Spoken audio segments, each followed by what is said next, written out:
Salute you. The city boy is here. The city boy is here. Thank you very much. I salute you wherever you are. Uh, it's gonna be another wonderful conversation, guys.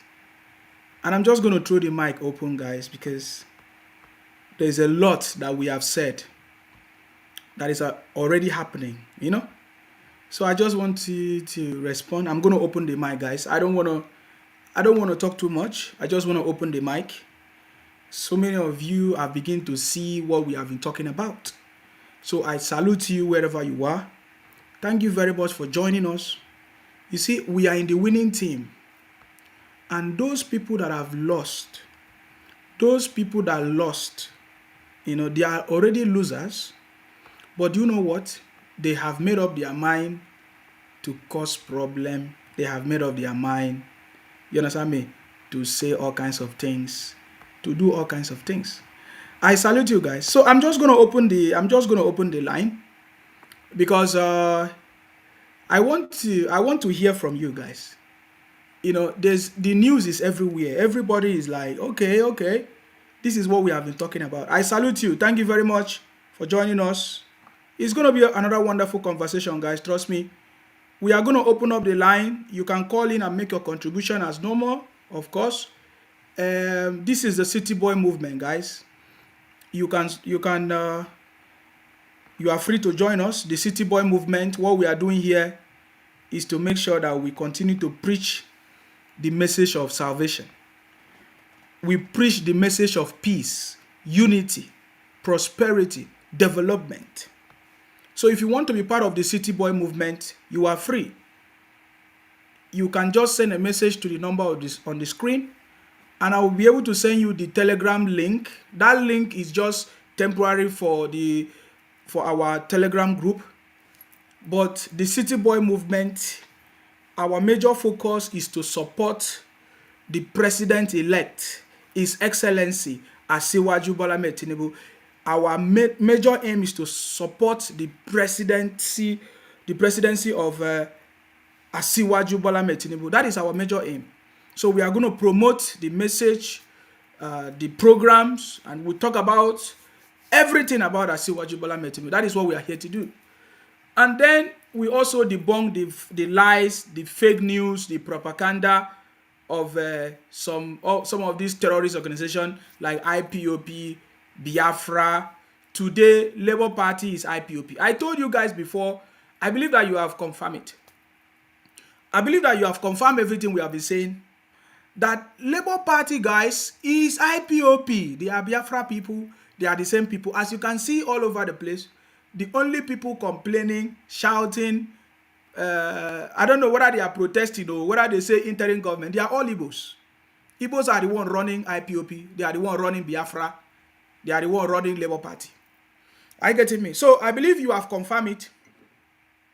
Today, many of the, all the messages that we are receiving now as we speak, all the messages, all the threats that we are receiving, they are only coming from the Igbos through their various groups. Either it's through IPOP or through Labour Party or through unknown government or even some elders. And I learned that one of the Eze, I don't know whether is self-acclaimed or proclaimed Eze in Lagos, is also threatening people, telling you that this, other than that. I believe you have confirmed everything we have been saying, guys. So for me, I'm happy that everything we have been talking about, at least, is coming out to the public. Many times I listen to, especially the Yoruba people, they call and say, they are apologizing. They are apologizing. I laugh. Because you are forgetting what has happened before. 1966, the same people. 1993, the same people. 2023, the same people. And you say, they are apologizing. They are this. They are deceiving you. They will never stop from what they want to do. Are you getting me now? But I believe I'm so much happy that all these things is happening. Are you getting me now? Today, the only people protesting, threatening people, causing problems are IPOP. Biafra people, Labour Party. Labour Party is Biafra because the members of Labour Party are the members of IPOP Biafra, and 99.9% of them are Igbos. That is the truth. I want you to just know this is the truth. One of the major arguments is that, oh, the Igbos, they want their right in Nigeria. That is what they are shouting. That's why you will see some of them, they will argue, oh, they are good Igbos, they are bad Igbos. But you can't, there's no difference. The good ones are not speaking. The bad ones are the one talking. Whether bad ones or good one, that is not my concern. But I'm just bringing this conversation so that all of us will understand what is going on, you know, so that you will know that what is going on is not something that has happened today. It is something that has always been happening. But guess what? It has always, they never succeed, you know, in causing problems and bringing, you know, all kinds of things, you know. The latest one that is trending everywhere as we speak.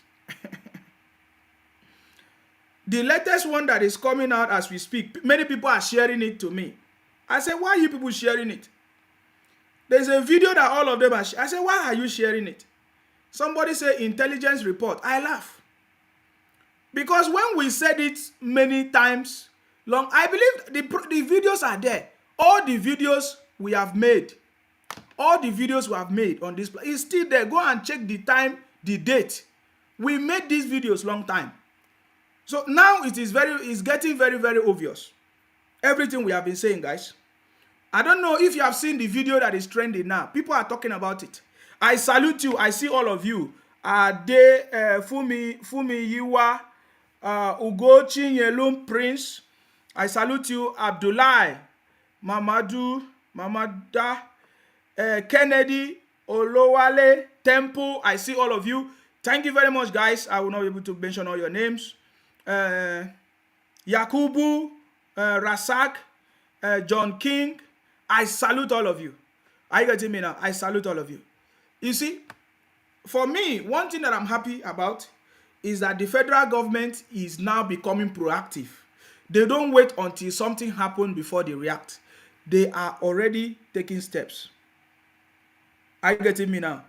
So they're already taking steps. I saw the video. Many people are, I don't know, I will just play the video if you have seen the video, but I just want to bring your attention to what we are talking about. This thing is not a new thing. This thing, what they are even saying now is not even, there was, before now, it was a lot of, there's a lot of things, worse videos than this one. So let me just show you. See this one. We must shut down Lagos. If not 1 month, 2 weeks, if not 2 weeks, for 1 week. If not 1 week, 3 days. That is an Igbo man. You can see his, that's his palace. That's his palace in Yoruba land. That is the palace of a chief or of an Eze in Yoruba land. Can you hear what he's saying? You see how his palace is. And he's telling you that they are going to shut down Lagos. I want you to pay attention. There is no other tribe in Nigeria that have openly made such threat anywhere in Nigeria. We are over 351 tribes in Nigeria. There is no other tribe in Nigeria that have ever made that kind of comment before. It's only the Igbos. Only the Igbo tribe. That is the truth. We need to begin to discuss this. Let us stop hiding it. Yesterday, we had some conversations. Many people came to my inbox and said, my brother, what is going on? You don't like Igbos. I said, this is not about, it's a different thing from individuals. This is about national crisis. And we can see that the people causing the national crisis are the Igbos. Through the different organizations, IPOP, Biafra, Labour Party. Go and check the record. Go and check it as we speak. Go and check. This is an Igbo man. There is no other history anywhere. There is no other history anywhere, recorded anywhere, of anybody else, any other tribe in Nigeria making such comment.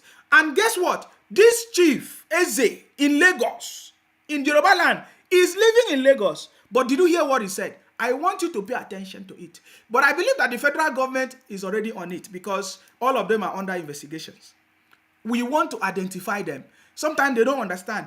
We allow them to make the noise, but we want to identify them. Are you getting me now? So more is going to be coming out. But I want you to pay attention to this man. This man is a chief. Is established in Yoruba land. Oh. He ran away from his own place. He ran away from the southeast. He's not living in the southeast too. He ran away from the southeast. He's living in Lagos. But I want you to listen to what he said. Pay attention to this. Listen. We must shut down Lagos. If not 1 month, 2 weeks, if not 2 weeks, for 1 week. If not 1 week, 3 days. Guys, I know say they will go down. Can shut them down. Yes. 1 week, 2 weeks. Yes, what I call it. No going back. When only when it's Christmas, I understand December, but not empty. I don't think I Lagos are busy. Go to lab. So you need to be busy. The message is that we are going to shut down Lagos. That Igbos are the one making things happen in Lagos, of course. During Christmas periods, during December, of course, or whatever, when they go, if the Igbos travel to their village during Christmas, Lagos is nowhere. But when the Igbos come back, the Igbos are the one causing traffic, making things happen in Lagos. That they want to shut down Lagos. Let us see how it's going to be like. That, whenever we go on Christmas, we see how Lagos is. So now, let them shut down Lagos. That is the message. In fact, what people are even saying now is that this man is a chief. He said that he's going to invite IPOP terrorist group. We all know that IPOP have been proscribed, before it was proscribed.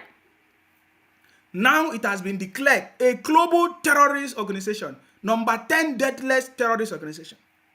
Now, this is a chief, Eze, something of Ajo, is it Ajo or whatever estate? Is it Aja or Ajo estate? In Lagos, a chief that is made, he's saying that he's going to invite terrorists to Lagos. My brother, this message is not just a threat.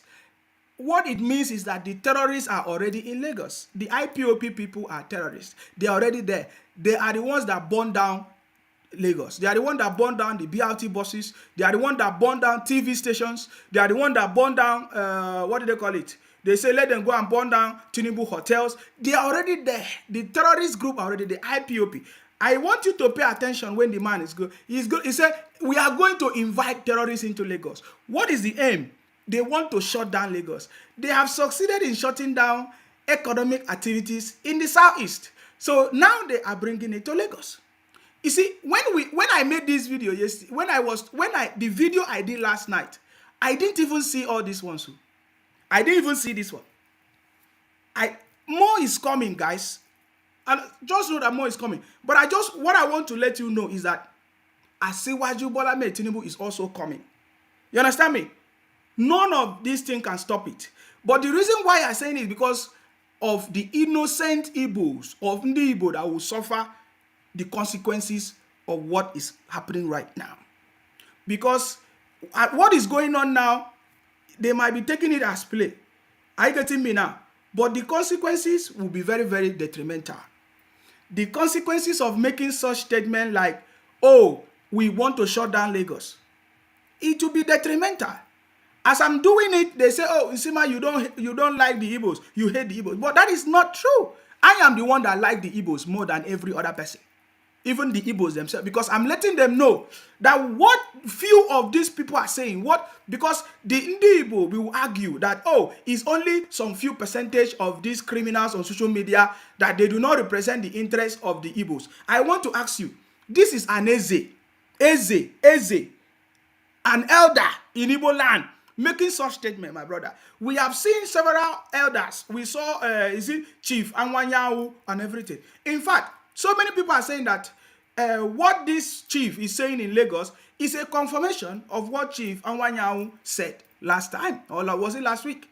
So are you getting me now? I want you to listen to him saying that he's going to invite the terrorist group into Lagos. An Igbo man who has made it in life, made his property, made wealth in Lagos, is saying that he's going to invite his Igbo brothers in IPOB, which are now terrorist group, to come to shut down the economy in Lagos. So I'm asking the Yoruba people and other people that said, oh, you keep on sharing videos. So many of you that I sent message in your inbox, I told you, stop sharing the videos of a woman saying they are begging. Because there's nobody in Nigeria, we don't need beg, we don't need apology. We don't need apology in Nigeria. This is something that the federal government must fix by law and constitution. We don't need apology. I told you guys, as that person is apologizing, the woman that apologizes is not the woman that is causing the problems. Can you see it now? The people that are causing the problems are taking advantage of the distraction of people that they say they are apologizing. Are you getting me now? I will show you different kind of things, guys, because I want you to understand what is going on. Now, why I'm saying this is that it's not just about the Yorubas. The mission is not just about the Yorubas. The mission is about the whole of Nigeria. These people have made everybody to suffer in Nigeria. That is the truth. These IPOP, the Igbos, have made everybody to suffer in Nigeria because the Southeast is not developed. They left the Southeast and they are taking everybody's space, and they are not even considerate. They are not even respecting anybody. They are saying it openly. In this video, you will also hear it. This threat is not a threat to just Yoruba land. This is what I want everybody to understand. This threat, or whatever, propaganda, anything you want to call it, you understand? Whether it's propaganda, whether it's fake, it is something that must be addressed by the federal government of Nigeria, by law and constitution. And there must be punishment, an offense for people that will break the law. Because if not, it will continue. It's not the first time.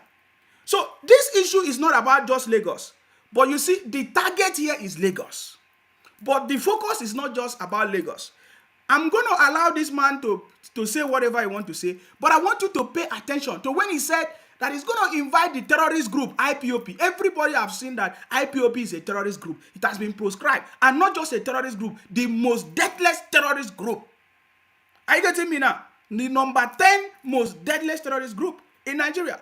He said he's an Eze, a chief in Igbo land. He said he's going to invite the terrorist group to Lagos to shut down Lagos, destroy the economy of Lagos. The other day we were talking about some group of idiots saying that disobedient people, saying that they want to declare sit at home in Lagos. This is in continuation of what they are doing. They say they are working together.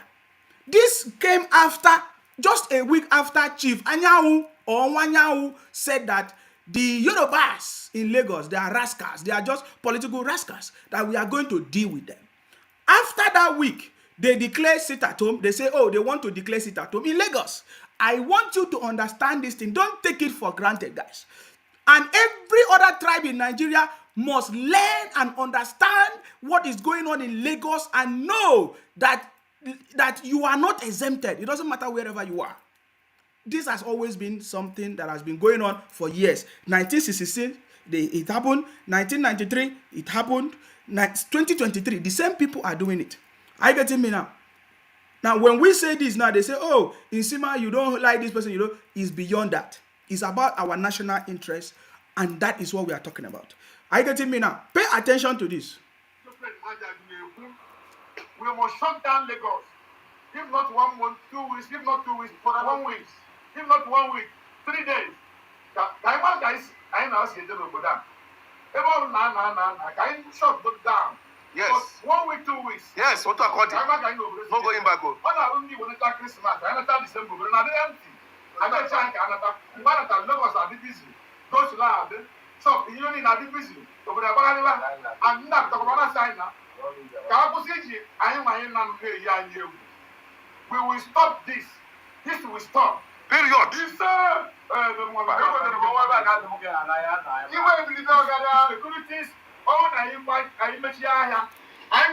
Now listen now. Listen to when he say he's going to invite the terrorist group IPOP to Lagos. Listen to him. IPOP. We will invite them. Period. That's part of what we can be doing for them. Did you hear? They say he's going to invite the terrorists from Anambra. Listen, the Igbos, they actually know that they have a terrorist group operating in Anambra. but they are not concerned. Do you know why they are not concerned? Because they are not living there. They are living in another person's space where there are no terrorists, where there are no problems, people terrorizing people's life. They are doing their business abroad, but in their own space, there is terrorism going on, IPOP, which everybody have recognized. The other tribes cannot go and do business in Anambra. That is why I was saying that petition is very, very important.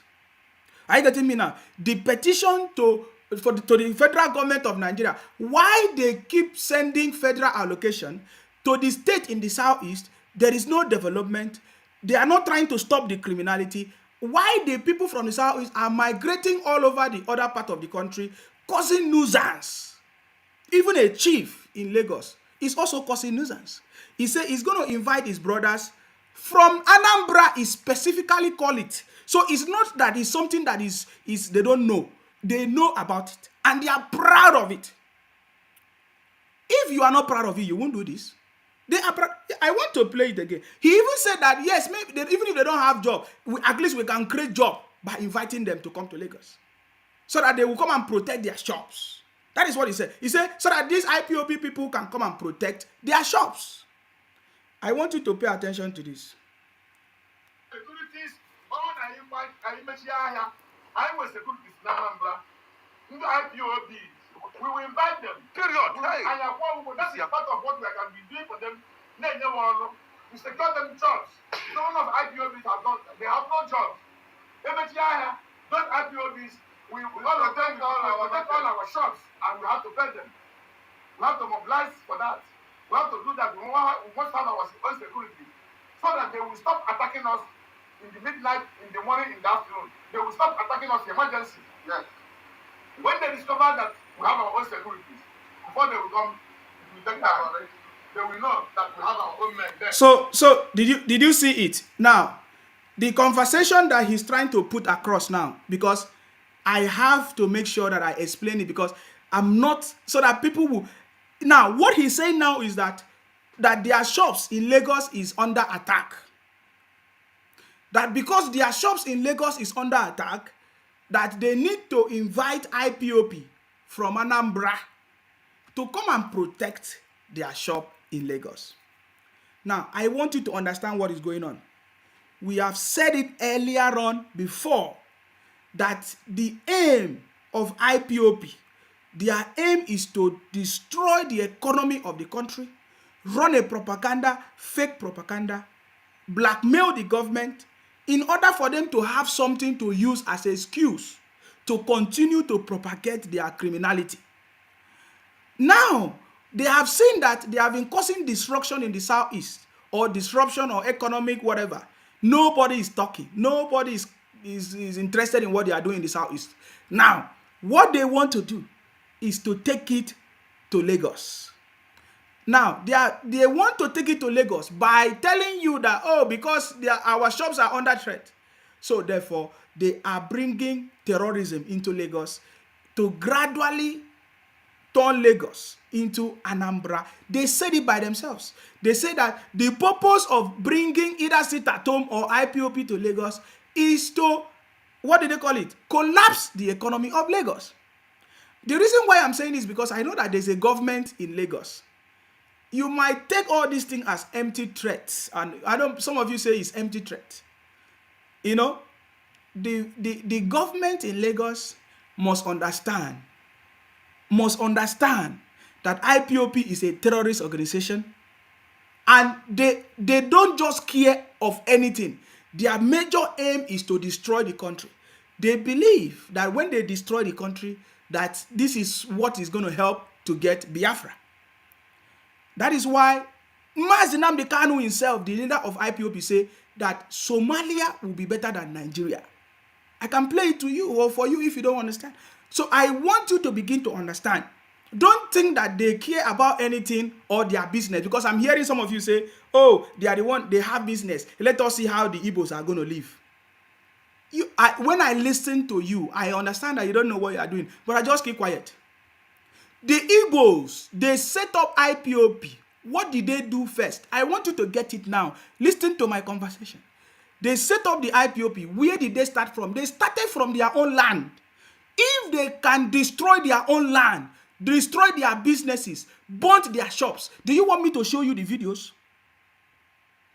You people pay attention. If the IPOP, which are 99.9% are Igbos, they created IPOP, today a terrorist organization, they burnt down the shops in Igbo land. They burnt down businesses in Igbo, in their own land. They did not just stop there. They started taking the lives of their brothers and sisters in Igbo land, guys. We have graphics, pictures that we can, or videos that we cannot share. So if they can close their eyes to destroy their businesses in the southeast, burn down different things, take the life of young people, destroy people's life in the southeast, kidnap people and do all kinds of things. Think about it. What did they have to gain in Lagos? You don't understand my message. Because I see some of you say, oh, the Igbos, they love money, they like business. You don't get it. It is a matter of life or death. It is, I want you to understand it. The only way this can be solved is the federal government taking action as soon as possible. Don't take it as empty threat. I'm just giving you the information. I've been able to explain how this is happening. If you don't know what is going on in the southeast, ask them, let them tell you. They destroy their own businesses. As I'm talking to you now, Soludo is complaining that they are not able to raise up to 1 million, is it 1 billion IGR, internally generated revenue. Do you know why? It's because of the activities of IPOP. They have destroyed businesses. They have destroyed life. Now they are taking it to Lagos. The business that is going on in Lagos is a disguise. It's just a way to invade the land. I'm just telling you, they don't mind, they want to destroy everywhere so that everywhere in Nigeria will look like the southeast. That is what they want. So I'm saying this so that the federal government and the state government in Lagos should not think that, oh, Igbos have business, they have this. That is not the point. The criminality that is going on there in the southeast, if the elders and the chiefs and every other person can allow it to happen, my brother, Lagos is not their own. They are ready to spoil it. So what am I saying? The right thing must be done as soon as possible. Now, there is a message that this man preached that is very important that I want to bring to your attention. He said that Igbos go nowhere. They must protect the right of the Igbos in Lagos, and that Igbos have the right to live everywhere. The question now is that, is there anybody fighting the Igbos not to live anywhere? There is nobody. I have never seen anybody saying the Igbos should live anywhere, or pursuing the Igbos say, leave our land. There is nobody doing that. But did you listen to the message? So I just want you to understand that when you see anybody coming to yours, is the avenue that they want to use to penetrate your state.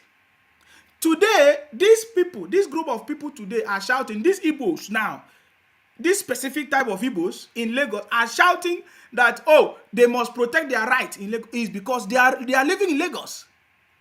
You don't see the people living in the north saying, oh, they must protect their right in Lagos. No. Do you understand what I'm trying to say?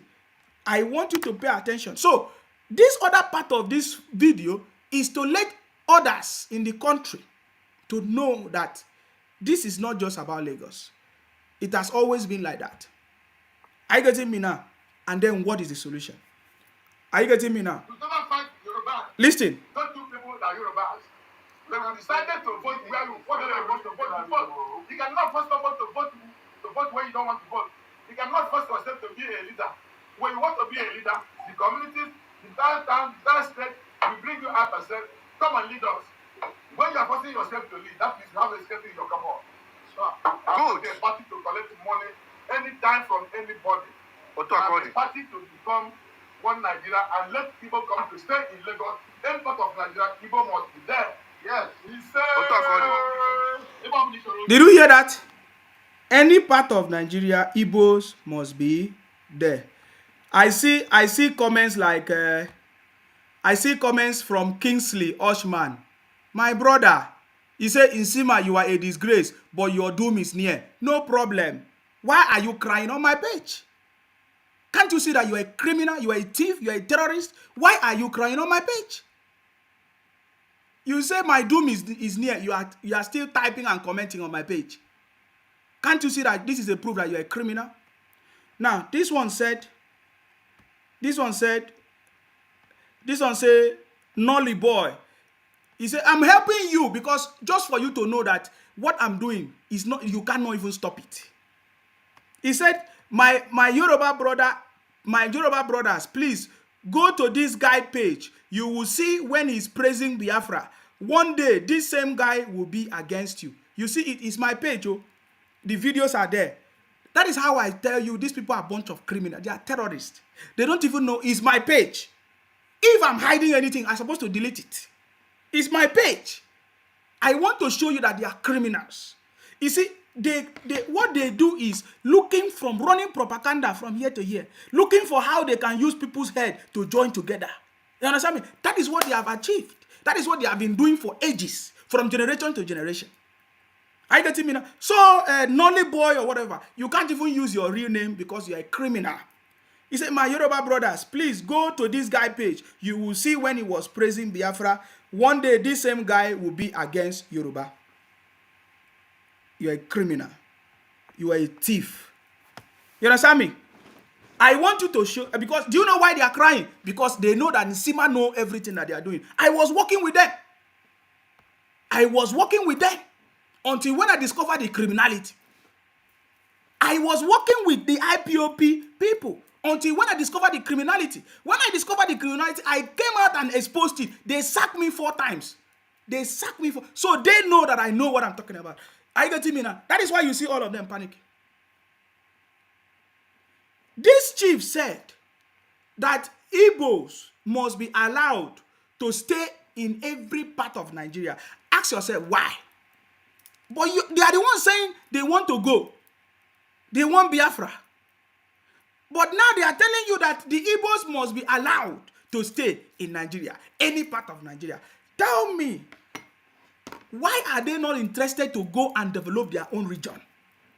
This is the most important question that we are asking.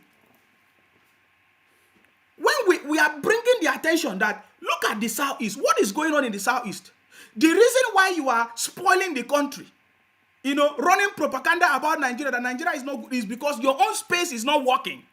At least you have a place where you are living. You go to Lagos, you enjoy there. You go to Akwa Ibom, you enjoy there. You go to River State, you enjoy there. Why can't somebody come to your own region and enjoy? No. There is terrorism, there is IPOP criminals, there is unknown gunmen there. You destroy everywhere, and then you are running. Now he's saying that all Igbos must be allowed to stay in any part of Nigeria. I want you to pay attention to this.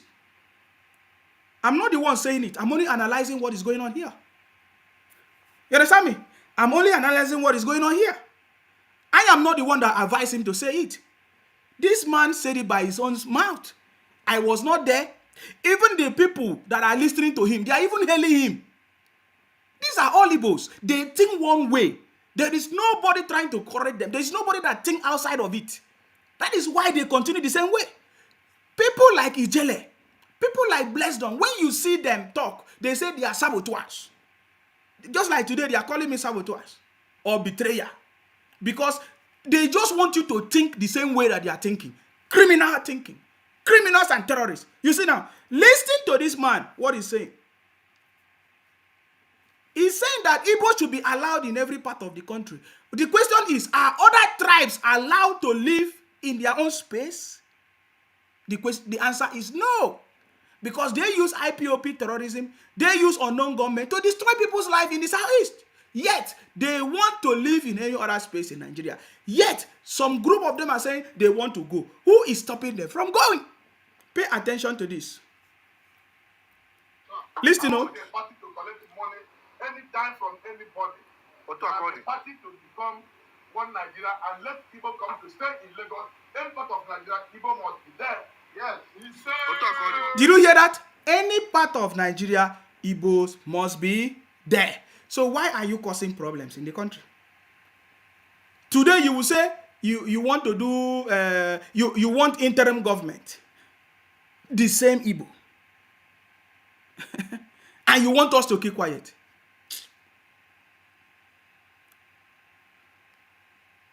I didn't want to focus on this, but people keep on, sending me messages and talking about this. But We have said all these things already. Are you getting me now? It is left for the people in the country to rise up and defend their land. Igbos are a minority in Nigeria. That is the truth. It is because they have been claiming people's land. They have been claiming Akwa Ibom. They have been claiming River State. They have been claiming Cross Rivers. They have been claiming people's land to say, oh, they are the majority. It's not. They are minority. Igbos are minority. That is why today you cannot see them take their 5 states. They cannot survive with them. They want to take another person's state. Go and check all their videos, and they are putting people's state. Akwa Ibom, they want to steal their. They cannot. They know that they are minority. Without Akwa Ibom, Cross River, River State, they cannot survive. Go. It's a challenge. We challenge them. Why don't you stay and develop your 5 states? Igbos are, that is evidence, because they are a minority. That is why they cannot survive on their own. That is why they need people's land to survive. You listen to him. He said Igbos must be allowed to stay everywhere in Nigeria. That is the truth. By the way, as a Nigerian, you are free to stay anywhere in the country. You are free to stay anywhere in the country. But when you become a nuisance, when you begin to cause problem in the country, it is a problem that must be resolved. And that is what we are talking about. Every Nigerian have the right to stay anywhere in the Nigeria, in the country. But why is the Igbos different and special? That when they come to your space, they are not claiming a right. You listen to him that Igbos must have their own right in Lagos. So that is the problem that we have been talking about. Meanwhile, guys, I don't want to dwell deeper into that one, because I've already done that yesterday. Just some people just came to my inbox. They keep talking about this. I have done this. Some people are saying intelligence. What intelligence? We have already told you this thing many times. Go to my videos. It's there. We have already said it. It is something that we know of what they have been planning long time ago, and we said it. And that is why the DSS is trying to see or crack down on all of them. Are you getting me now? They are criminals. We like it because we want everything to be exposed. Let them continue shouting and doing. So now we have given you proof of elders in Igbo land. Instead of them to condemn the criminality of IPOP, they are encouraging it. This is an elder in Igbo land encouraging the criminality of IPOP by saying that they are going to bring them from Anambra to Lagos. There is no elder in Igbo land that have condemned the criminality of IPOP. I have not seen it. I am yet to see it. They have not. They are supporting it. Even Peter Obi have never condemned it. You understand me? They have never condemned it. Few people that have been calling it, people like Ijele or another people speaking and talking, they are even abusing those people. So as you are seeing now, even in this comment now, you can see them. You can see them. You can see them. You can see them. This one say he is talking rubbish. I love talking rubbish. He's talking because now we are exposing your criminality. Are you getting me now? Are you getting me now? So they are all a bunch of criminals, guys. This is a confirmation of what we are saying. Understand me? So, and that is why people like even Buhari himself knows what is going on. I believe there is nobody in government that do not know what the IPOP, the Igbos, the Labour Party people are planning. So there's nobody that does not know it. So everything has been exposed anyways. So we are just waiting for proper action to happen. You understand me? Even Buhari himself knows. He said that they want to destabilize this country. Listen, who do you think they is referring to? He said they want to destabilize this country. Who do you think that Buhari was referring to? The Igbos. Through their IPOP, Biafra, Labour Party. That is the truth. You understand me? We have to say the truth. Listen. They intend to make sure that this administration fails. Did you hear what he said? He said they intend to make sure that this administration fails. Who has been doing it? The IPOP. The Biafra people. The Igbos. In IPOP. In Biafra.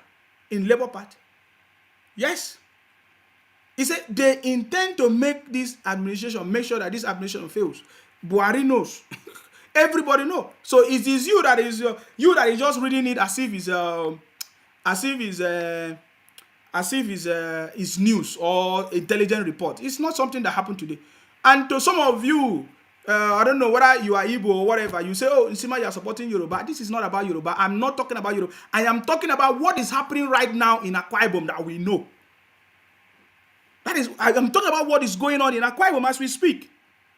The same problem that is happening in Lagos is happening in Akwa Ibom. And we have received so many reports also in Rivers State. That is why Wike has been very, very, straightforward and strict and say, this thing can never happen here. Are you getting me now? So this is not about supporting anybody. We are talking about the criminality of IPOP run by Obi today through Labour Party and all of that. So even Buhari himself said that they intend to make sure that this administration fails. What was he talking about? The same thing. They intend to make sure that this administration fails.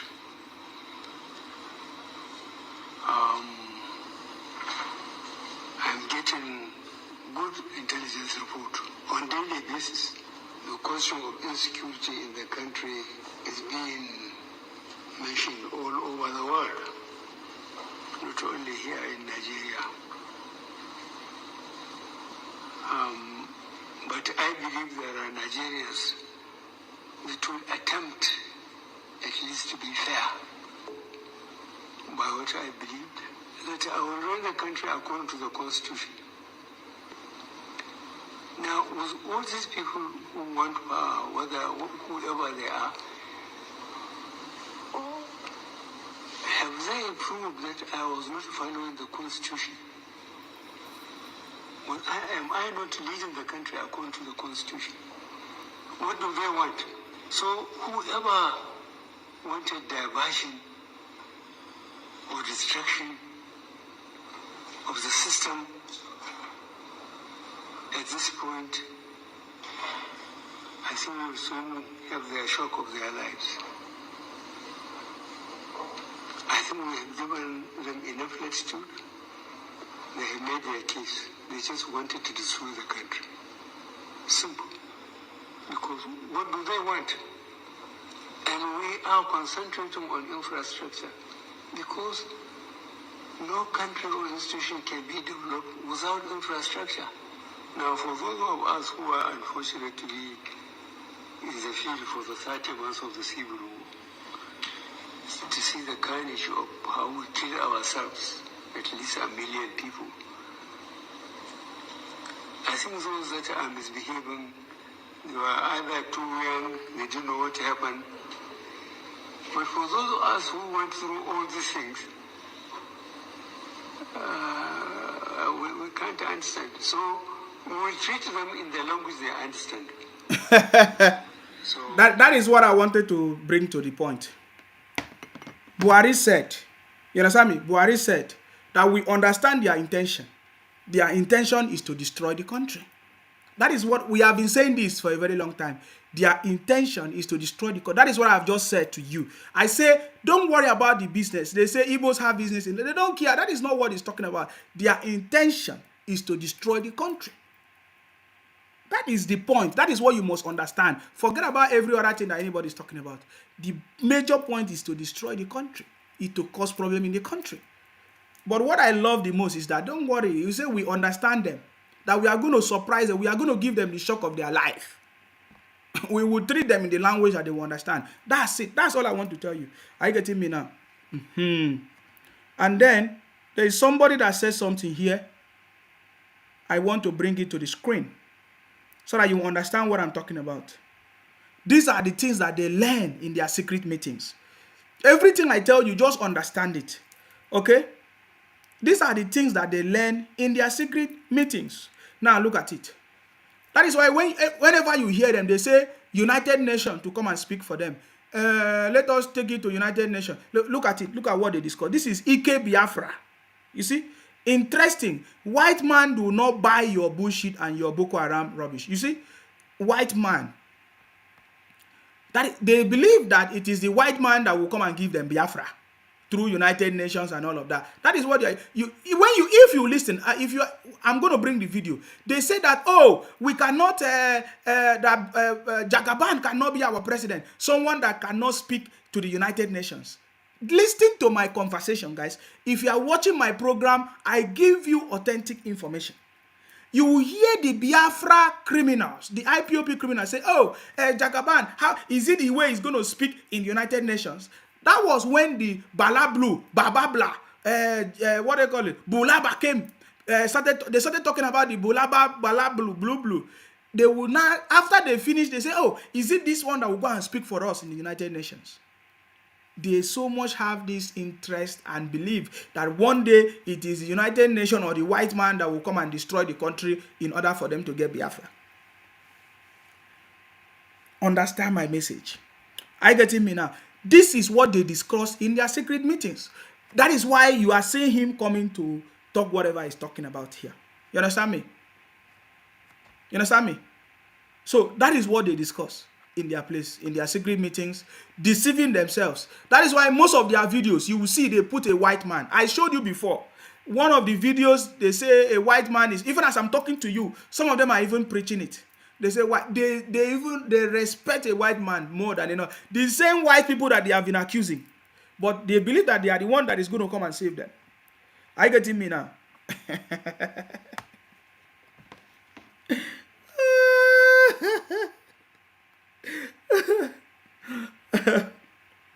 Guys, don't worry. I'm going to give you time to call in. Let me show you something.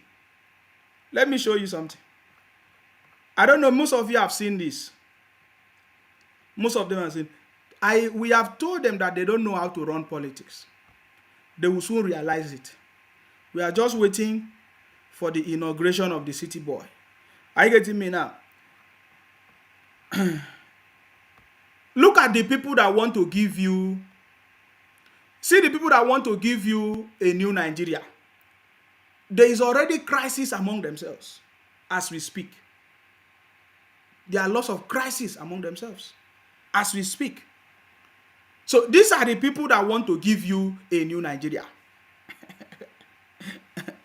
But what I'm just saying this because it's very easy. You know, they will learn how politics is run in the country. They don't know it yet. They don't know. Are you getting me now? It's exactly the same thing. So I'm just highlighting this so that you understand what is going on. They are already crisis among themselves. These are the people that they say they know better. They are better than every other person. You understand me? Because the criminality of these people is gradually coming out. I like the fact that the federal government allowed them to exhibit everything that they are doing. It's exhibit. You understand me? Let them keep doing it. We have all this. We have seen all their threats. You understand me? Let them keep doing it. Everybody that know the way forward is supporting the winning team. And that person is Baba Tinubu. Asiwaju is coming, guys. They know that Baba Tinubu is coming. And that every criminality is going to end. They know it. They know that Baba Tinubu coming. We're going to stop this nonsense. You know, I was listening to, we saw the video of Asari Dokubo, you know, I would say, of course, he's a representative of the Niger Delta. In Lagos, we saw the people coming out, you know, to speak out and to support the city boy, Jakaban, the solidarity work in Port Harcourt. We saw the amount of people that come out. I get me now. We are sending a message. We are not in support of the Igbos. So, Akwa Ibom people, we are not in support of the Igbos. The Niger Delta, we are not in support of the Igbos. The South, we are not in support of the Igbos. What the Igbos are doing through their various groups, IPOP, Biafra, Labour Party, and some elders, some chiefs, or all those kind of. We are not in support of what they are doing. You understand me? That is just a message. You will see many people come out very soon. Understand me? Because that is how they want it. But we know what they want to do. They want to bring destruction in the country. They want to cause problem in the country. Everybody know that. That is why everybody is coming down. We understand their intention is to provoke everybody. We know the intention of IPOP. Their major aim is to cause problem. You understand me? But they are learning a lesson gradually. See, the reason why Asari Dokubo came out, I just want you to listen. President-elect Bola Tinubu to march on the streets in solidarity with the mandate he got through the ballots. So I'm going to start from the beginning. I want you to listen to this. It's very important. Mujahid Dokubu Asare leads supporters of the president-elect Bola Tinubu to march on the streets in solidarity with the mandate he got through the ballot. They carry placards to represent the 23 local government areas in Rivers State, a state that overwhelmingly voted for the APC in the presidential election. If Tinubu does not turn our life around, hold me responsible. Because your life is... That is the same thing that I'm doing. You know what I'm saying? That is the same thing. Did you hear what Asari Dokubo said? He said, if Tinubu does not turn your life around, hold me responsible. It's exactly the same thing I'm doing. So many people come here and be talking rubbish. I am supporting Baba Tinubu because I'm convinced. When I listened and read all the history about him, I just knew that this is the man that is going to change that country, Nigeria. I'm telling you, that is the same thing I'm doing. Exactly what Asari Dokubo said here. That is exactly the same thing I'm doing. It's like we have put our life, we have put our life on the line because we strongly believe in Baba Tinubu's presidency. That is what I'm doing. I don't know if you understand. I want to play that part so that you understand. Asari Dokubo say, if Tinubu does not, change your life, hold me responsible. Pay attention to this, please. In the presidential election. If Tinubu does not turn our life around, hold me responsible. Because your life is about to change. You are going to feel the impact of government. Your children will go to better school. Your children will go to better hospital. You will drive on better roads. Well, now it's just a cut version of it, a little bit version of it. But this is what we are actually, some of us, nobody pushed us to do what we are doing. We just did it. I've seen so many propaganda, even as I talk now. Some people on their pages, I see them, they say, oh, in Sima, you were in IPOP, you were in Biafra, but I condemn the criminality. I came out and condemned the criminality and you sacked me. They say, oh, Sima, before you were in IPOP, from IPOP, you are not supporting Tinubu. They call me all kinds of names because I have seen the light. The light is Baba Tinubu. I don't care about your propaganda. I don't care about your stupidity. When I'm happy that you said that I supported Biafra. I supported IPOP. Because I was thinking that we are trying to save the land. You are trying to bring peace. I never knew that you are the one causing problems, using your unknown government to be killing people, taking the life of people. When I discovered the criminality, I came out and I exposed it. All of you hated me. You say, oh, Zima, this and that. You expel me 4 times. You sack me 4 times. You understand me? So I have seen everything. Many people send all kinds of things to me, what they are saying about me, this and that. My brother, you did not push me to do what I'm doing. It is my belief. That is why I'm convinced. And I do this with my passion because I know that solution has come. Renewed hope has come. In fact, how to know it is you can see how the criminals are fighting him. How come everybody is against him? How come everybody is against Baba Tinubu? That is to show you, that is the signal to show you that the problem that has been holding Nigeria bound is broken as a result of the president-elect, His Excellency Asiwaju Tinubu. I'm telling you guys. And that is why they are using all these terrorist organizations, especially the Igbos. And the Igbos are like a willing tool to be used to cause problem in the country. They have always been used many years to allow themselves to be used as the instrument to destroy the country. And today, the history is still continuing. The Igbos are the one championing all these interim government, destroy the country, we reject Tinubu, petition everywhere, causing all kinds of problems. It's the truth. If there's nobody saying it, we have to say the truth. But we don't want to be part of it. As you can see, the Niger Delta, we are not part of it. The South, we are not part of it. We support the city boy because we know that is the one that is going to bring prosperity to the country. Are you getting me now? We know it. And it's a reality. Nobody can stop it. In fact, I have the videos of Baba Tinubu, the ones I can get. All the archives I have it. of videos of Baba Tinubu. When I listen to it, every day I listen to it, it gives me joy because I did not make the wrong choice. I'm so happy that Obi and their group of terrorists or disobedient Labour Party, they did not succeed. I am so much happy. I'm one of the happiest person. In fact, let me play one of these to you. That is very important, that I know that this man is the one that is bringing prosperity to the country. Baba Tinubu. And that is why we are supporting him. Are you getting me now? Listen. Is we want to build the nation. Did you hear that? We want to build the nation. You will never hear any other person say that. He said, we want to build the nation. See, I am taking time to do this so that you understand. For those of these criminals, in the name of Biafra IPOP criminals, they have been brainwashed. In fact, I was talking with some group of people. They say, oh, but they say that Tinubu is not good. But I say, which people have you been following on social media? They have been following all these IPOP criminals running propaganda everywhere. They say, oh, look at on Twitter. Look at what they are saying. I say, oh, so you have fallen into the hands of the criminals, IPOP terrorists. They are only spreading fake news and propaganda. And I was able to sat this person down and we talk at length.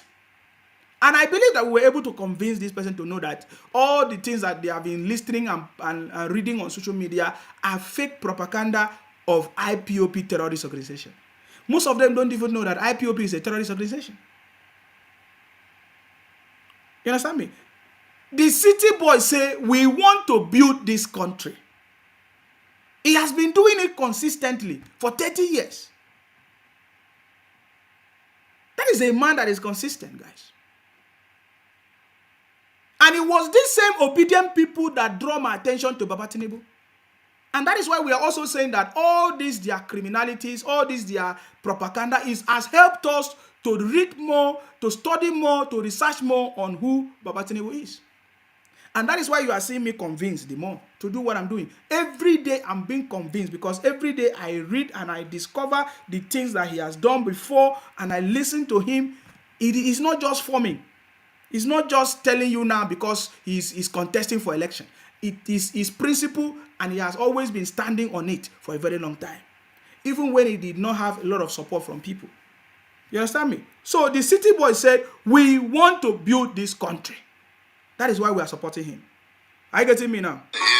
Listen again. We want to build the nation. Did you hear that? We want to build this country, Nigeria. Are you getting me now? Please pay attention, guys. And I've always believed in our diversity for prosperity, not for adversity. And, Did you listen to that? The city boy has not even discriminated against anybody. So I don't even know why the sons of, children of hate are even fighting him. If everybody is even saying that, the Yorubas are even saying that it was Baba Tinubu, the Jagaban, that brought the Igbos in Lagos. He gave them a house, gave them appointment, accommodated them, gave them a land for their business. That if not without the Jagaban, the Igbos will not even come to Lagos the way they are, or penetrate, or even succeed. Everybody is saying that. And you can listen to him in this video that he wants to build this country, a country where our diversity will become a blessing to us. So we don't even know why the children of hate, in this case, 99.9% of these IPOP criminals, terrorist organizations, which are mainly Igbos, we don't even know why they are so much hating the Baba Tinubu. Because when we listen to the stories, even when you listen to the Yoruba people, they say, oh, we even blame Tinubu for bringing them the excellence. He was even the one that gave them business and accommodated them, give them political position. And now look at how they want to pay him back. You understand this conversation now? So this is what, it is not about Baba Tinubu. It is that's why I keep on saying that don't allow people to deceive you with apology. It is in the blood, it's in the DNA. What the Igbos are doing now through their various groups, IPOP, Biafra, Labour Party, and nobody is condemning it. The reason why they are condemning is because it is what they have always intended to do. It's not about individual. It's not just about Baba Tinubu. That is why they are not targeting only Lagos. They are targeting every other tribe in the country. You listen to their elders saying Igbos should be allowed to stay anywhere in the country. And when you look at it, nobody stopped them. But why are they making that emphasis? Why are they so much interested in spreading all over the country, yet their own space is not developed? And they are not concerned about it. Last night, you listened to somebody who called into the program, was telling us that he wanted to tell us that he was born during the IDP or whatever he was in. I said, what is going on in the South is, are you interested? He said, no, he's not interested. He doesn't want to take it personal. I want you to understand it.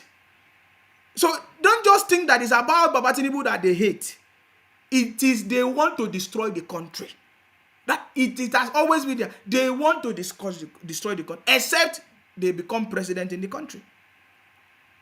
Except they become the president in the country. They want to destroy the country. I want you to understand this.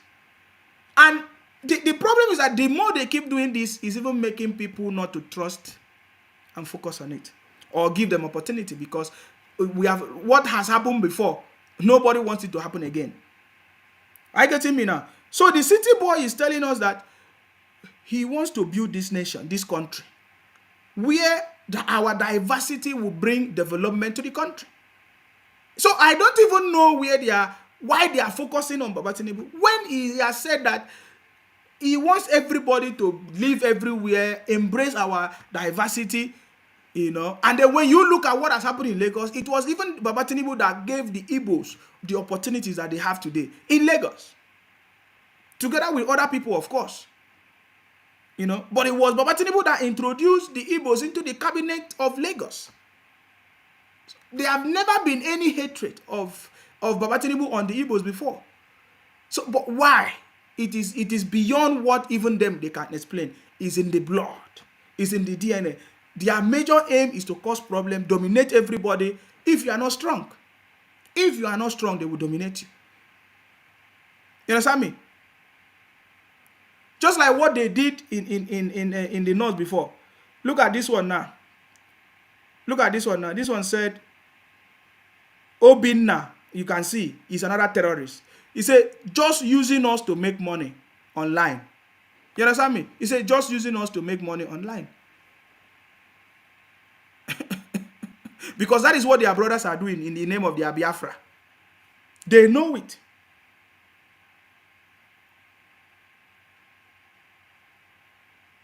And this one is saying, I want to read, you see now, they are now using Yoruba name.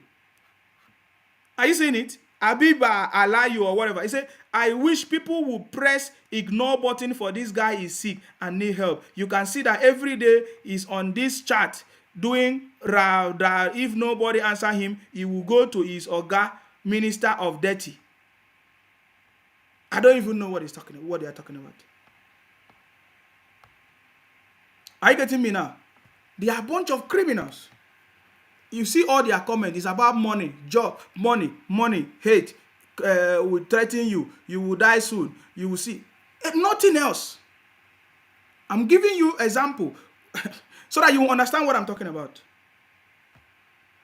So listen to the city boy first, please. Listen. This is very important. Progressive thinkers like our president, must join hand to build the country, no matter what. This nation, you have nothing but one country. And that's the only way. So you see that? The city boy is even saying, let us join our hands to build the country.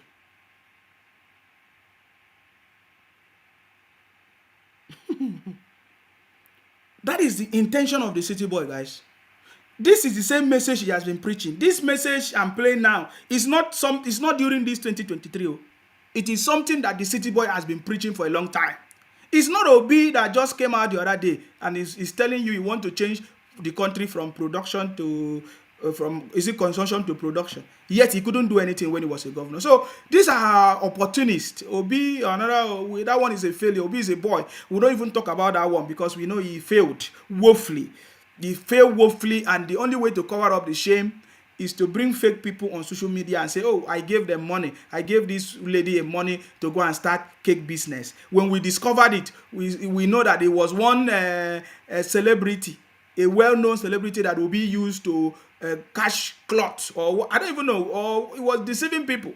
On social media, he always deceives his own brothers, but he cannot deceive us. You understand me? So that is not this is the city boy. It's something he has been doing for years.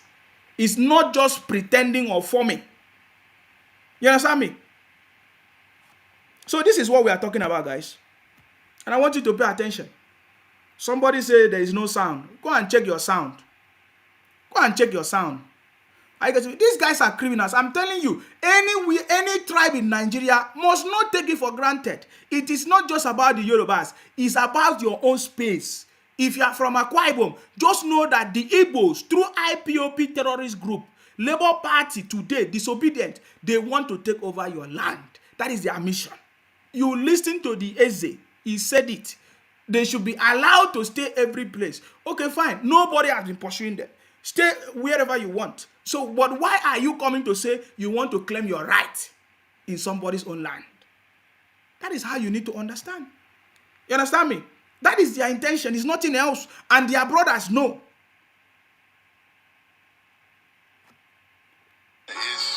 So, I want you to listen. Various nationalities in this country.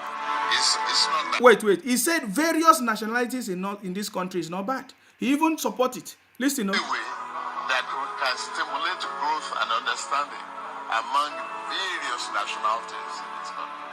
It's not by division. It's not by promoting religious conflicts. It's not by promoting religious conflict. But Obi was riding on that. So guys, that is the city boy giving us some vibes on what he wants to do. I just wanted to highlight it and let you know that these people did not just start today. It is something that they have been doing for ages, guys. It's not something new. So when I see some people, it's not something new. For me, I believe that the city boy is the one that is going to bring a permanent solution. You understand me? To this. Are you getting me now? And now, when they brought the issue of this drugs accusation of Baba Tinubu, it has always been the mindset of the Igbos, accusing Baba Tinubu of drugs. Are you getting me now? They have always done it. It has go on. I've said this before on their platform. Is what they have been using. You understand me? There is no Igbo man that don't talk about it. They say, Jagaban is a drug baron, a drug this and that. You understand me? That is what I'm telling you. You understand me? They have so much, run propaganda, fake news on them that they don't even know the truth anymore. It's only few people. It's only few people that know the truth. Are you getting me now? It's only few people that know the truth, guys. Only few people. And I want you to listen to this because I know I've played this before. But since this matter is coming up, we already know that they are all a bunch of criminals. But let me play it for people that have not heard about this. This is a true life story account of what has happened before now. When the first accusation of these drugs, whatever, against Baba Tinubu, investigation have been done before now. I think maybe before, is it 2020? No, 2003 and all of that. All these things has happened before. The stunt that Obi and their people they say petition, it has happened before, guys. It is because they have not been paying attention. That is why we are saying that they are new. They don't know anything about politics in the country. Because if they had known, they would not be doing all this rubbish that they are doing. Because they are putting their life in danger. The Igbos, you are putting your life in danger by supporting and running propaganda everywhere all over the country. Don't think that people will forget it in a hurry. It's not going to be forgotten. And this is why I'm doing this. Because I want to save the innocent Igbos, if they are, that don't understand the consequences of what their brothers are doing.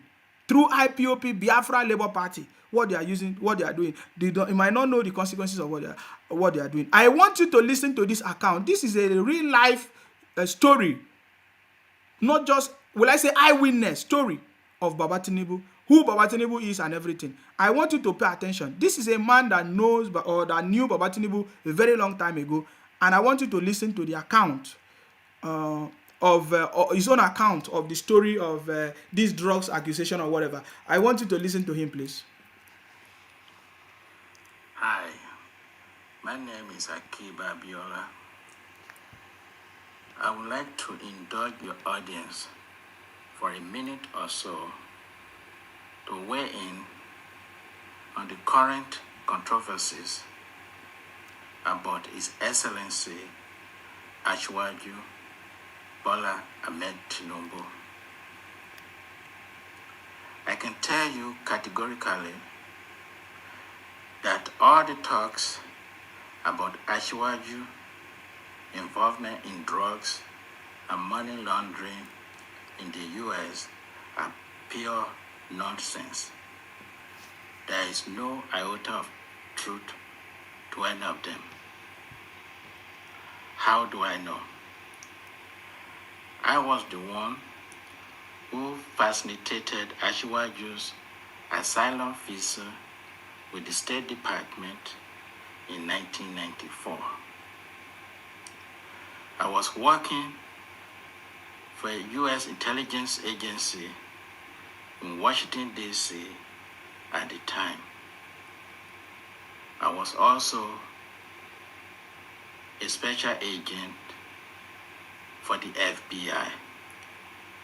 In fact, I assisted the Bureau in establishing its offices in Nigeria.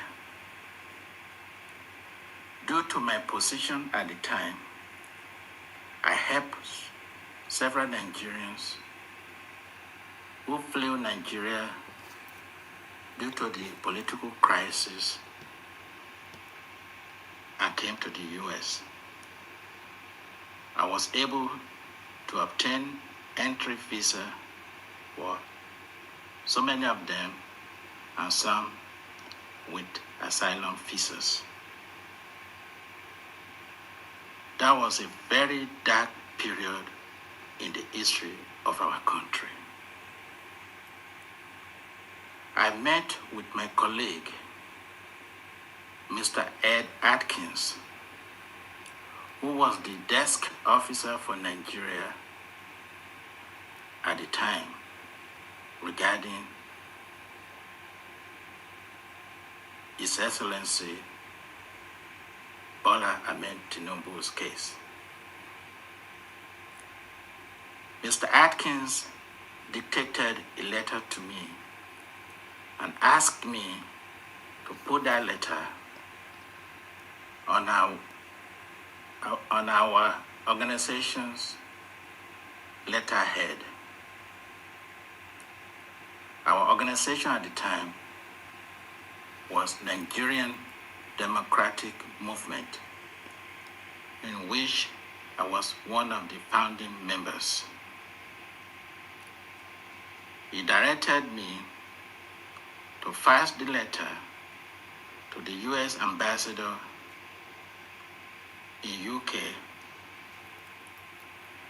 and then send a copy to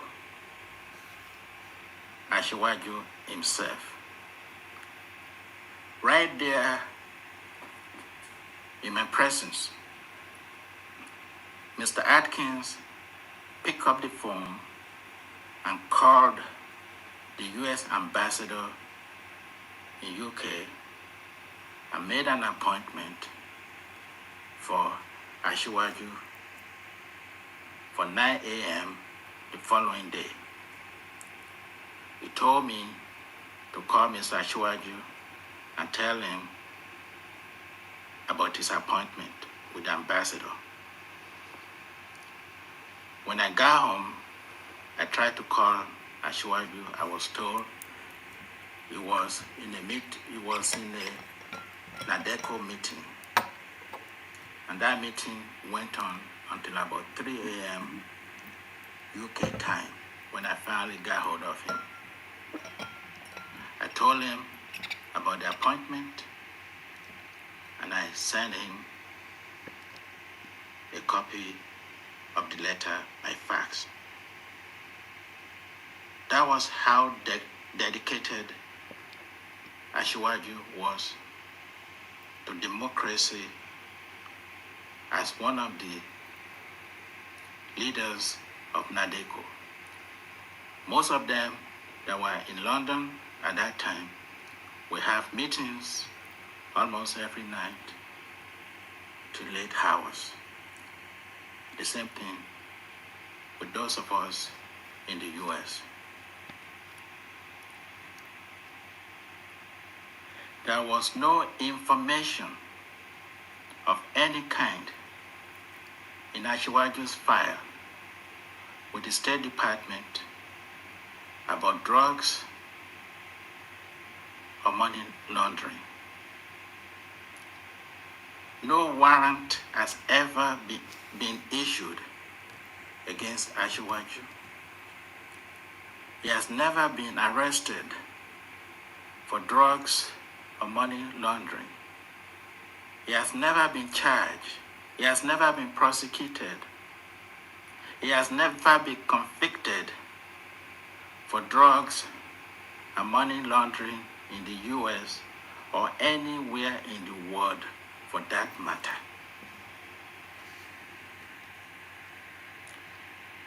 US will not give an asylum visa to anyone who has or has had drug or money laundering charges against them. I have known Asiwaju personally for almost 40 years. We are both with Chief MKO Abiola in Jos in 1993. When I came back to Nigeria with Chief MKO Abiola to fight for his mandate, SDP had a convention in Jos, and during that convention, I was there together with Asiwaju and many other progressives who were committed to democracies that every one of you are enjoying today. Every information that I'm giving in this video can be verified with the US State Department, with the US Embassy in UK. And I'm willing to make this statement under oath. Thank you very much. Guys, what do you have to say? What do you have to say about that? That is a live witness. It's not story. You know, someone that I've known Baba Tinubu for 40 years was giving you this account. I'm just doing it because we have already done it before, guys. We already know all these things. We know that IPOP is only a propaganda machine and OB is part of it. That is why he has not been able to condemn them. Because I cannot see how you say you want to be the president of the country. You want to be the president of the country and you have not condemned the criminalities of your brothers, yet you say you want to form a new Nigeria. You understand me? You want to form a new Nigeria, you have not condemned the criminalities of your brothers. What kind of president do you want to become? So they already knew all these things. They just want to run the propaganda because they are looking for ways to destabilize the country.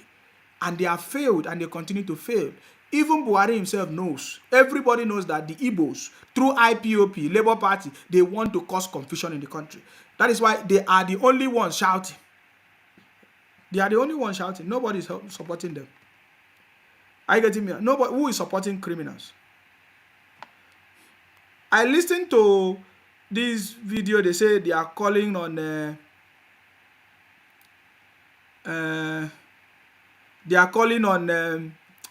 somebody came into the program and they are calling on they are calling on the DSS to arrest those people that plot interim government. You know what I'm saying? You understand me? If you want to talk about it, there is no other tribe that have done it before except the Igbos. They are always the one that have done it. They did it before and they are trying to do it again. You understand me? So, and this is what we are talking about, guys. And we'll keep talking about it so that people that don't understand will understand. I don't know if I can just play this a little bit, but I just want you to pay attention to this. I came across it, but I just wanted to tell you listen. that the Department of State Services, the DSS, says that the plots to set aside the Constitution and install an interim government by what the organization I'm going to play it again. The people planning to sabotage the government are the Igbos through IPOP and Labour Party today. That is the truth. They are hiding under Labour Party. They are hiding under IPOP. They are hiding under Biafra.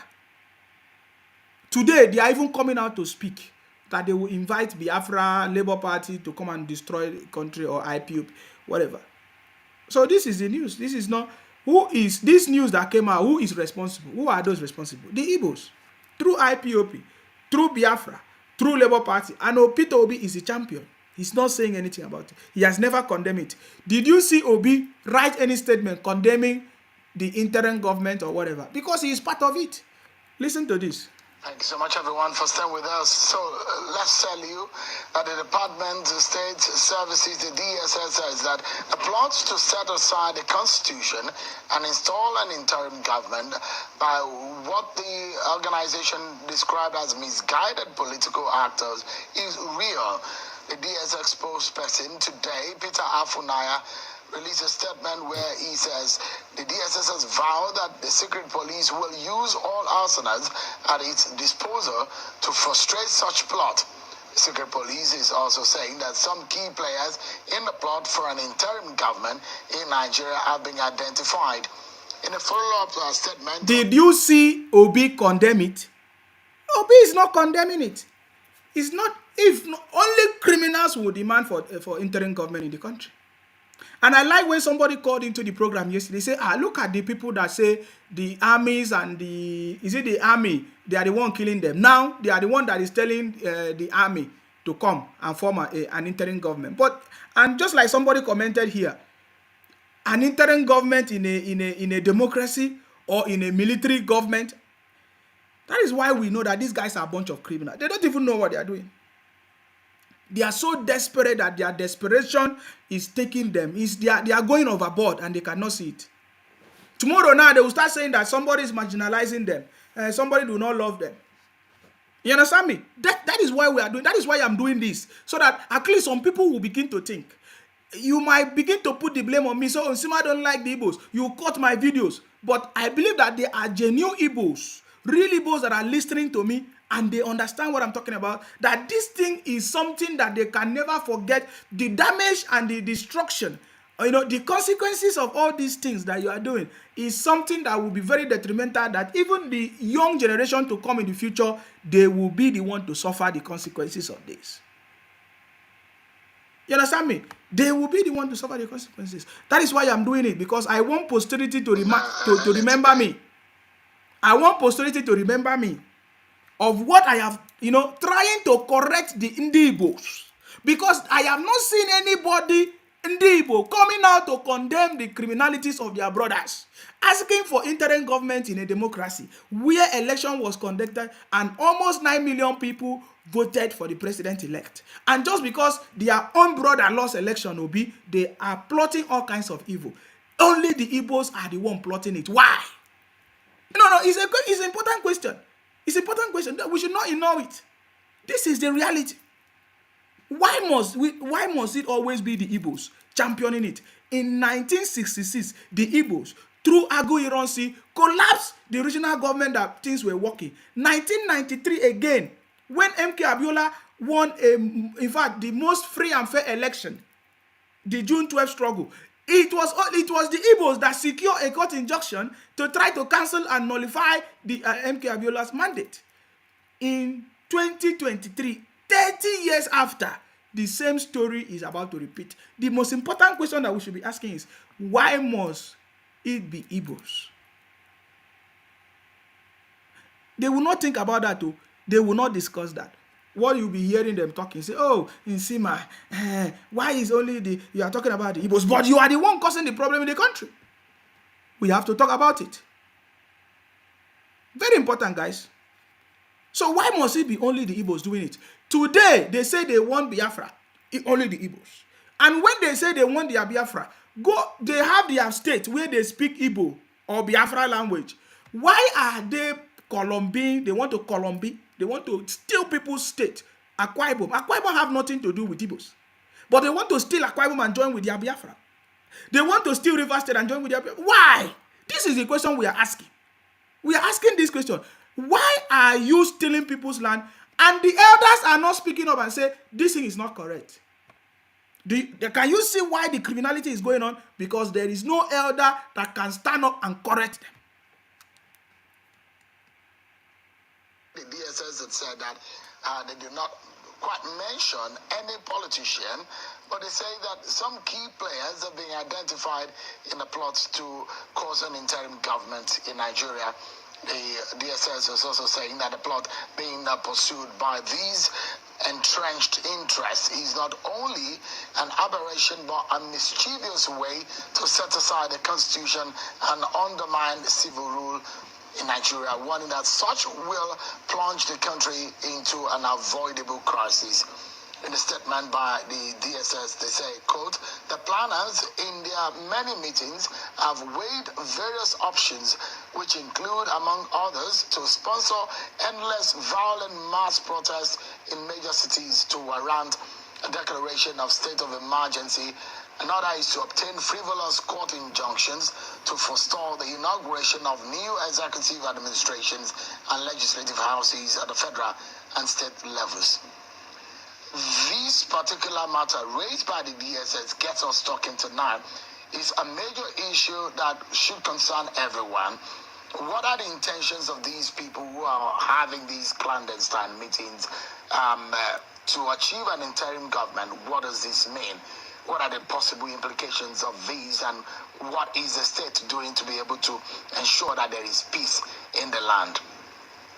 I'll be getting some insight into that matter and get some expert opinions on. Oh, sorry, that's advert. Can you see it? My problem is that who are the people causing it? Who are the people causing it?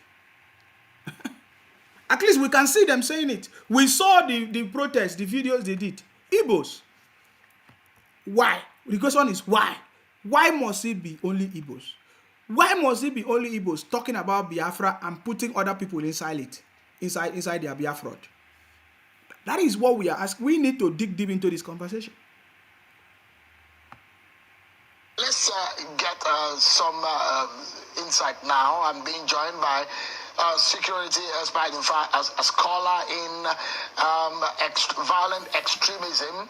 He's also a senior fellow with the Tony Blair Foundation. He joins us live from London, Mr. Bulama Bukati.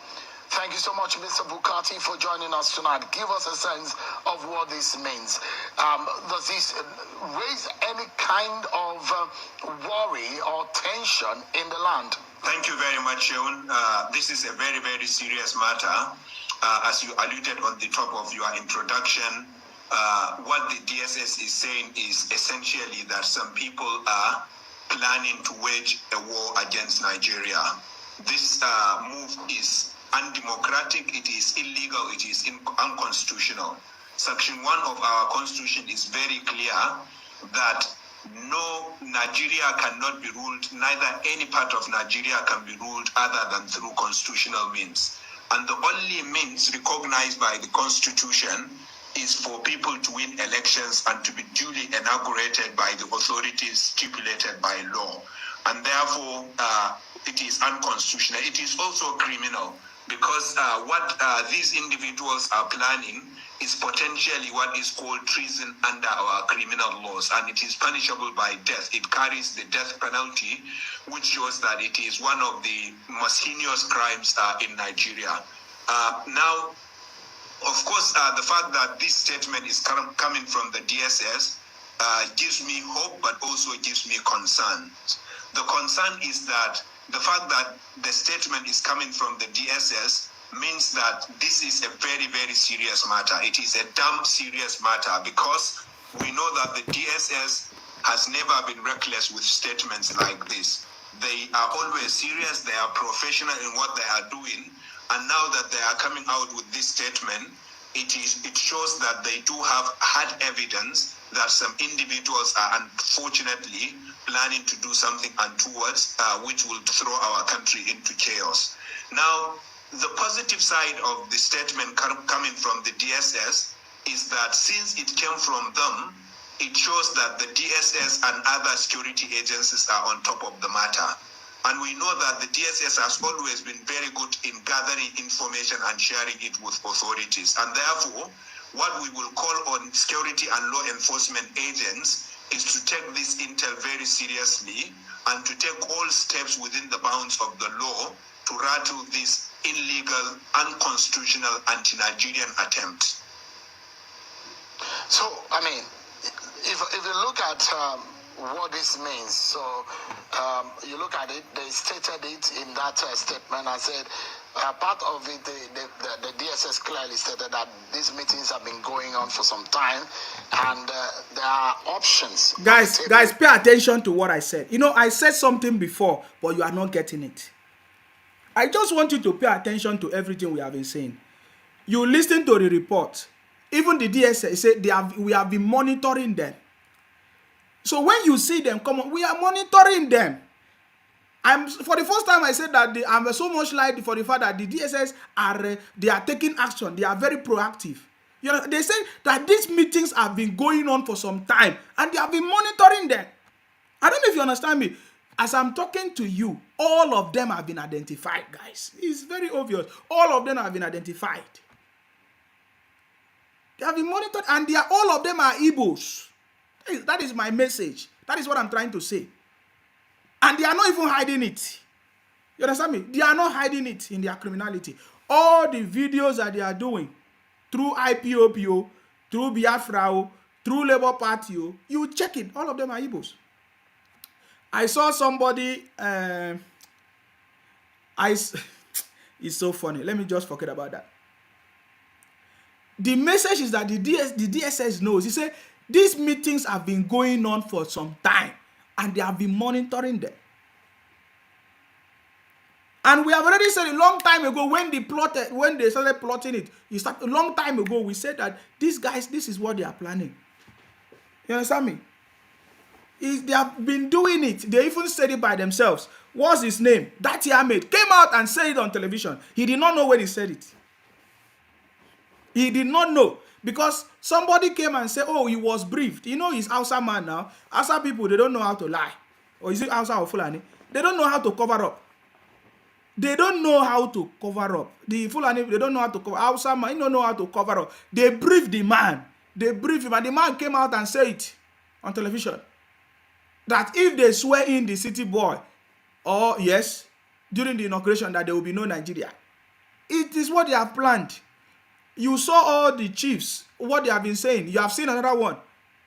They have poisoned everybody's mind because this is what they have been planning. That Ahmed was shocked to say it on television. I believe that he regretted saying that. for these persons. Listen. If the DSS is coming out in this manner, it does look to me that they have a lot of intel. They've gathered enough information and they've been tracking some of these persons. And they said that their plans include, amongst others, to sponsor endless violent mass protests in major cities. And this, according to them, to cause a declaration of the state of emergency in Nigeria. Another one is a frivolous court injunctions to forestall the inauguration of the new executive administration and legislative houses at the federal and state levels. So the question is, you are a lawyer equally. Can anyone get any injunction from any court in Nigeria to stop the inauguration of the government that is elected, or a president-elect, a governor-elect in Nigeria? So the DSS is talking about two methods, like you said. One is violent mass protest. Let's be clear that protest, which is peaceful, sensible and orderly, is constitutional, and every Nigerian has a right to stage that kind of protest, including on Inauguration Day. But it has to be peaceful, it has to be sensible, it has to be orderly. However, where protest becomes violent, then it becomes completely illegal. And where the violence is intended to disrupt an inauguration, then it becomes treason that carries, like I said, the death penalty. Now, regarding courts, the law is very clear. The Electoral Act is very clear that no court can give an injunction to stop an inauguration. But unfortunately, Shaun, we have seen judges and courts in Nigeria using indiscriminately their power to issue ex parte orders. One example recently was the order that was granted to the two main opposition parties to inspect INEX materials. That is ordinarily legal. But because the court gave this injunction ex parte, that is, it had only one party for those of us who may not be lawyers, without hearing from INEC and other stakeholders, it ended up giving an order that stopped INEC from clearing the rivers so that governorship elections could take place. And what happened at the end of it? INEC. Okay, guys, that is another advert, but at least I've been able to address that one to show you that the DSS, they are also confirming everything we have said. Are you getting me now? That they are under investigation and they are all being monitored. Okay, so that one is very, very clear. All of them are being monitored. So let them bring their criminality on. Okay. Yes, that Ahmed, I said it, as a Fulani man or Hausa man, or I don't even know, from the north, he cannot hide it. You understand me? He cannot hide the secret. When they briefed Ahmed Dati, the guy came out on national television and said it. You understand me? He came and busted it, guys. He came and busted it, and so many people commented on it. Hopefully there's no this thing here, because I just wanted to listen to this commentary on it. Listen, guys, I just see this person. Interim national. Listen, these are other people's reaction on it. You understand me? They briefed Dati. Dati came out and said it. To show you that it's something that they have planned by themselves. You understand me? Listen to this analysis by someone else again. Listen. The people that are calling for interim national government, it is quite disheartening, and they are treacherous. Treacherous in the sense that it's as if they don't understand the office they were trying to occupy. I mean, the people who contested for that position. Because when you see a vice presidential candidate of a party that just contested this election, the person of Dati said Dati was warning, and in fact it was a threat. It is a felony. You know, it's treasonable for somebody who has just lost an election and he knows that there are ingredients that are attached to democracy. And one of the ingredients is, as soon as you contest election and you are dissatisfied, the next thing you need to do is to go to court. You are in court and you are still telling people to be protesting. It is, and in that vein, you are still telling, you are talking to the President of the Federal Republic of Nigeria that they should not risk their life. And even the CJN, that they should not risk. So it is treasonable. Such language is treasonable. And it goes to show that they don't even understand what it takes to be president and vice president of a nation like Nigeria. Why did I say this? When you know there are avalanche of opportunities that are there as soon as you are dissatisfied with the outcome of an election, you go to court, and while you are in court, you don't premeditate even the court. That will amount to, prejudicing the court. And for the fact that these people, they are not, they are not players. They don't see politics as a game. Because everybody that wants to practice politics must understand that it is like a game. It is either you win or another person win. It is either you lose or another person lose. And as soon as you lose, if you are dissatisfied, you go to court.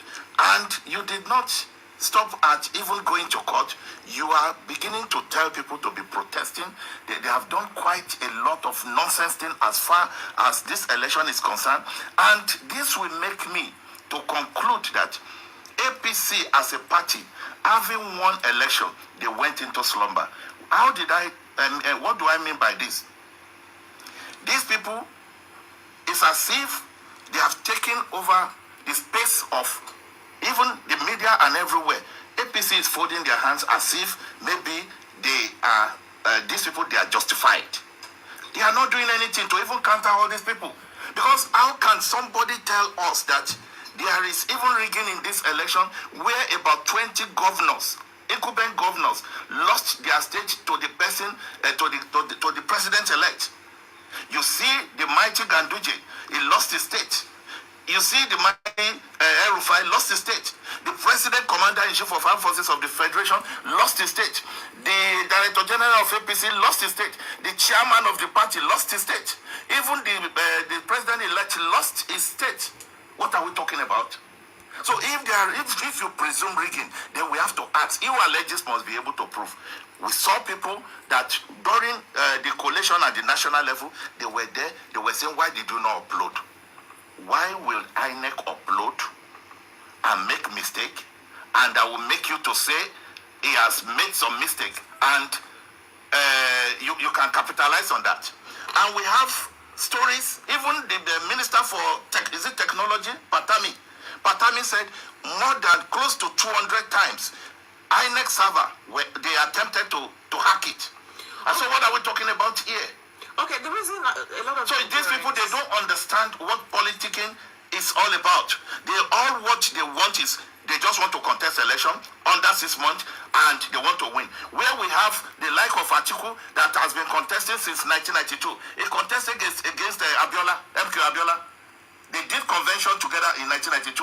We see somebody like Bola Ahmed Tinubu that has even produced president, produced vice president, produced governor. And you just want to contest under 6 months. You want to become president of Nigeria and you want to use force to collect power. Power is not served a la carte. You struggle for power, but while struggling for power, you must use your senses.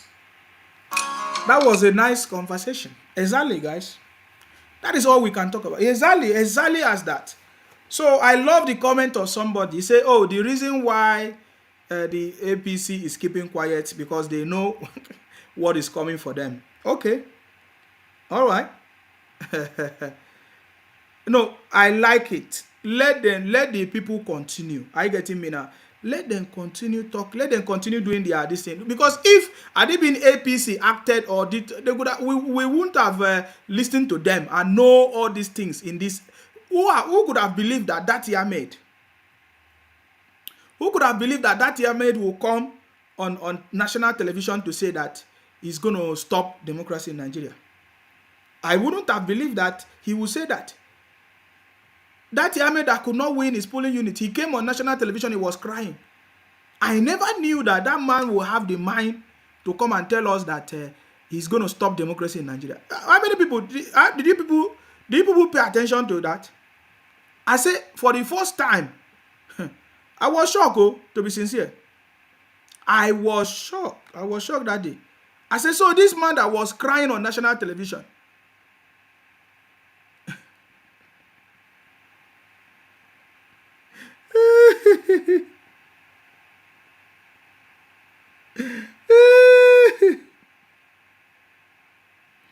oh God.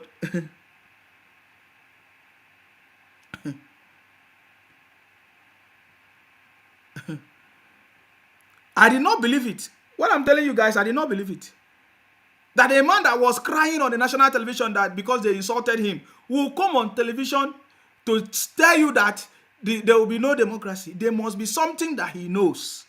There must be something that it is the same thing that Obi is doing, all of them. That is why they have not condemned it. So the very day that statement was made, I knew. Let us listen to it again. It's something that you understand what we are talking about. We are talking about the criminalities of IPOP, how it has started, and the people that are doing it, all the people that are involved, 99.9% of them are all Igbos, and they are doing it and nobody's condemning it. We listen to their elders threatening everybody, oh, it's going to bring IPOP from Anambra to Lagos. Why do you think they are saying all these things? I'm just asking, why do you think they are saying it? So that Ahmed was inducted into it without even knowing. He thought that it's something that he can just make noise. He came out and said it because he's from the north. He doesn't know how to lie. And this is Ramadan period. I believe he's fasting. Is that Ahmed not fasting? He has to say what they have told him. That Ahmed came and opened up and said, this is what our plan is. That is what it means. That is what it means. The way that Ahmed opened up his mouth to say this thing, you should understand that where he's coming from. I'm telling you guys, it was not a joke. Even he did not even, people must have, today, this man must have regretted why he made that statement. Because that is in their secret meetings. It's in their secret meetings. What they have been discussing is what he came out to say. Pay attention to him. You need to listen to every statement he made. He did not mix any words. It's not by mistake. He was not memorizing it. He was not thinking it. He just said it. He knows that this is what they are planning. President, Commander-in-Chief Federal Republic of Nigeria. I believe in this document. That is why I'm so lawful. That is why I'm so confident. And that is why however extreme it is, Sheung, I am saying it on national TV. I don't like to take risks. Guess what? He was even boasting without knowing. He came and exposed something that he did not know. It's serious, oh. This is very serious. When we tell them, go, you need experience. You don't have experience in politics. They think that is a joke. How can you compare somebody that have 30 years experience in politics of Nigeria to Obi 4 months presidential ambition? I don't even want to talk about that Ahmed. That Ahmed ambition, he came in through fraud. He came in as a senator and the court, they busted him. You understand me? So these guys, they don't have experience. This is a confirmation they don't have experience. That's why they can come out and open their mouth without knowing. He was even boasting. Pay attention to it. Any risks? Swearing in a ticket that has not met the constitutional requirements of the Constitution, okay, is ending democracy. Quote me on it. That's your interpretation. That is my interpretation, and that is indeed a correct interpretation. You cannot swear people who have not met the constitutional requirement. You can't do that. If you did it, you have done something unlawful, something unconstitutional. And I'm repeating it. Whoever does not meet the constitutional requirement must never be sworn in. You said my name. If you like, I can say it again. I'm Dr. Baba Ahmed. I'm not taking risks with my safety and with my life. But I'm repeating. Swear in anybody who does not meet the constitutional requirements of our country. You are engaging in an unconstitutional act. Mr. President, do not hold that inauguration. CJ and your lordship, do not partake in unconstitutionality. I am taking these risks for the sake of my country. Yes, It is extreme, and I'm saying it. It was more extreme for Yakubu to issue that certificate. It was reckless. He is putting all our lives in danger. All of us were already at risk. So what is there again in me taking risks again? What have they not done against Nigeria? What have they not abused in Nigeria? Now they'll take the constitution where it is clear it says and get 24. After that, and FCT. They fail to get it. They are going to swear this man in, and I should be afraid? I will not be. I'm telling you that on the 29th of May 2023, swear in Tinubu as this result is. You have ended democracy, whoever you are. You say you're a lawful citizen. Did you hear that? He mentioned the president. He said the audacity. He said, I'm not afraid. Somebody said that is why they are not sending that Ahmed again. He's not experienced. I say, guys, Obi, just common 4 months presidential ambition. He's boasting and causing problem in the country, guys. How can you compare 30 years of political experience to common 4 months presidential ambition of Obi and that? Can you see what he has cost? You need experience. You need it. Learn.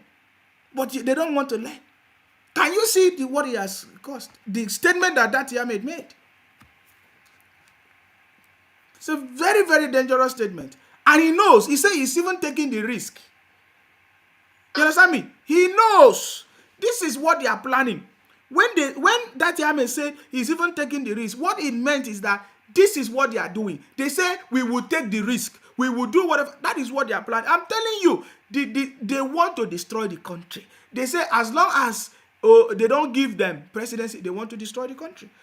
And they inducted or they sent that Ahmed. And he came and exposed them. I'm telling you guys, the man cannot hide now. The man was fasting. He can't lie. Can't lie. He came out and said everything that they have been planning. He did not say it by himself.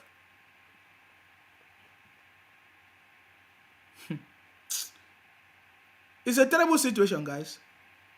This tells you that Obi is the champion of everything that is going on. And he has not condemned it up to today.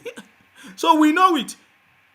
We know it. We are just telling that we know everything that is going on. So let them bring it on. You understand me? Can you imagine that? Mentioning the president of the country. But you wanted to become the president. Thank God that these criminals did not succeed, guys. So, you see that? The judiciary. The law in me is why I'm saying this. Yeah, so the judiciary is the hope of the masses, is the hope of the common man. And if you look at what decision your party, your principal, and yourself are taking in going to the presidential election petition, it does look that you believe in one thing, that the judiciary will work. Do you? I do. What you asked me is a different form of what others have asked me, as in if I trust them. But listen, take these 3 things I'm going to tell you. The law is not a game for politicians to play. The Constitution is not a puzzle for candidates to toy around with. Justices. Guess what, guys? The same court sacked him. So I'm thinking that maybe the man is also happy. Or, sorry, is he happy? The way he's not happy. I'm thinking that that Ahmed want to revenge. Remember, he won. He came as a senator, of course, and then the court sacked him when they busted him of the mass rigging that he did before he came into office. So I'm thinking that maybe that Ahmed together, they have finally convinced him to retaliate for the fact that they remove him from being a senator. You understand me? So, man, guys, that is why they keep inviting. Come on, the more they are inviting them, the more you will hear their mindset, what is in their mindset and what they are planning. Now, somebody said that they are no longer inviting that Ahmed. They contaminated him. This that Ahmed, he regretted ever saying this. He went to have contact with IPOP criminals and terrorists. That is what happened to him. When you look at Obi legal team, it's a confirmation of what we are saying. He said, go and check Obi legal team. They are all Igbos. They are all Biafra because they say they are Biafra. So they brought that Yamid, and at that Yamid, they poisoned his mind. Look at what he came and said. So of course, I learned that they have given Channels TV a fine. Okay, there's something like that. Is it a fine or what? I don't even know. Yeah. Let us look at it. I think I have it somewhere here. Because it is something that is serious. I think there's something like that here.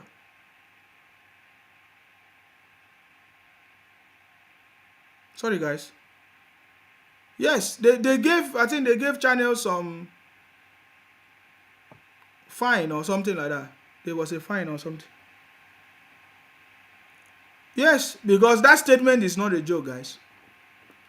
It's not a joke. He fell for it. And nobody can help him. He fell for it.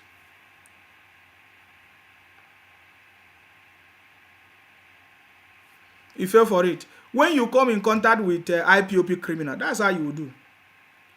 Unless your head is not straight. I'm telling you guys, if you are not strong, you will not come out of it. Go and check all the people. Go and check all the people in IPOP Biafra today. They know the truth, but they cannot come out of it. Some of them, they say they gave them oath, or is it oath? They gave them oath. Oath.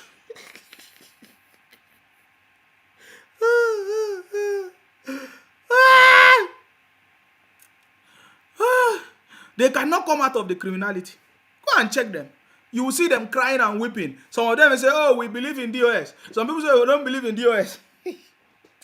We passed that level those days. Are you getting me now?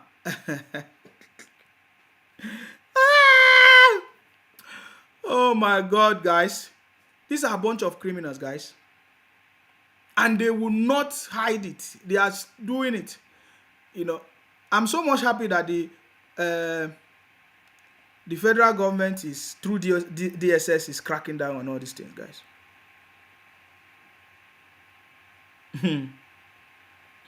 Even Deji commented on it. He said, opposition united and set to protest in front of White House against Tinubu's victory. Of course, that is what we have been talking about. We saw the protest paper. They say they want to protest against Baba Tinubu in the US. So Deji is asking them, so you guys are now, the opposition, you guys are now united now. You said to protest in front of White House against Tinubu's victory. They had only one job before the election, but they were more concerned about teaching each other lessons and exchanging insult. Yes, insult on social media. Are you getting me now? Everybody know that they are already a failure, but they keep disgracing themselves. It's a good thing. You understand me? Continue to disgrace yourself, guys. Continue to disgrace yourself. That's all we can say. So they are finally giving Channels TV 5 million. 5 million fine. NBC. 5 million. Wow. Which means, so if they can give Channels Television 5 million fine, what about that Ahmed?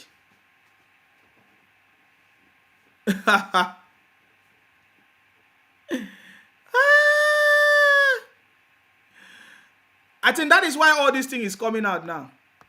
That is why all this thing is coming out. They say Labour Party, what happened? Let me show you now.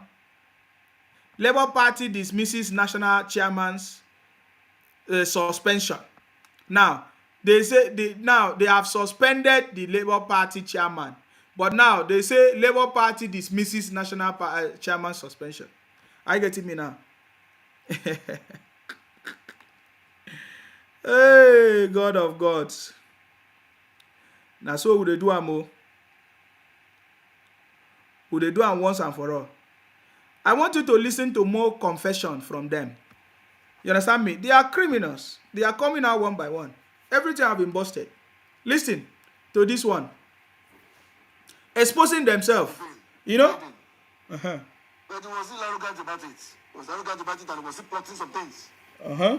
that he wanted to do to me. I heard about it.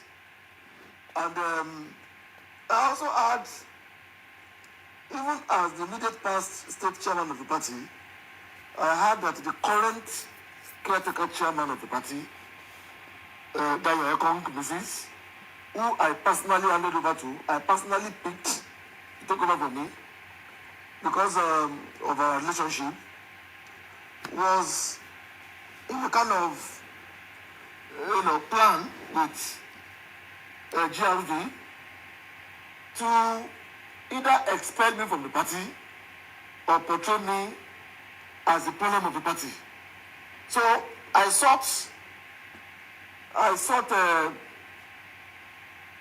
opinions of people in my own camp, and they said, Mr. Salako, before these people continue to rubbish your name, before they continue to portray you in that light, let the public know what has actually transpired or what is actually going on.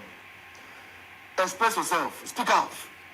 So that by the time they come out with their own plan, they are able to come out with their own plan, the people will see me as the problem of the party. Okay. And that was why I decided to express myself.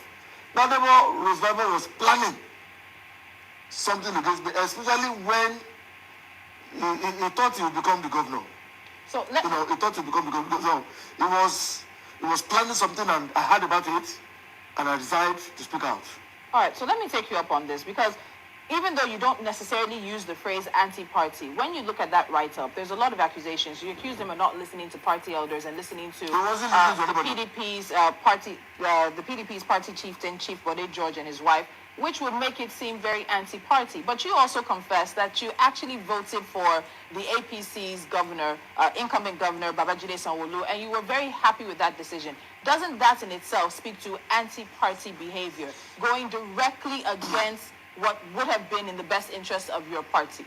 Well, as at the time I decided to vote for Governor Babajide Sanwo-Olu, it has got to the peak of it for me. The peak of the frustration. Because it was like I was the only person on the side of most of the people I trusted when I was in the party. I actually built the party. I actually led the team who built the Labour Party structure that is running the system in Lagos State today. And I wouldn't have come out to say I voted for someone. It's not a thing of pride for me. But Badebo Roosevelt is the one who told me that he didn't want my vote. He told me he didn't want my vote, that he didn't need my support. He called our bluff. In every political party, we always have camps, we always have, where we belong, and all of that. So, my own side where I belong is the side of the real gladiators, the people who are the who is who in the party. But it's interesting you mentioned that. Sorry, I apologize for interrupting you. But it's interesting you mentioned that, because you also mentioned that Badebo Roosevelt came from the PDP, but you also came from the APC. And during your tenure as chairman, you've had to deal with questions concerning your loyalty to the Labour Party. So in terms of that, I'd even have to ask you now, would you be willing, are you going to stay with the Labour Party? Or is this sort of internal situation one that might force you to cross the carpet again? Well, I am not someone that can just say I want to leave Labour Party like that. Because I still hold a position. I hold an appointment.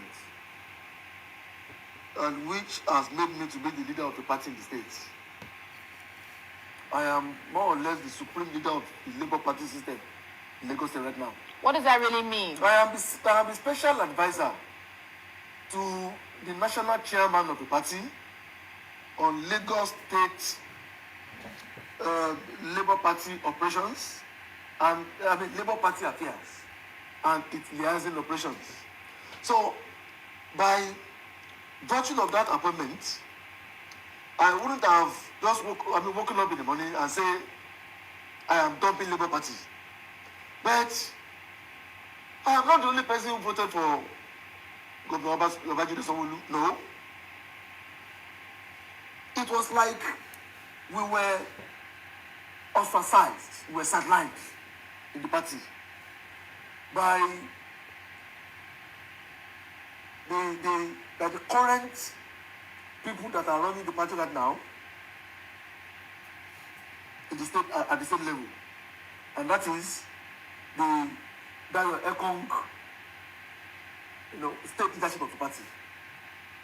She has not been running the party to carry anybody along. She has been running the party as if it is a personal business enterprise. So a lot of... So guys, do you know why I'm playing this? These are the people that say they want to give us a new Nigeria. You could have imagined the kind of situation they could have put the country. Obi was a disaster in Anambra. They wanted to bring the same disaster in the country. Look at them shouting Chinedu, Chinedu in Lagos. You can see what happened. That is why I'm bringing it to you. I'm just making you to see that these guys are terrorists.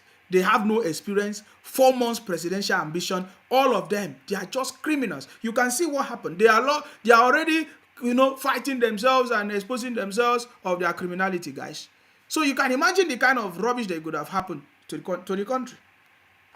Thank God they did not succeed anyways. Are you getting me? So now the NBC have fined Channels TV 5 million. So if they are fined NBC 5 million, what do you think will be the punishment for Dati Ahmed? Guys, let us start from there. I'm going to open the line now. I've done 2 hours as normal. I'm going to open the line. Let us at least take your comment, your contribution. What do you think will be the punishment for Dati Ahmed? Inciting violence, inciting interim government, is in line with all the protests, is in line with all we have been seeing them talking about, is in line with what IPOP, Biafra people are saying. All the disobedient children, they all had the same meetings and they came out. So what do you think? Now that Channels Television have received this fine, what do you think will be the punishment of Dati Ahmed? Or is the federal government not going to do something about Dati Ahmed and others? It's not just only Dati Ahmed. All the people that have been saying there will be no Baba Tinubu administration, they are going to destroy democracy and all of that. What do you think is going to happen there, guys? So we are going to open the line now. If you want to call in and make your contribution, you are free, guys, to call in and make your contribution. I'm just making you understand that Asiwaju is coming. All these their plans have been busted, but then because their plans have been busted, the consequences will not be. It's not going to be a little, guys. Hello, your name and where you calling from, please? Hello, my name is Ola from New York City. Yes, please go ahead. Your contribution. Yes, about the protest in Washington, D.C. Yes. I just want us to know we should not just, they are not opposition. This protest is organized by Igbo. Yes. Because they use the letter-heading paper they used to get the permit. It's a company from a corporation from Igbo guy. It was signed by Igbo guy. So this protest is not by opposition. It's an Igbo protest from New York. So it's not because before you can get the permit, you have to rally around to the police, and they use the letter-headed paper from one company from Igbo. The guy who signed the paper, the name is Shubike, whatever, is Igbo guy. So you can confirm. Thank you. Thank you very much for your contribution. Right. Yeah, I think I have the. Okay, this is the permission. If you can send me that letter, please. The letter-headed paper that they used to seek for this permission. I think this one is the permission itself. We need the letter-headed paper, please. If you have it, can you send it to me, please? Please, Ola, please, if you can send it, send that letter that shows that is Igbo people organizing the protest in US. Please, send it for me, please, if you can. That would be very, very helpful. We know that they are the ones causing the problem, but we just need more evidence, guys. So yes, the number is on the screen. If you want to call in, you can call in and make your contribution right now. Yeah, I mean, you can call in and make your contribution. Okay. So somebody said that that Yame should be pardoned and punished Obi. Obi use their head. Forget about it. He's Obi they talk, I still say no, saying they talk. You understand me? Now wow.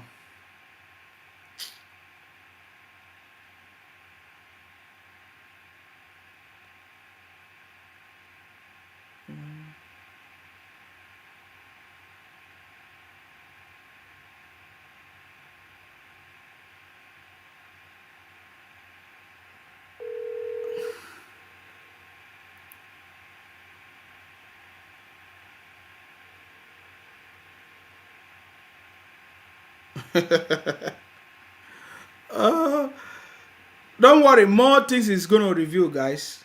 More things are okay. I was thinking that this person is ready to talk. You call me and you are not ready to talk. What are you talking about? Hello. Hello. Good evening. I salute you. You're welcome. Hello. Yes. Yes, Very good. This is Dami as usual. Thank you from very Lagos. much.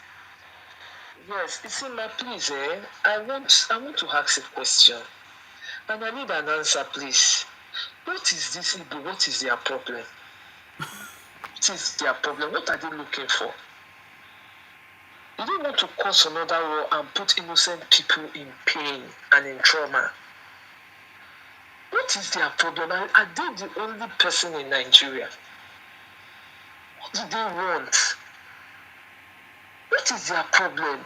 If they cannot get the presidential seat, which is not meant for them, can't they continue in their trading, for cry aloud? What is their problem? I tell you, a lot of people are scared because of these people. I sent you a video, I know you've not opened it. You need to see them bragging in Lagos, a state that is not Igbo land. They just want to use this election to destroy many things. Since the thing did not get into their hands, they want to use it to kill innocent people and cause riots and cause problems in this country. In fact, if Tinubu can just do we innocent one a favor by making sure that, if possible, the soldiers are ready for them. When they misbehave, they should uproot all of them out from Lagos. I don't mind. A lot of people are scared, Isima. A lot. Some are even stocking their house with food in case if there's any eventuality, so that they don't go hungry. Because these people, the way I'm seeing them, they will strike any moment. So please, if Tinubu can do something about these people, I will really appreciate it. Thank you. Thank you very much for calling. Thank you very much. It's the work of the DSS to take action, okay? So don't worry. Hello, your name and where you're calling from, please. Go ahead. Hello, Sima. Good evening, my brother. I salute you. Yeah, from the UK. Good evening. How are you? I'm fine. Thank you very much. Hello? Yeah, we can hear you now. Okay, you can hear me now. You are reduce the other volume now. We have discussed this many times. I think they have problem with the Yorubas. Whenever they did the same thing during Abiola. Now, Baba Tinubu. What is their problem with the Yorubas? We are not in competition with them. We develop our states. Why can't they develop their district? They say they are the richest in the whole of Nigeria. Yeah, let them go and compete with Dangote now. This thing that they are doing with Baba Tinubu, can they do it with the Hausas? They cannot. They cannot do it with the Hausas. It's like they're just undermining us that the Yorubas cannot do anything. And by the time they start their trouble, my God, all of them will disappear from Nigeria. They will disappear. Because we keep it quiet does not mean that we are fools, that we don't know what we are doing. They are just pushing us to the wall. coming to our land to intimidate us, telling us that they're going to take over our land. I don't know who does that. Where on earth do they do that? They will invade our space. They will take over our district. We are not even complaining. I know Yoruba man is even dragging their own place with them. Baba Tinubu won. They won Lagos. They won this thing. And it was clear that they did not even win the core northern states to make Peter Obi the presidential district, to win the presidential ticket. He did not win. He came third. And now here they are making trouble. They went to UN headquarters. They went to the DC for interim government. Look at the democracy that people fought for. They kill people because of that democracy. These stupid criminals. They want to truncate it. And the military knows clearly that they cannot even take over. There cannot be any interim government. Most of them, I don't blame them. Most of them, they are illiterate. They are illiterate. The Igbos, most of them are illiterate. Because they are covered with all this tribal bigotry. They don't like any other tribe except their stupid tribe. I mean, it's high time. The government, the DSS should do something and save Nigeria from their hand. I trust our military. They are well equipped for that. I trust the DSS. They've done their underground work. These IPOP people, they will wipe them off. They will wipe them off. All these things they are doing, they said they want to. There was one stupid easy one from this thing. They said that he will go and bring IPOP people to come and be their security in our own land.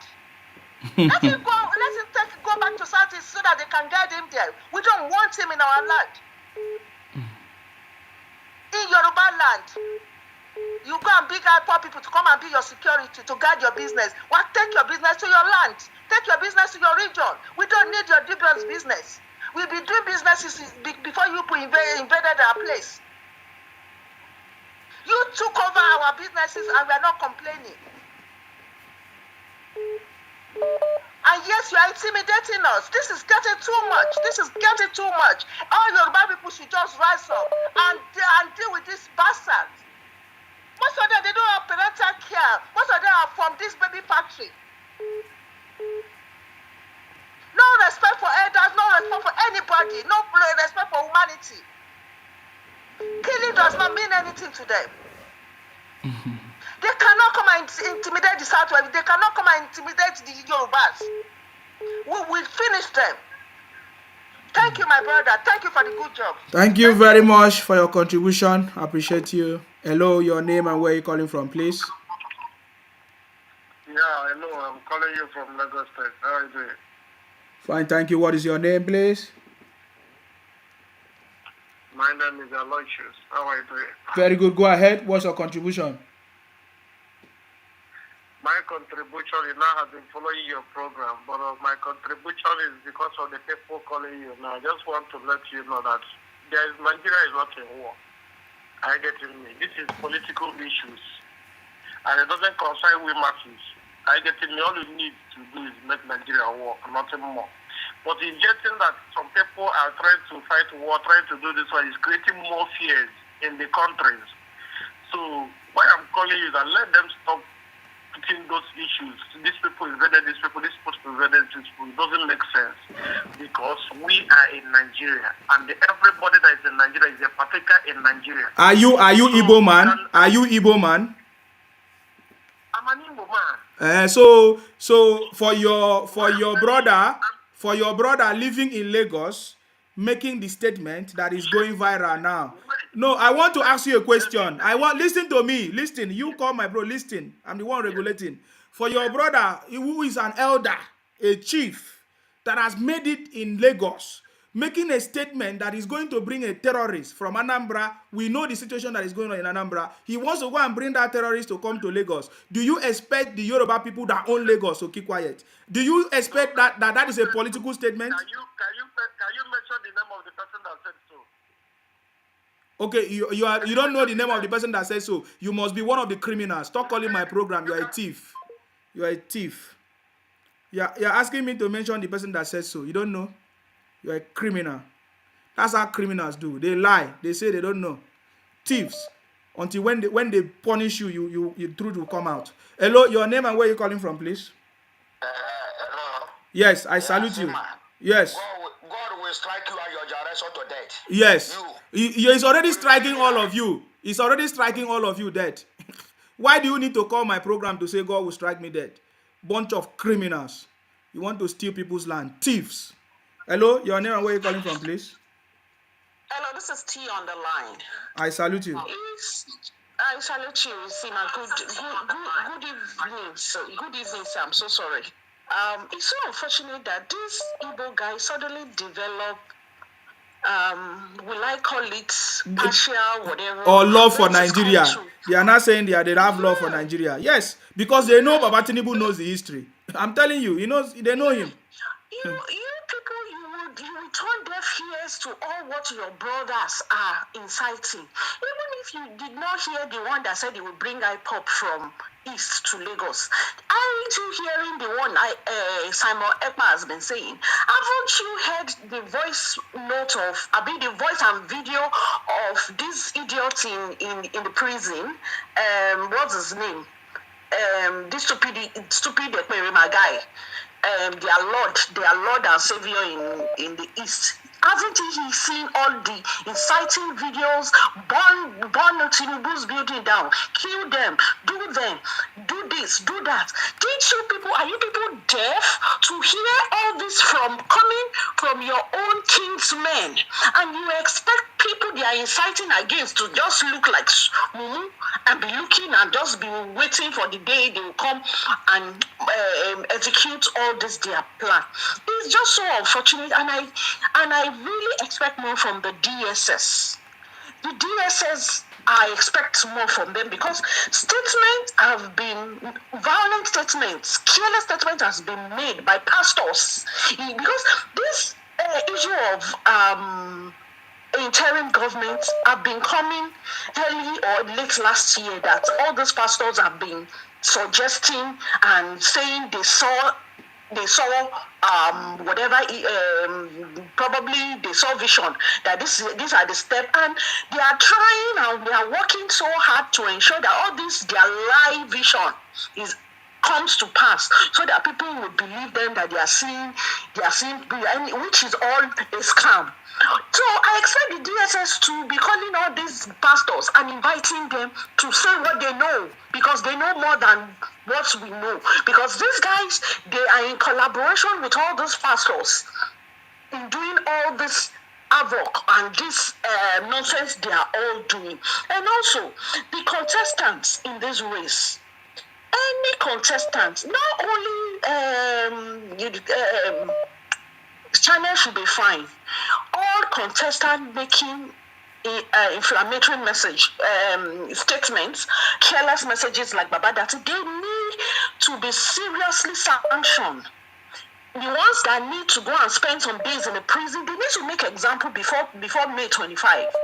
They need to create that there is no nonsense. We ain't gonna tolerate any nonsense from anybody. So the DSS need to step up to issue, and all people that are needed to be locked up, or whatever that said there won't be any Nigeria, that one too should be cooling off in DSS office to help the DSS in their investigation. And also Obasanjo, they need to invite the man too. Because all this tension going on, because these Igbo, they feel that they have the backing of some key people, some key leaders in Yoruba land and ex-leaders, which Obasanjo happens to be one of them. The DSS need to. Obasanjo is not. Yes, he has ruled Nigeria before. It's not above the law. Trump now is asking for some of his own atrocity in America now. Obasanjo needs to be invited. He is one of the people that is fueling this nonsense these guys are doing, because they are relying, and also he is telling them all the strategy and moves they need to make. Because if he is not telling them, this guy would not call him, this Okada guy would not call him to be asking him, Baba, what should we do? He should not be calling him. Why can't Charlie Boy call Babangida? Why can't Charlie Boy call Abdul Salam? Why is it that it's Obasanjo that is calling? So the DSS need to invite Obasanjo, that useless, shameless man. And also, I'm calling on the well-meaning, well-Nigerian youths. They need to go and storm that man's house called Obasanjo. This man, Nigeria has been so grateful. The Nigeria has been so merciful to you. I don't see any bills this man has paid Nigeria before. Nigeria paid for maybe his schooling. Nigeria paid for all his training in his life. Nigeria paid for all his children's training in his life. Nigeria paid for his accommodation. Nigeria paid for anything. What this man became today in Nigeria, Nigeria made it to be. We young youths in Nigeria, we've never enjoyed or benefited from the project Nigeria. But this idiot of a man, whole shameless man, useless for nothing, has benefited, and Nigeria has been so good. He's even stole from Nigeria. He stole the wealth, the youth they are meant to be benefit from. He stole from us. And upon that, he's still causing chaos and still causing up pains and trouble in this nation. I expect the youth of the Nigeria to go and storm the man's house and tell him enough is enough. There should be a rally to tell Obasanjo and the likes of Obasanjo, enough is enough. We've had enough of you guys. Leave our country alone and let nature and ourselves as in handle the affairs of our nation. Where you've gotten us to. This man, despite the fact that Nigeria has been gracious to him, he has not repaid us in any way. Instead, he's causing us more pain. So it's high time the youth arises and take the trouble to the troubler's house. All those that are troubling Nigeria, they need to visit them. And that issue will also be dealt with seriously. And any other person that cannot tame their tongues and because you are a contestant, and in a contestant there will be a winner, there will be a loser. You've lost. The laws has already stated steps you need to take if you feel aggrieved or not satisfied with the result. Why not follow through with the process and wait on whatever judgment it comes? You are not waiting. You are inciting and causing tension in the country. This is not nice. The DSS should do more. We need the DSS to be at work. We need the police to be at work. And the man that feel that he can bring IPOB to Lagos State, we are welcome. I'm even begging him, he should make it fast.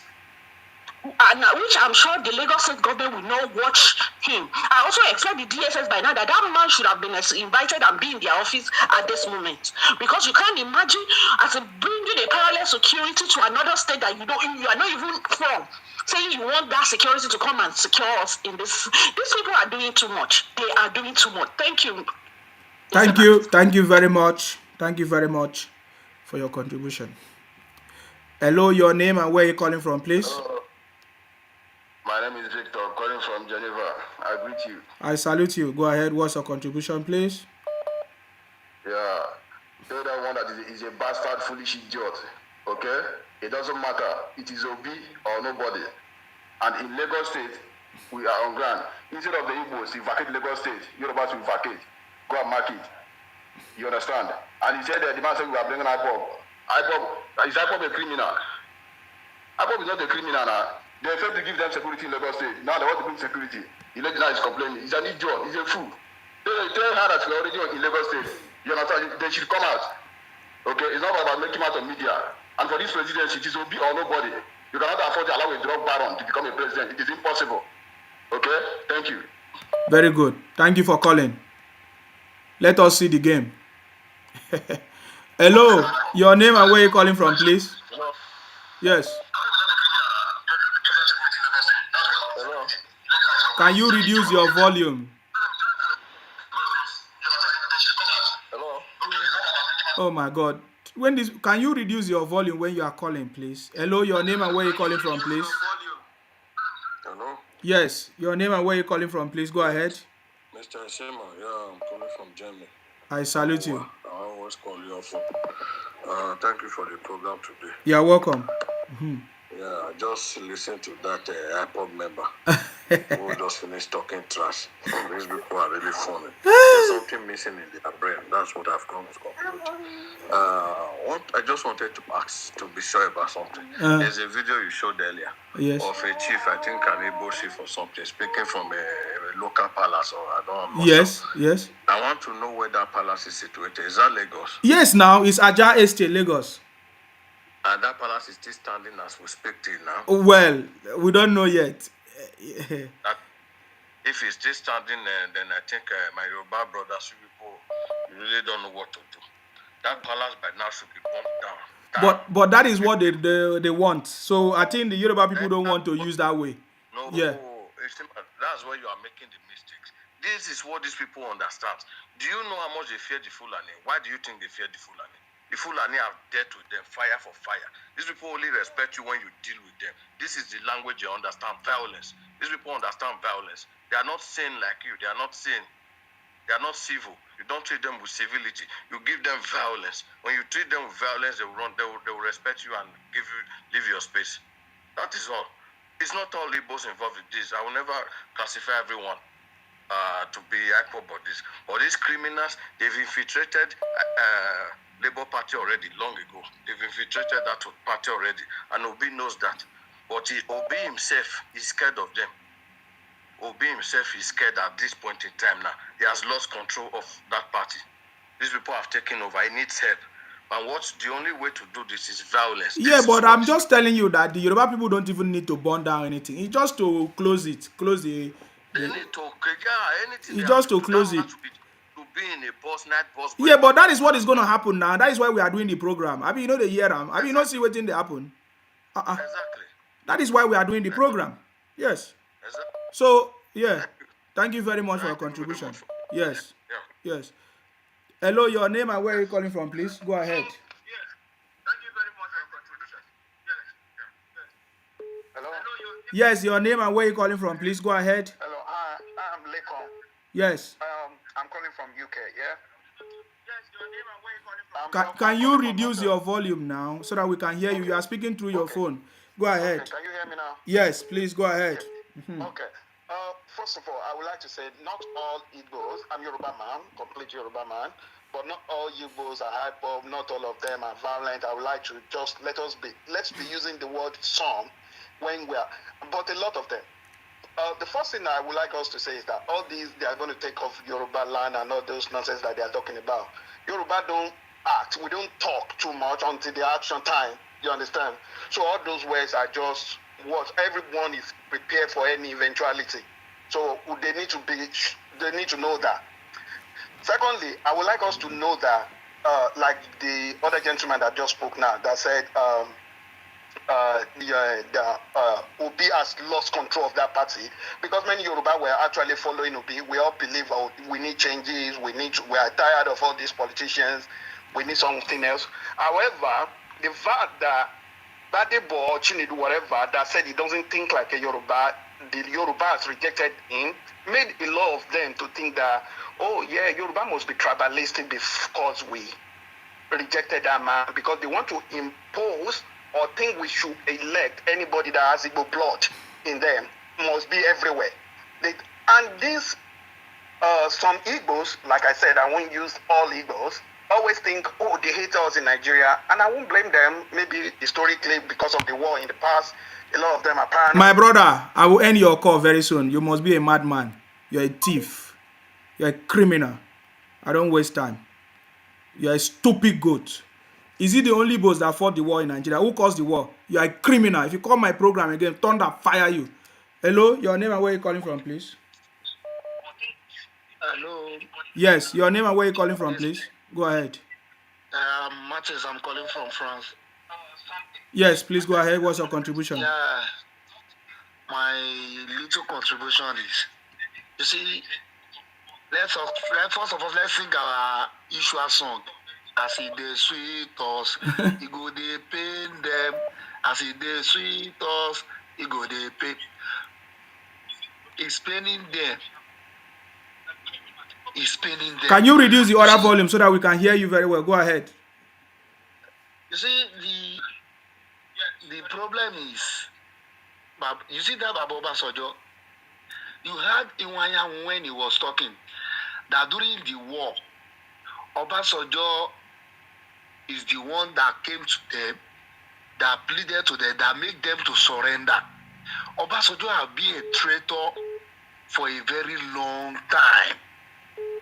That statement alone, many people did not notice that statement, and they don't know what Iwanya mean. That is why Iwanya and Igbos are praising Obasanjo. So I want to believe that Obasanjo is 100% Igbo.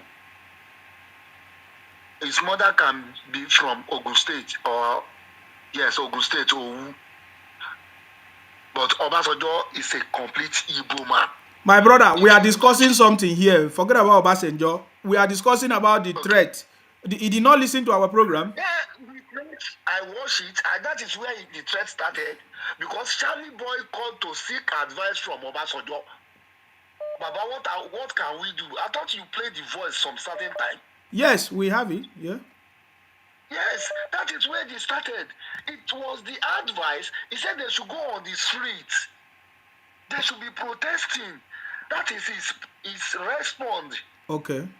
To Charlie Boy then. So that is what triggered the whole problem. What that is saying, what Obi is doing, they believe they have the backup of Obasanjo. But I want to remind you, Obasanjo is not the only ex-president we have in Nigeria. We have Gowon. Gowon is even head of state before Obasanjo. We have Babangida after him. Buhari that is rounding up is also a military man. So we have Babangida, how many of them have used Abdul Salam that we even want to call father of democracy that hand over to Obasanjo? How many of them have you seen?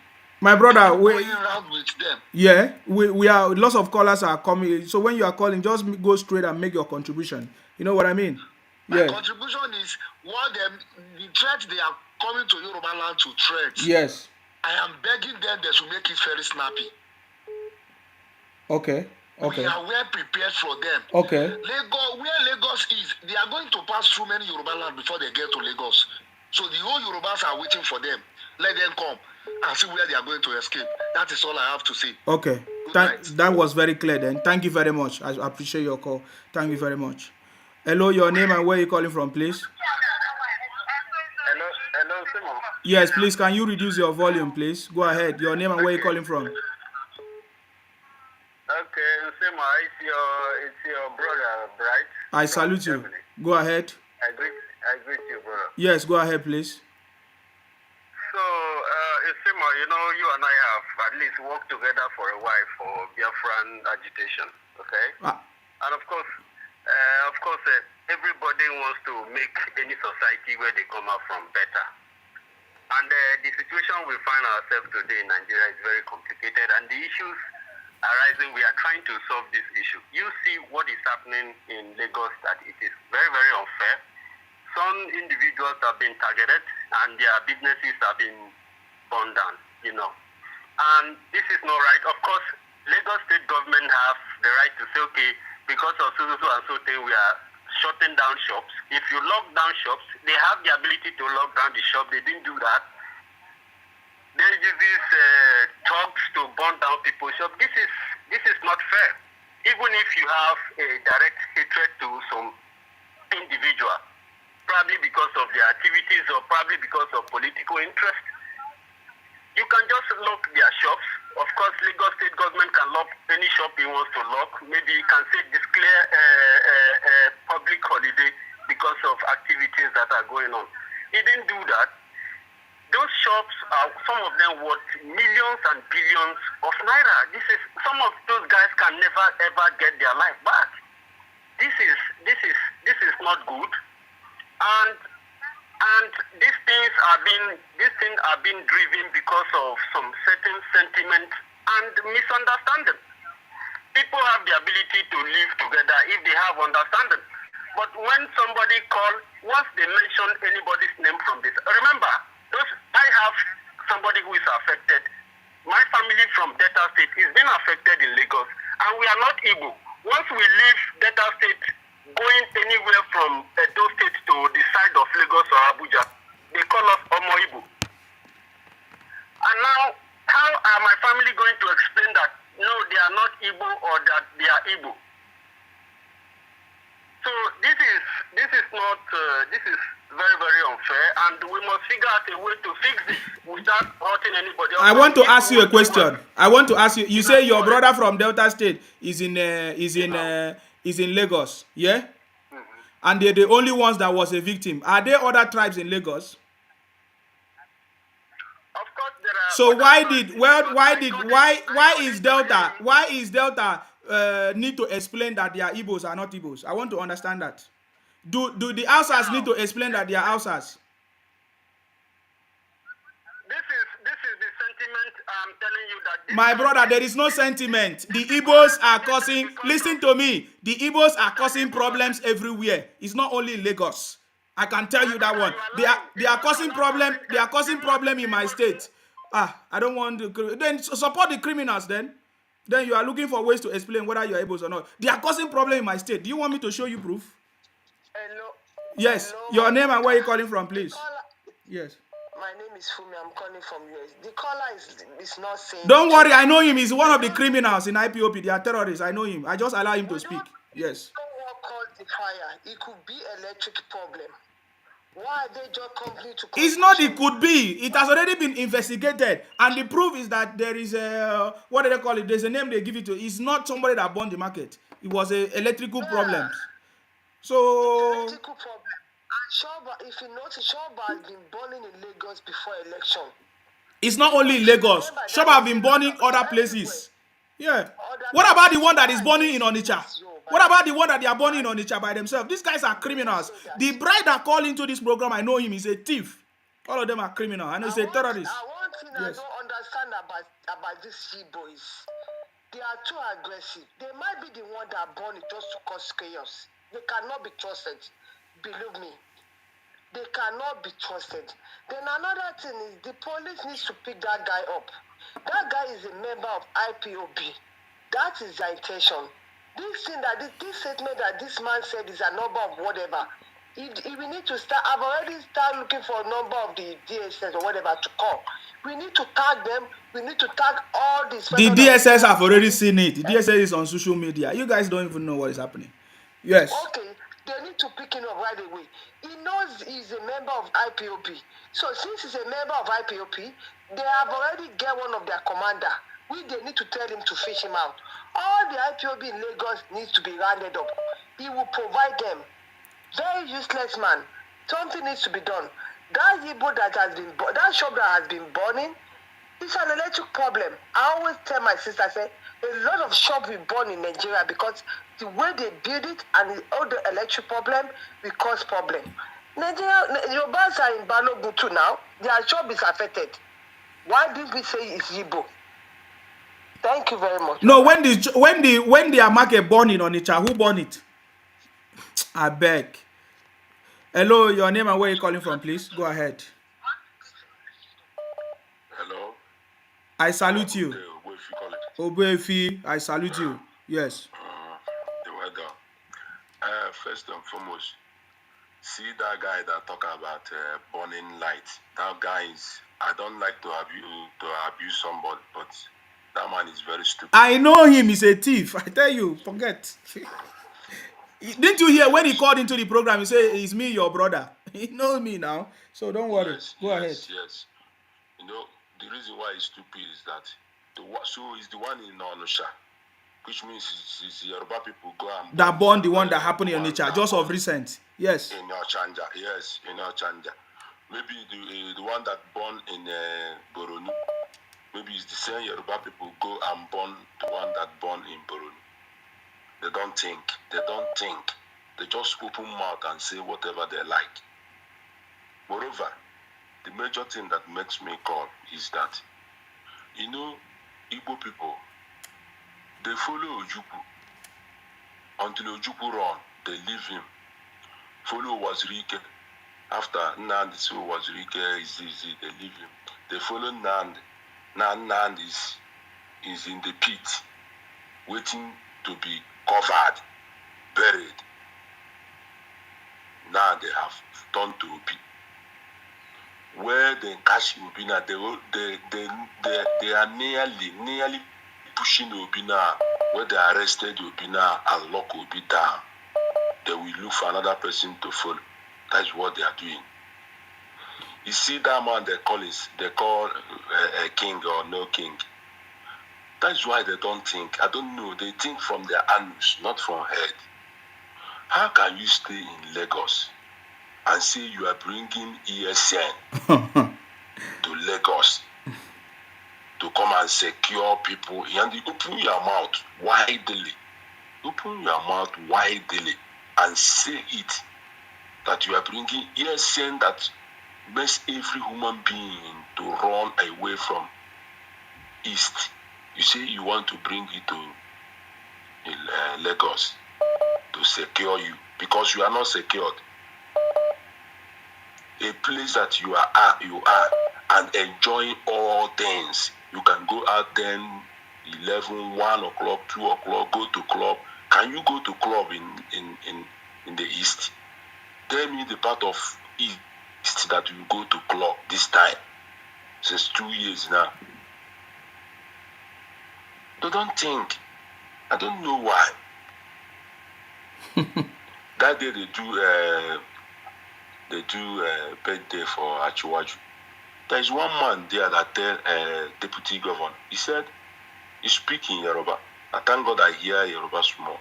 He said, after you people swear in, we are coming to put strangers where they're supposed to be. We are not pushing them out, but we are coming to put strangers where they're supposed to be. And I love that story. I am Igbo man from Anambra for that matter, but I love it. Let them put us where we're supposed to be so that we can learn once. I told you from now to 6 months, Igbos will learn from Lagos. They will learn. Maybe that is the final bus stop for them. They will learn. Then they haven't started. You know, all of us Igbos used to have sense when it is hot. But when we find a place to enjoy our life, no, it's not good for us. But when we start looking for a way, that is when it will be okay for us. But that the only thing I know that I have seen is that they are pushing Obi where Nand is. If they finally push him there, then they will look for another person. And that is what they are doing. And it will soon clear for their eye. Because I don't see how almost 99.9% people think the same. Almost 99.9 people think the same. Nobody will say, see, this way is not good. All those people, you see Carlo, or Joseph Carlo, have you seen him talk about all these things? No, you need power. Let them put him there, but he doesn't bring himself out and say, this thing is not good. Is he not seeing all this thing that he is our king in Lagos? Is he not seeing all of them? Is he not a leader? You cannot come and condemn all those things so that people will trust you. People will trust you both. But you bury them. You don't want to say about it so that they will not burn your house or they will not attack you. But you want people outside to trust you and give you power that you supersede over them. It cannot be done. That can never be done. Because you have to caution your children before another people will believe you that you can treat their children well. That time we say when the teacher children are misbehaving, they will say, why? Your father is teacher, why are you misbehaving?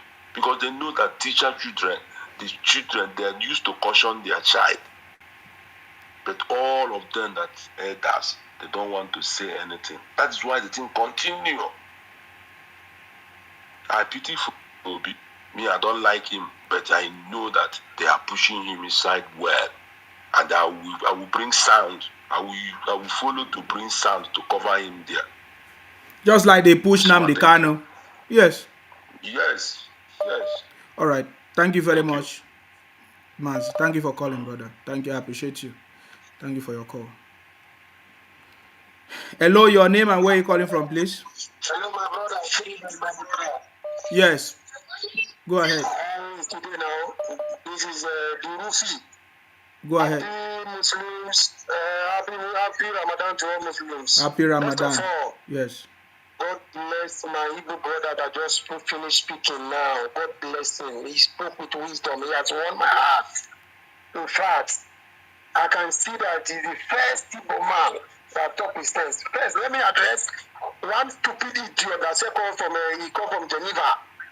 That idiot, that IPOB terrorist. I am challenging him. My name is Ralph. I am challenging him. He should come down to Lagos. I will give him address or whatever he want to meet me. I am ready for him. I am challenging him. This idiot that God will punish, that Ogu will kill him and his family. He's saying that he will perish. It's his family that will perish. God will punish him and punish his generation. May his family never know peace in their life.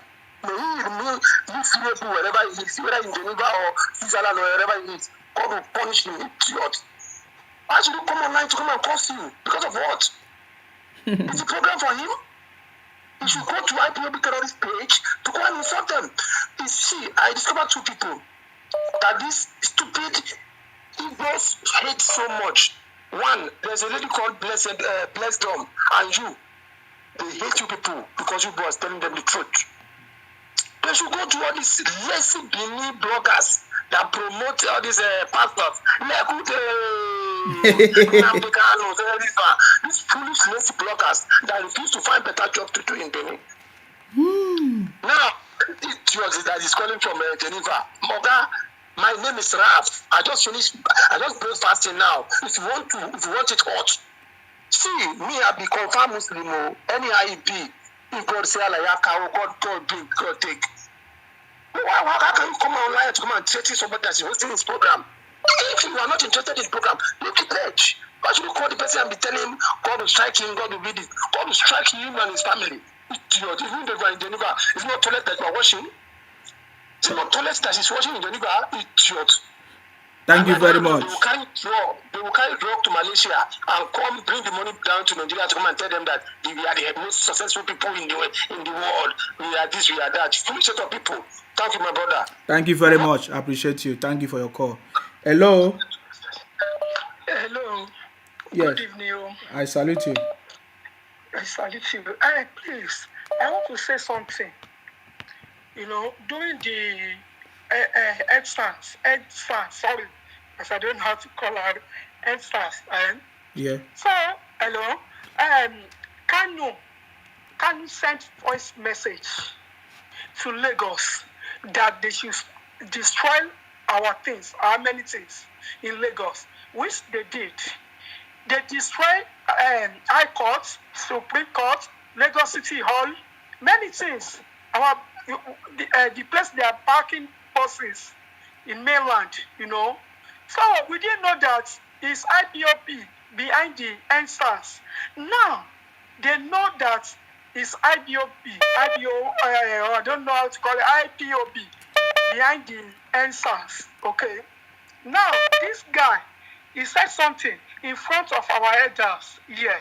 I'm in Lagos now, and it's very, very good. What he said that if there is no Obi, nobody. That is very, very good. A lot of people that you don't believe are watching your show.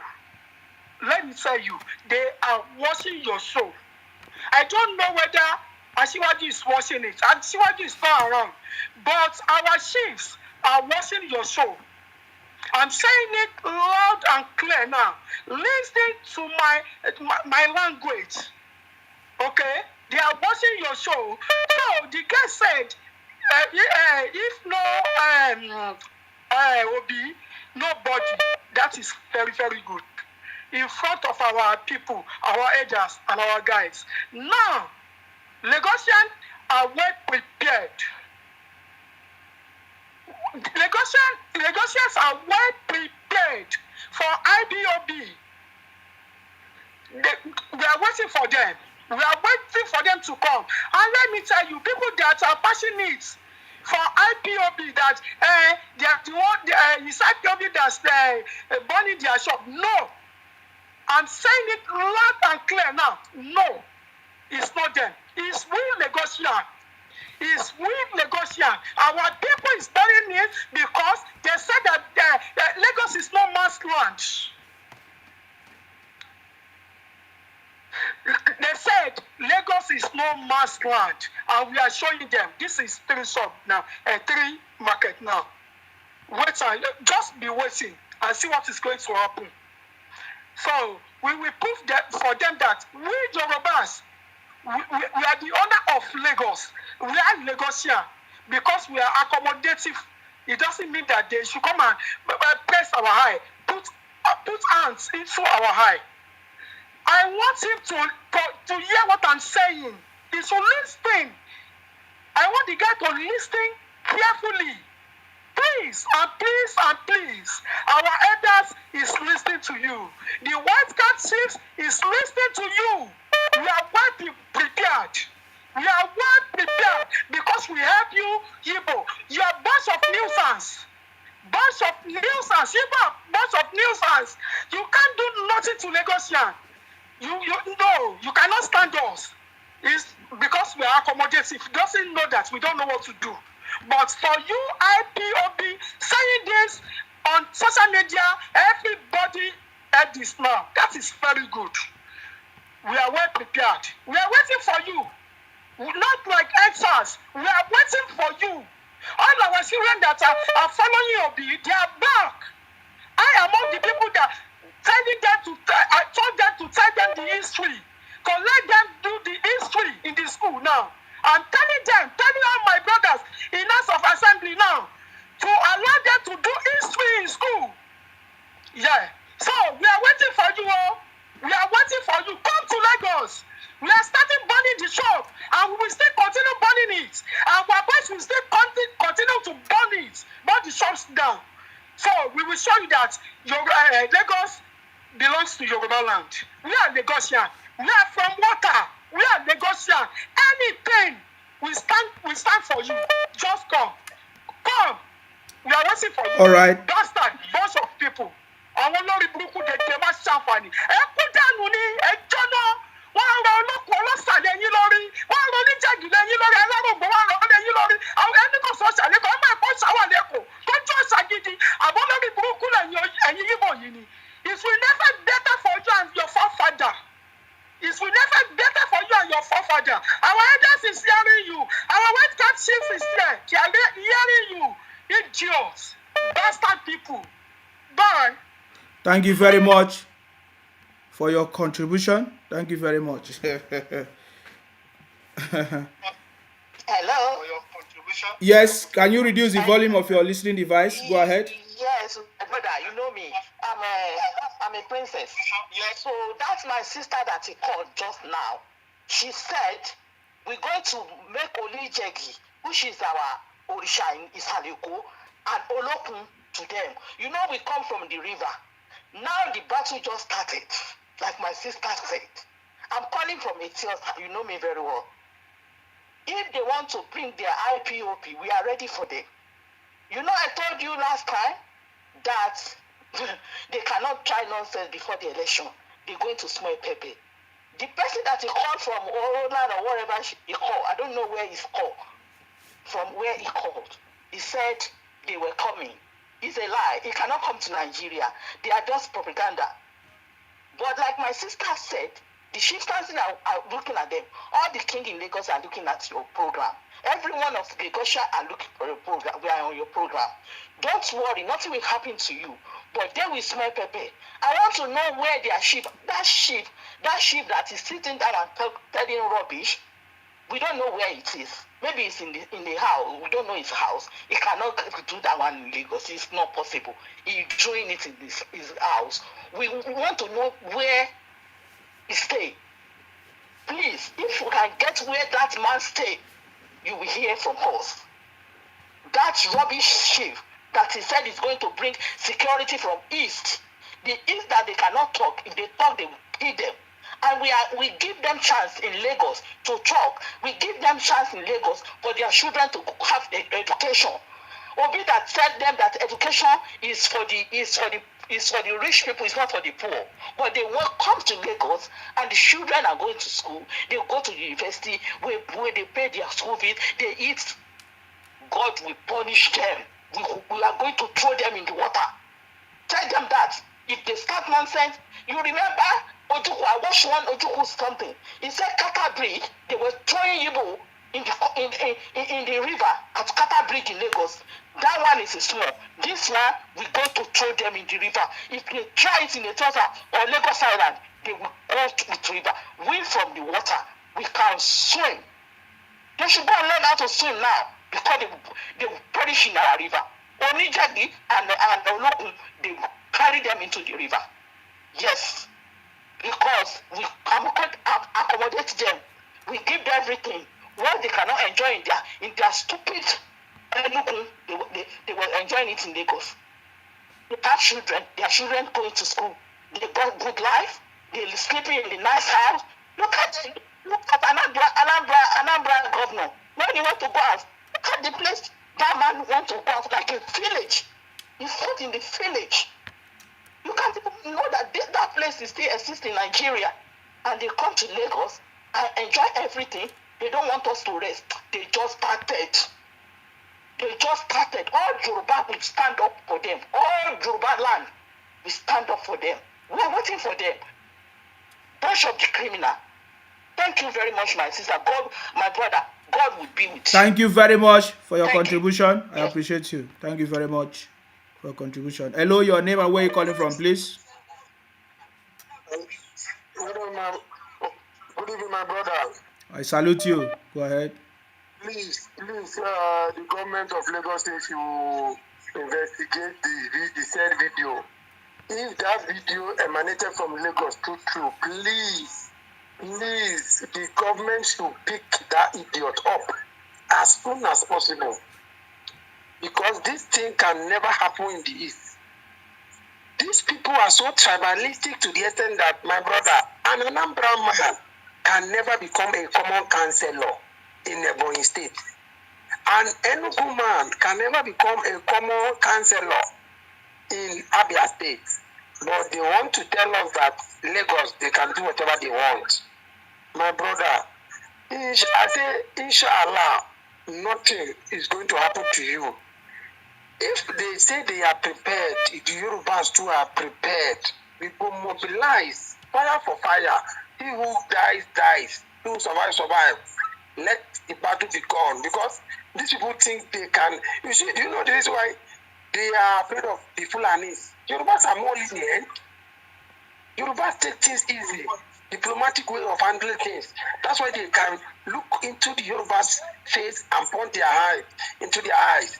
You see, if this thing they are doing, I think it has happened in a state, not even don't let us go Kano, in a state of Zamfara or Sokoto.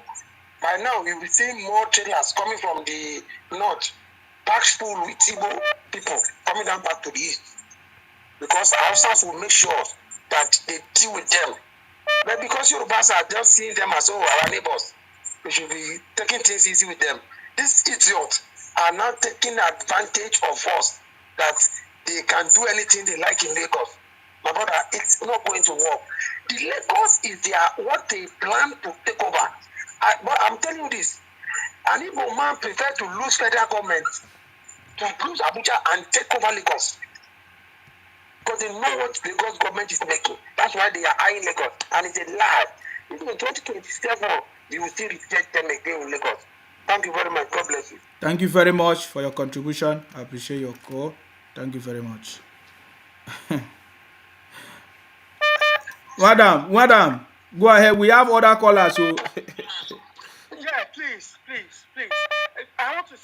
something in my language now, please. Ẹ jọ̀ọ́, gbogbo ẹ̀yin ọmọ Yorùbá tẹ́ bá wà ní online níbí.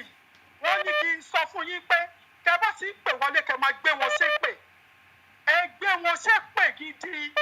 Now, èmi wá gbé gbogbo ìwà IPOB wọ́n ṣe sọ fún mi IPOB. Mo gbé wọn ṣẹ́gbẹ́, mo gbé ìwọ̀n yín bó ṣépè. Wọn ò ní nísinmi. Gbogbo ohun tó bá fọwọ́ dé báyìí ò ní yọrí sí rere fún wọn. Àṣẹjà ló máa ṣe. Ò ní gbà wọ́n nílùú kankan. Wọ́n máa rùn palẹ́ ní bí ẹ̀mí ní yíbo máa jẹ́. Wọn ò ní rí, ò ní délé bá rẹ̀, wọn ò ní délé bá yọ̀. Gbogbo bá jẹ́ tọ́lọ́run. Mo fi agbára ọlọ́kun, mo fi kọ́ọ̀sì wọn, mo fi agbára ọlọ́sà, mo fi kọ́ọ̀sì wọn, mo fi agbára ọ̀tá o, mo fi kọ́ọ̀sì wọn, mo fi agbára olúwẹ̀rí, mo fi kọ́ọ̀sì yíbò, mo fi agbára oníjàgì, mo fi kọ́ọ̀sì nígbò, mo fi agbára oníwọ̀rọ̀, mo fi kọ́ọ̀sì yíbò, gbogbo òṣà tó di èkó mú, mo fi gbé yíbò ṣẹ́pẹ̀, kọ́rí bẹ́ẹ̀, mo ṣe bẹ́ẹ̀ fún wọn. Ọjọ́ ẹ̀yin ọmọ Yorùbá tẹ̀wọ̀ ń bẹ̀, èpè oníjẹ́ titi yín, èpè làwọn white cap 60 kà máa gbé wọn ṣẹ́. Ó ṣe rí nìyẹn. Okay. Your name and where you calling from, please? My brother, how are you? Your name and where you calling from, please? Yeah, how are you? My name is Balu. I'm calling from Anambra. Your name is Baba Blue, eh? Go ahead. What's your contribution? My name is... Yeah, my contribution is that... Yes? I've spent many... Can you hear me? What is your contribution? Yeah, I spent many years. My contribution is that I spent many years in Lagos. I grew up in Ikorodu and I school in Ikorodu. And you are from Anambra State? Yeah? I'm from Anambra State. Yes, Very yes, good. yes. Just listen to me, my brother. No, you are from Anambra State. Let us be clear. You are from Anambra State. You went to Lagos. You grow up in Lagos. Yes. You go to school free. Yeah? Go ahead. I never say I go to school free. I pay my parents pay my school fees. What year? What year did you go to school? What year did you go to school? I school in Lagos State. I was from primary school to secondary school. Understand? What year? What year? What year was that? I joined Ikorodu Government College. Ikorodu. Okay. Government College. Yes. That was year 2000. Year 2000. Okay. Yes. Please, can you reduce your other volume? Can you reduce your other volume? Please go ahead. Yeah. Okay. I've reduced it. Okay. So I school in Ikorodu. Understand? Yes. And I was born in Kanu, and today I know Sabi speak Hausa because of this issue of Muslim and Christian. Then I was a baby when they carry me come Lagos. So from Lagos, I grew up in Lagos. That's why I can be able to speak Yoruba very well. And all my friends, most of all my friends till today, they are all Yoruba people. And if I speak Yoruba, you're not going to say I'll be another person, understand? So even around 2003, Tinubu is one of the best governor that time for Ikorodu. I could remember then when Tony Tatula used his name, sing, Tinubu, yido yit maika, oyibo repete, as yido yit maika, you see? So like this life where we there, nobody is perfect. Understand? And nobody is perfect like God. So far as say you be human being, you are not perfect. My brother, you keep talking back and forth. I don't understand. Was your school private school or government school? No, my school is, I said government college. Yeah, because from the year 2000 was when free education was declared in Lagos. Anyway, just go ahead. I want you to just go straight to the point, brotherly. Okay. Yeah. Okay, yes. Okay, what I'm saying now, I'm heading straight to the point now. What I'm saying is that this issue of fighting and the issue of people talking about fight and hate. The only thing what I thought we say, I beg, make everybody just cool down for this issue. Because you don't go take because of say one person where they stay for. Who are you advising now? Are you advising the one person that stay in Finland, or you're advising the Eze living in Lagos making the threat? Who are you advising? Because I don't understand. Who are you advising? I'm advising that man wey dey stay for Finland, the way they talk say he go carry one kind people enter, say he go carry terrorists, abi he go carry IPOB enter Lagos. Oh, okay. So that person wey talk that thing, na one person talk am, not be the whole Igbo people talk am. But now if you call listen now, okay, yes they talk your own, and the guy wey dey stay for Finland talk your own. That is two persons, abi. It's not two people, three, more than three, say 4, 5, 6. I can count them. Okay. But I've not seen one Igbo person that come to say, that come to condemn it, apart from people like Ijele and Blessdom, and they are still abusing them. People like Obiefi that call into this program, they are still abusing them. What do you have to say about that? The only thing I'm talking about is that. Yes. The only thing I'm talking about is that our Yoruba, I'm begging them say, Ejo. My brother, I don't think you have anything to say. Don't call my program again. I don't need criminals on this program. You understand? We are in a serious business. Don't waste my time again. Are you stupid? You understand me? You think that I have time here and you'll be calling me and be talking all kinds of rubbish. Hello, your name and where you calling from, please? Yes, my brother Sema. I salute you. Man. Yes. No mind this Eberima, Onyoshi in Finland. The problem we have in Nigeria today is from Abakaliki people. Those people. God created them to be a farmer. I don't know why they're annoyed that they're a farmer. I don't know why they're angry over people's wealth, over the way people live their life. How can you go to somebody's house and you say you will control him? Who are they? What are they? I'm calling every agitation in Yoruba land to stop communicating with those IPOP people, to stop communicating with Simon Epa. Support your brother Tinubu. Let's make Nigeria great. Tinubu is a very good man, people never know. And only him can fix problem of Nigeria. I'm calling any agitation doing Buhari time that think that Nigeria is not doing well. Stop that agitation now. Go and support Tinubu so that Nigeria will be better for everybody. I'm calling that dirty, that stupid tourist man. Stop attacking Tinubu before it's too late. I'm waiting for you and the people to congratulate Tinubu, or else you go to prison and you spend 10 years in prison. You can't even contest for another 8 years election. Start now to congratulate Tinubu. This problem in Nigeria today is only Abakaliki people causing it, and Abia State people. Those people that are lazy, any country they go to Malaysia 3 days ago, they're arresting all of them. It's them full Malaysia. And it's those people tell Nande Kalo that they are ready to do war for those people from Malaysia. They are Abia State and Abakaliki people. Nobody else. They are problem maker. I'm calling people in Lagos. Any Abakaliki man you see in Lagos, don't give him house to live. Sack him. In our village, Allah, we sack every Abakaliki man that live there. No, you can't see them in Allah. Any Abakaliki and Enugu, you can't see them in Allah. We sack all of them there. So I'm calling for peace to reign in every state. Let everybody go in state and let's continue fresh. Anybody come here and say, you won't allow you. See, Anambra is Abakaliki people. Maybe they come there, they start thieving, start killing people. Lagos is now on fire. It's them doing it. Those people with Simon, no Lagosian that put fire in their market. No Yoruba that put fire in their market. It is the same Igbo, the same criminals of Simon Epa. And we leave Simon. He's free, eating. I wish Tinubu will enter. We will change every system of government in that Nigeria. If you are agitating, we must arrest you. If you are using your platform,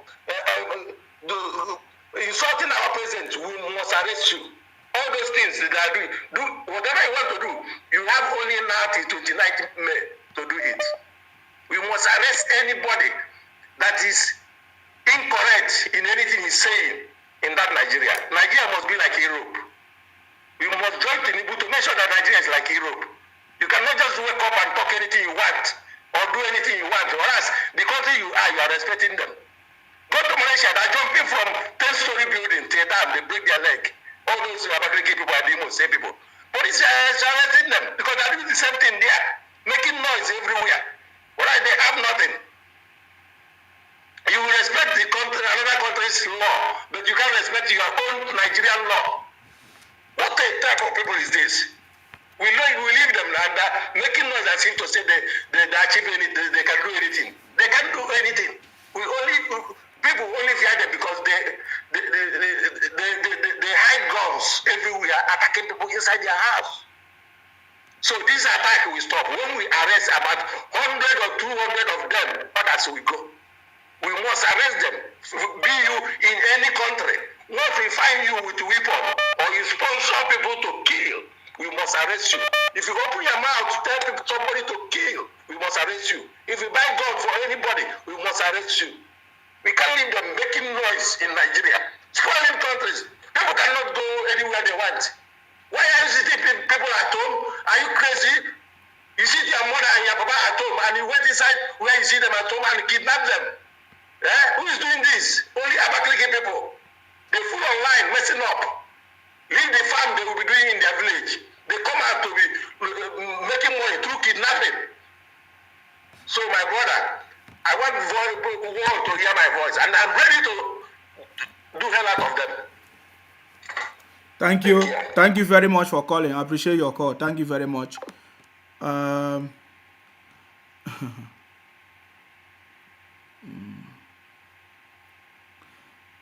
Yes, the line is open. You can call in and make your contribution now if you want.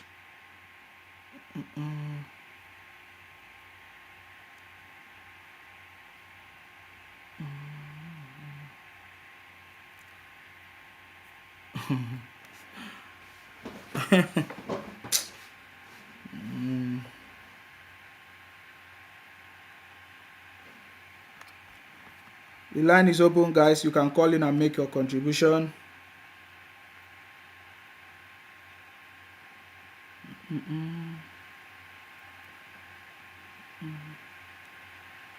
Hello, your name and where you're calling from, please. Hello, brother. This is Enola calling from Lagos. Yes, please go ahead. I was the one that sent the video to you on your WhatsApp.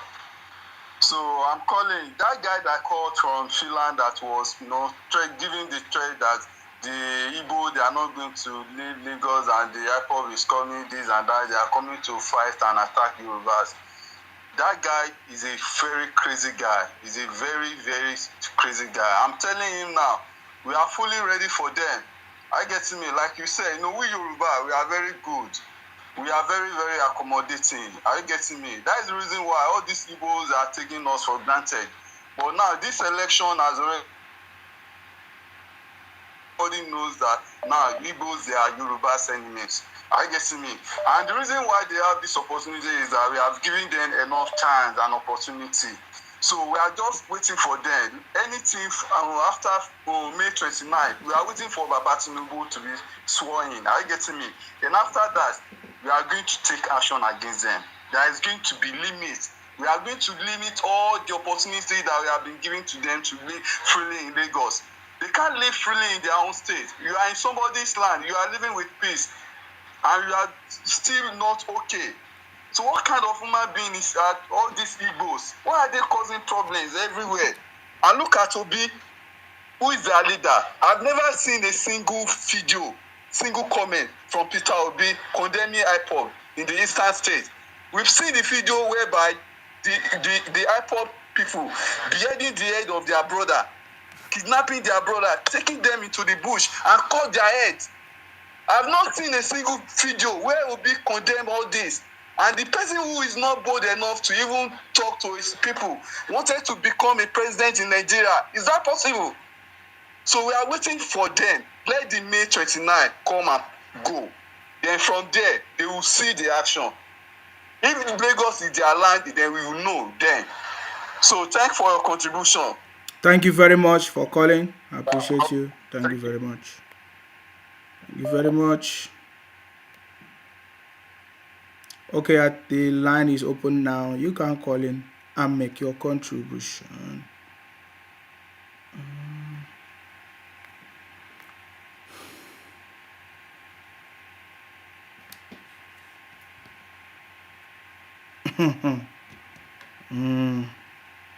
So funny. They finish abusing me there, it's not enough for them. They are coming to my inbox. Okay. Hello, your name and where you calling from, please. Go ahead. Good evening, sir. I salute Good evening, you. Sima. Yes. I'm calling from Lagos.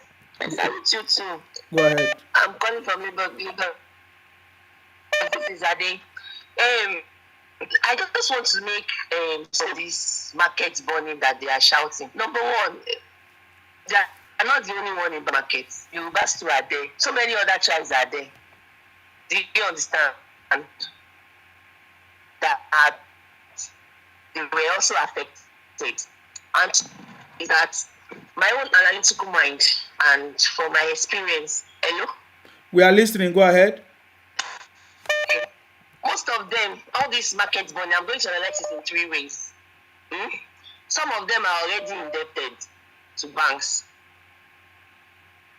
So to evade, you know, they are criminals. So to evade paying back they will burn down their market.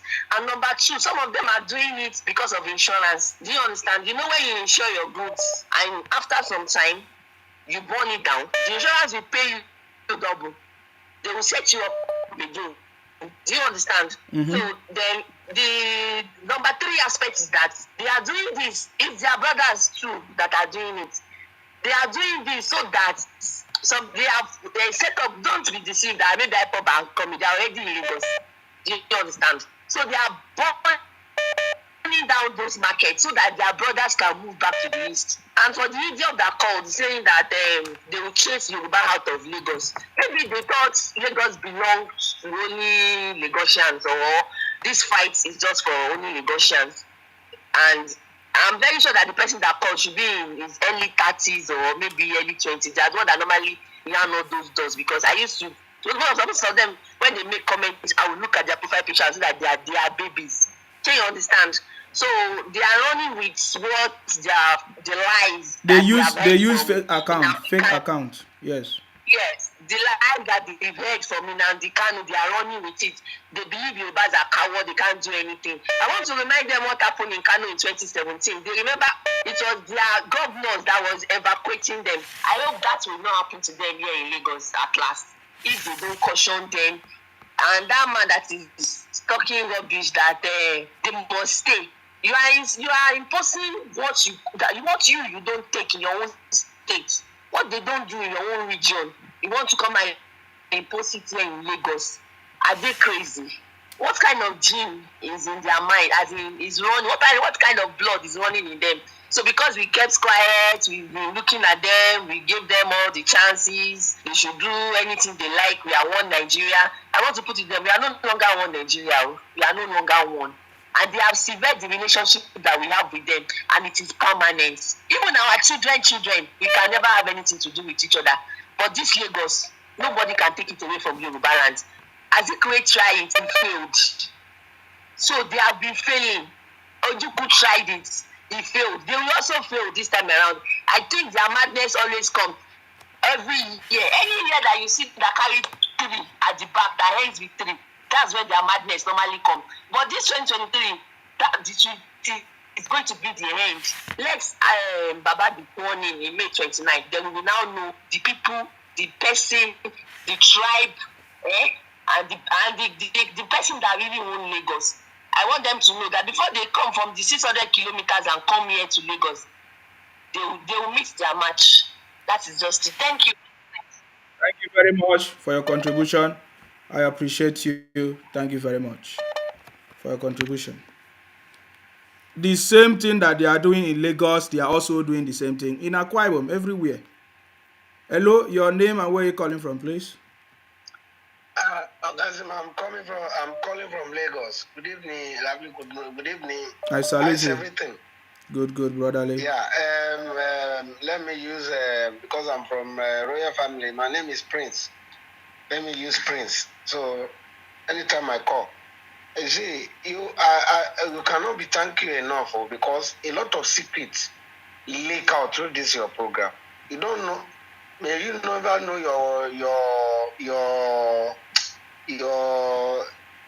weight, the kind of weight you have in the Yoruba land. the kind of prestige you have, or may you never make people value you, because by the time you start valuing yourself, because you don't even know what you are doing. Because if you know what you are doing for Yoruba and the rest of the whole world, the rest of Nigeria, you are doing a lot too. Because many secrets is leaking out. Since you start this program, that's when secrets start leaking out. All the hidden agenda. In fact, that is why they see, you'll be Akpogun Pote of the universe, not only Yoruba. And we're going to give you the man of the moment, the ideological man, sensible man, reasonable man. God will bless you. Thank you, brother. See, what I want to tell you, these people, they have the agenda. They don't used to hear. There's nothing you can do for them. They will not appreciate it. And they quickly forget when you do anything for them. They quickly forget. Few of them that remember, they quickly forget. They don't used to remember good. And another problem they have, let me tell you today, they don't respect elders. There's nothing their elder tell them, they will listen. They don't have elders. Igbo does not be an institution. In Hausa land, they have an elder. They have institution of elderliness. You understand, my brother? But it's only Igbo in the whole tribe I see. It's only Igbo that does not have institution of elderly. It's in hierarchy. They lack hierarchy. Even their Oba will talk. They will disobey their Oba. I never see anywhere in the whole Nigeria, any tribe in the whole Nigeria that disobey their Obas. It's only Igbo. In Yoruba land, when someone come out and speak, like Ondo State have their own elder, when they speak, they follow that trend. Oyo State have some of their elders, when they speak, they follow it.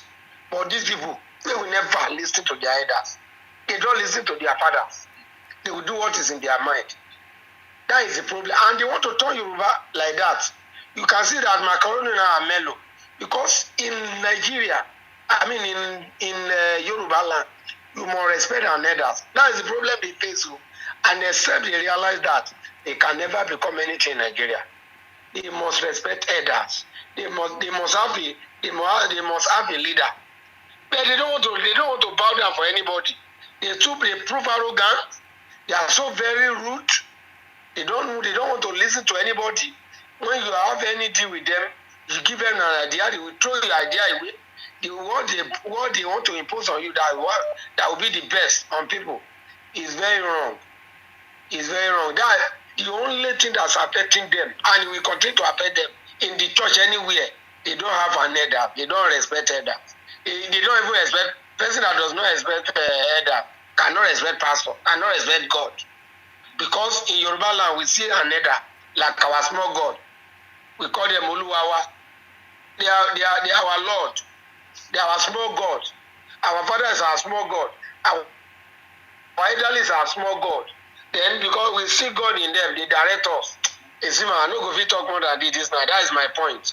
If they want to get it right, they must have an elder in Igbo land. They must have it. They will develop it in the southeast. Abia. They develop it in the Anambra. They develop it in the whole state. Then they will see have someone they will respect. If they don't have it, they are zero. All right. Thank you very much for your contribution. Hello, your name and where you calling from, please? Hello, my brother. I salute you. Yeah, good evening. Yes. Yeah. My name is Prince. I'm from Lagos Island, from Isaleko. Go ahead, please. And from a royal family in Isaleko. Thank you so much for what you have been doing. And what I observe about the Igbos is that although most of our people have said it, they are very, very arrogant, full of themselves, and they don't consider other race to be anything before them. And I could remember, I think in 1993, I was in Oregon, around Ikeja, and this Igbo guy was driving, and I was walking along the road. He nearly mashed me with his car, And I complained. Do you know what this guy did? He reversed back and he wanted to hit me again. I was just like, what type of people are this? They are so arrogant. But what we, the Lagosians and the elders, have in mind is that and I will also tell our people, don't curse them, don't abuse them. We know what we are going to do after May 29. In every Yoruba land, from Kwara, Kogi, down to Lagos, there's going to be some kind of law that is going to put them in place. We are going to put some laws, especially on the land use. This that you say we will buy your land, it is for us forever. There is nowhere in the world where you say you buy land and it's forever. No, it has to be for some time. And after, if that time elapses, it's coming back to the government. So many things are going to be put in place. So we are going to checkmate them, all their excesses, all their arrogance and all sorts. So all I will do is I will implore my people, the Yoruba in general, ẹ jọ̀ọ́ nítorí ti Ọlọ́run, ẹ má gbé àwọn Ìgbò ṣépè. Ìdá ló máa pèrè lẹ́rú. Wọ́n Akèrègbè wọ́n ti sọ pé tó máa ti sokùn mọ́ àwọn sìn. A ní láti bá wọn máa ṣépè ká máa gbé wọn ṣépè. Ojú gbogbo Yorùbá ti hàn sínsìn, gbogbo ọmọ Yorùbá kì í ṣe Lagosian nìkan, gbogbo ọmọ Yorùbá pátápátá ni. Àwọn ìgbésẹ̀ ti wà tá máa gbé fún ara wọn. They will come begging. They will come begging and be crying to the world that, oh, they've made the greatest mistake against the Yoruba people. We don't just act, and we are not the violent type. We don't abuse people. We can't say because we are in UK, there are so many Yoruba in London, especially the Peckham area and all that. We can't say because we have investment, we have the likes of this guy that bought Gatwick and all that. That has about five airports in UK. We can't say because of all that. We will say Lagos is no man's land, and we start abusing the indigenous people. But these people have taken it so far. They consider the Yoruba to be weak. But when the thing is that go and check the history of Nigeria, check the history of Yoruba. Look at those people who have faced the emperors, the dictators, and so many who have fought. 90 to 95% of them are Yorubas. How could these people who knows nothing be saying that Yoruba are cowards and this and that? Because we don't just talk. We always listen to our leaders. We are called the Omoluabis. We don't just open our mouth to talk and abuse people. And they are taking all that for granted. They are taking all that for granted, thinking we are just fools. We are cultured people. We are cultured people. But they've beaten more than they can chew now, and we are going to put them in their right place. So all the Yorubas, please, ẹ jọ̀ọ́ nítorí t'Ọlọ́run ọba, ẹ̀yin bàbá mi, ẹ̀yin ìyá mi, ẹ̀yin ẹ̀gbọ́n mi, ẹ̀yin àbúrò mi, ẹ má gbé wọn ṣépè. Ẹ má gbé wọn ṣépè. Ibi tó máa fi wọ́n sí ti wà. Ẹ ṣé gan. Thank you so much, my brother. Keep on doing what you are doing. Thank you. God is with you, and the Yorubas in general are with you. Thank you. Thank you very much for your contribution. I appreciate you. Thank you very much. Hello, your name and where you calling from, please. Go ahead. Hello, good evening, my brother. My name is Abiodun from Lagos. Yes, I salute you. Please go ahead. Please keep all the good job. We really appreciate you, what you have done, and what you are going to do so far. These people, so-called Igbo people, this is the time we need to take action about them. We we are not fear war. We don't. They thought Yoruba don't have the mind to face them. We just accommodate them because of we just think about God. And when they brought this issue, what they used to convince our youth is because of all this. They first talk about Muslim ticket or the Baba has. And that's where all these stupid pastor, I don't have any regard for them. They now started preaching stupidly to our people. That's the reason why they vote for them for Lagos. That's why because they want Lagos, that's why they believe that they have the power to dominate Lagos. That's why. But they brainwash our people in Lagos. How are they? How many are they? When they started saying all those rubbish, but we are prepared, highly prepared for them. Yeah, everybody, let them come. We face the battle by ourselves. Our great grandfather, they have already do that they want, and we still want this one. Brother, I don't want to waste your time. Keep up the good job. I really appreciate you, sir. Thank you very much. I appreciate your call. That was straight to the point. Thank you very much. Okay, guys, we're still picking up calls. The line is open. You can. I've gotten the news that the man that said rubbish has been arrested. That is just the latest news, and we have also seen our city boy on the street of France taking a walk. Jagaban. When you are in France, we take some evening walk. You know what I? That's the city boy. That's the city boy, guys. That's the city boy. The city boy is on the street, just taking a walk, man. Some people are asking, where is the city boy? Now, what for now? Hello, your name and where you calling from, please? Hello, your name and where you calling from, please? Okay, if you are calling us, you should be ready to talk straight away because I don't have time. Hello, your name and where you calling us from, please? Go ahead. Hello. Yes, can you speak up? Reduce the volume of your listening device. Go ahead, please. My name is Azan. We can't hear you, brother. We can't hear you. My name is Azan. Okay, go ahead. I'm calling from Ojo Alaba area at Lagos State. You're welcome. Go ahead then.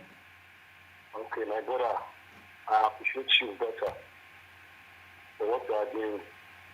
When people call you, you'll be passing their boundary. But we Yorubas, we don't like talking. And I believe what they need, we will give it to them. Because they were in our land. They're eating in our land.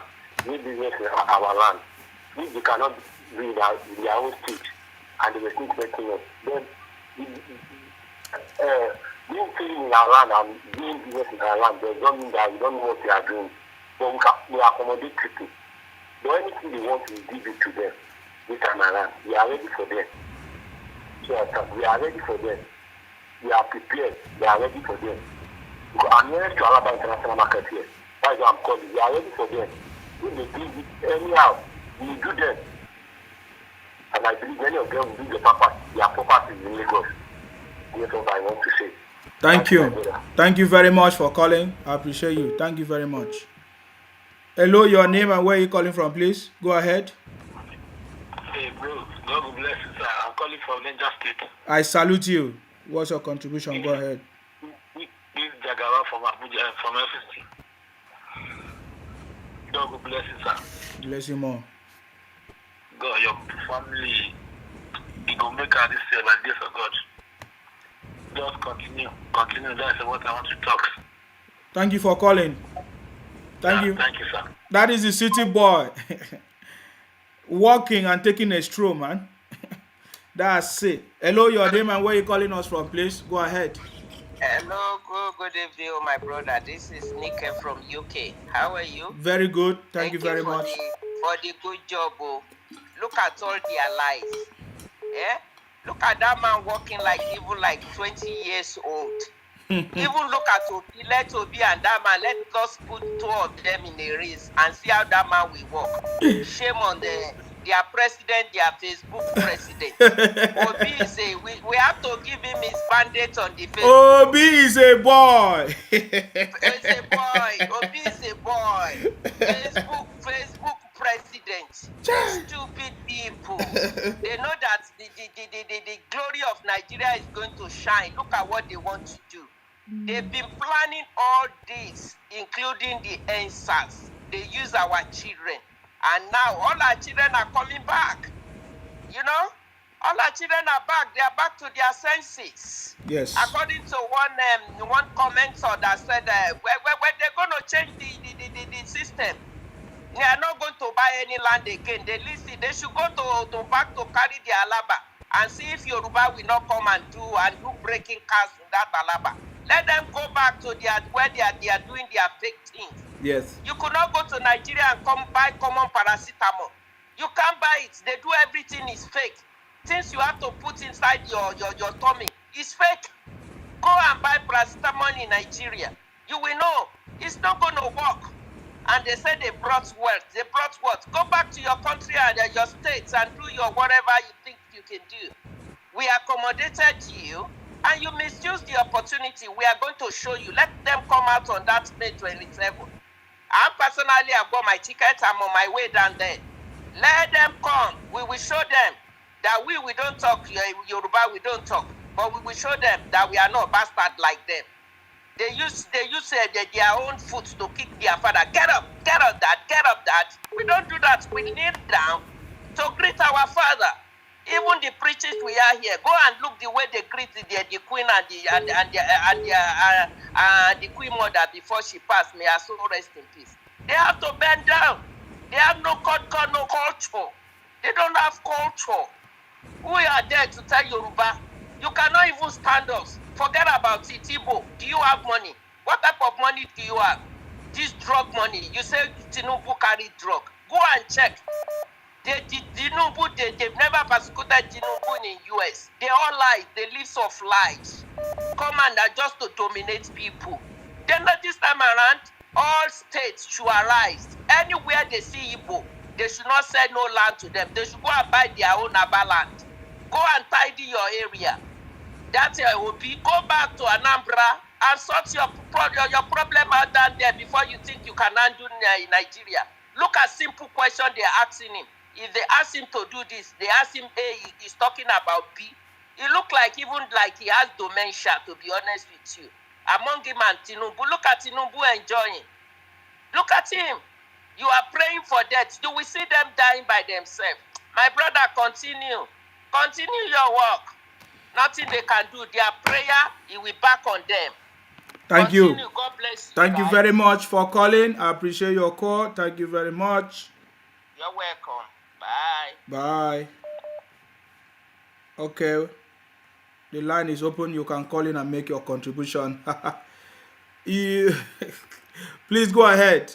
Your name and where you're calling from, please. Hello, Sima. I salute you. How are you? Very good. Very well good. Done. Yes. For the job well done. We thank you. We appreciate you. You're welcome. I just want to contribute few things to what you are discussing tonight. Right?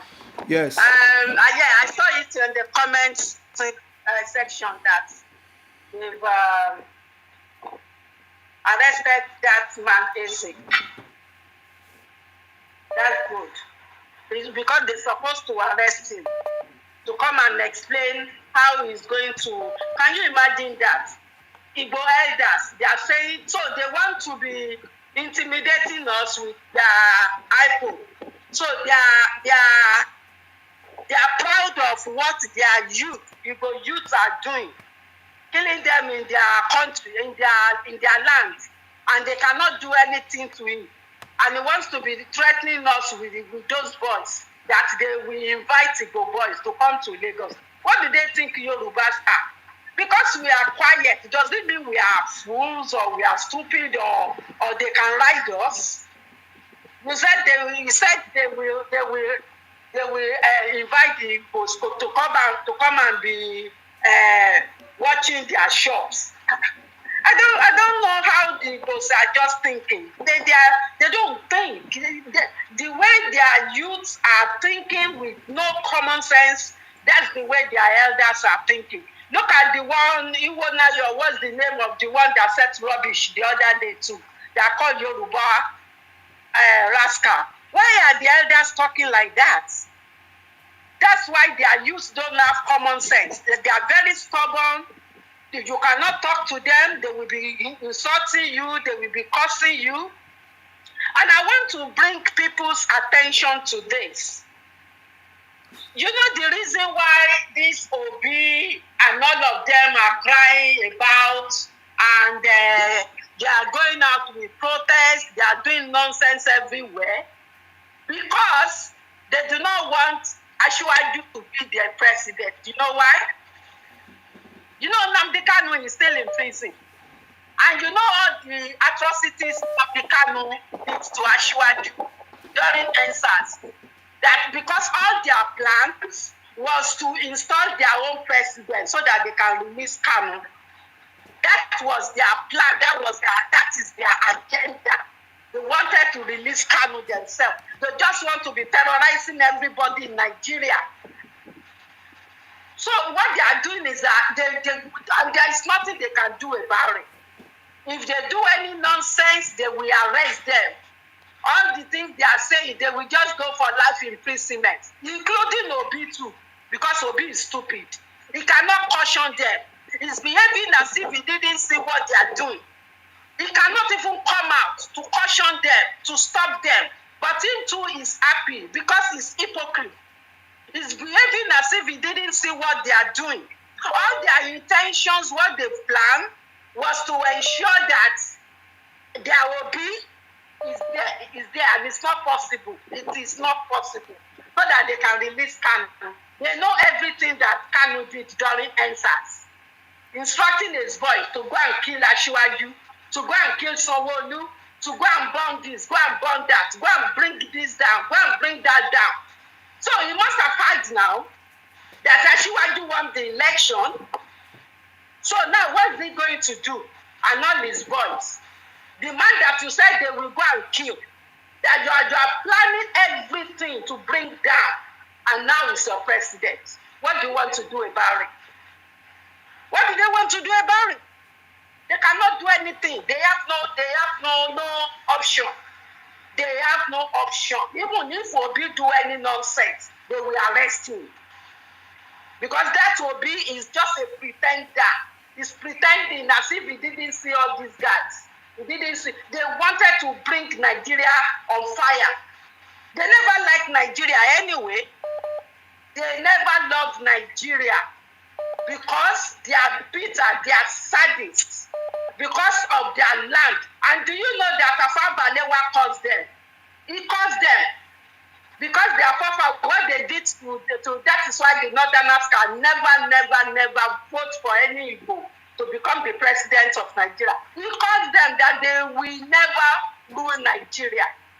And I don't see the way they will rule Nigeria because they are not friendly with the Northerners.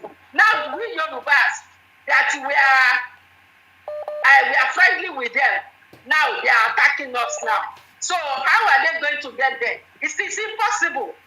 There is nothing they can do. And what they will do is to go to their Biafra, to go and get their 5 states Biafra land, to go there. They are cursed. And that is why they are roaming about every country. They are all over the countries because they are cursed. Their land is nothing, is barren. There's nothing in their land because they are cursed. Even God caused them. Because God caused themselves. They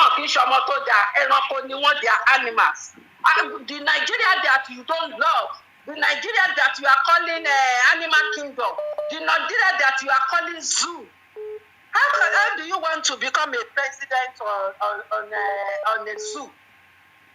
You are telling us that we that are living there, we are animals, whereas we are the animals. So everything that they are saying, it is because they are angry, they are bitter. There is nothing they can do.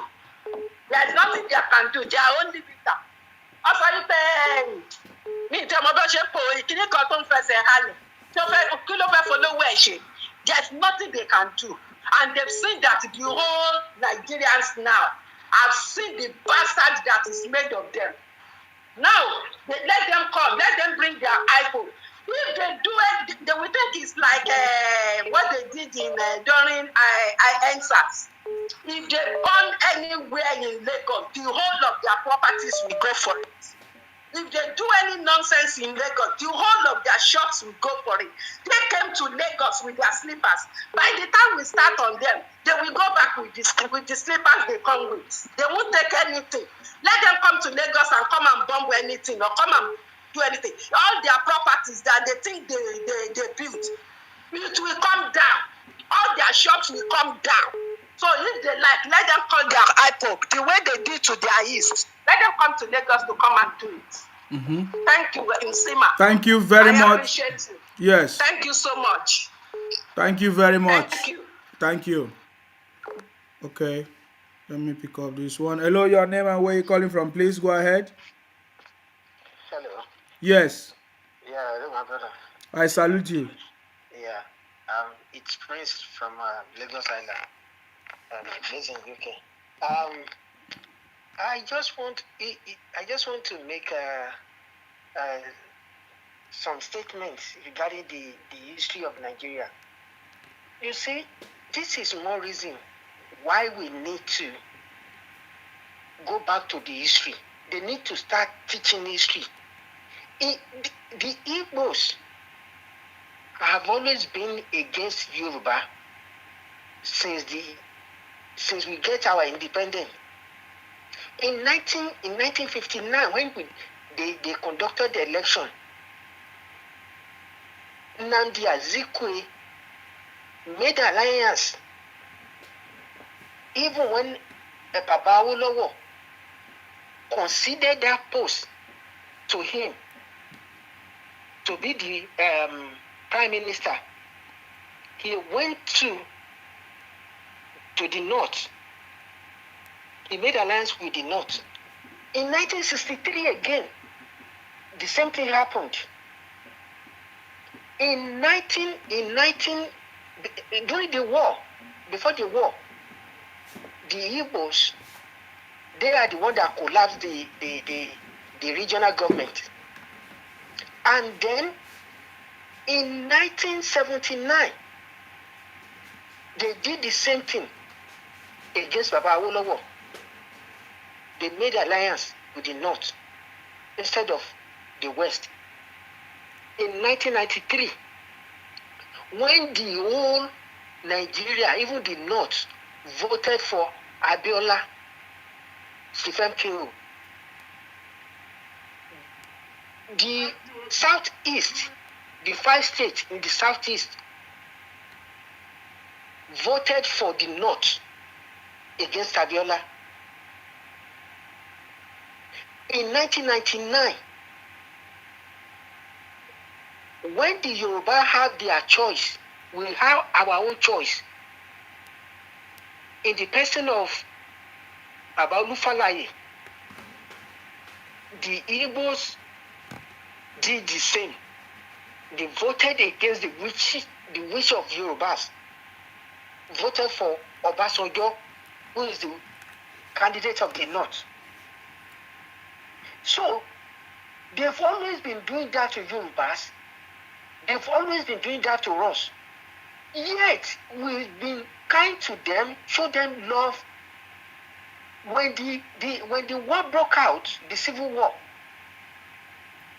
when in the north, they took over their properties, even in Port Harcourt, they took over their properties. In the west, after about 3 or 4 years, they came back. All of them that have properties in the west got their properties back.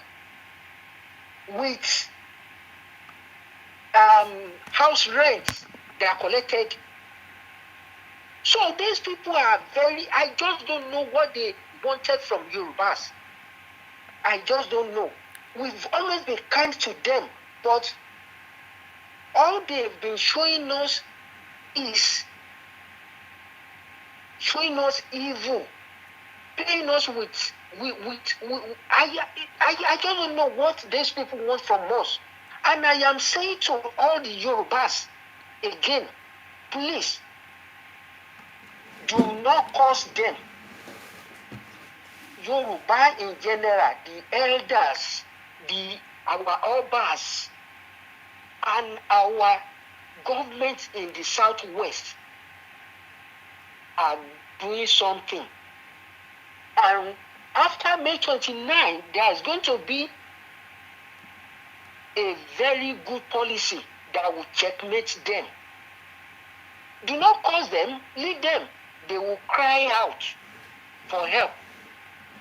They will cry and they won't find tears. That is what I will tell my people. Emma Bawoja, Emma Bungo, Emma Bungo Shepe. Emma Bungo Shepe. Just leave them.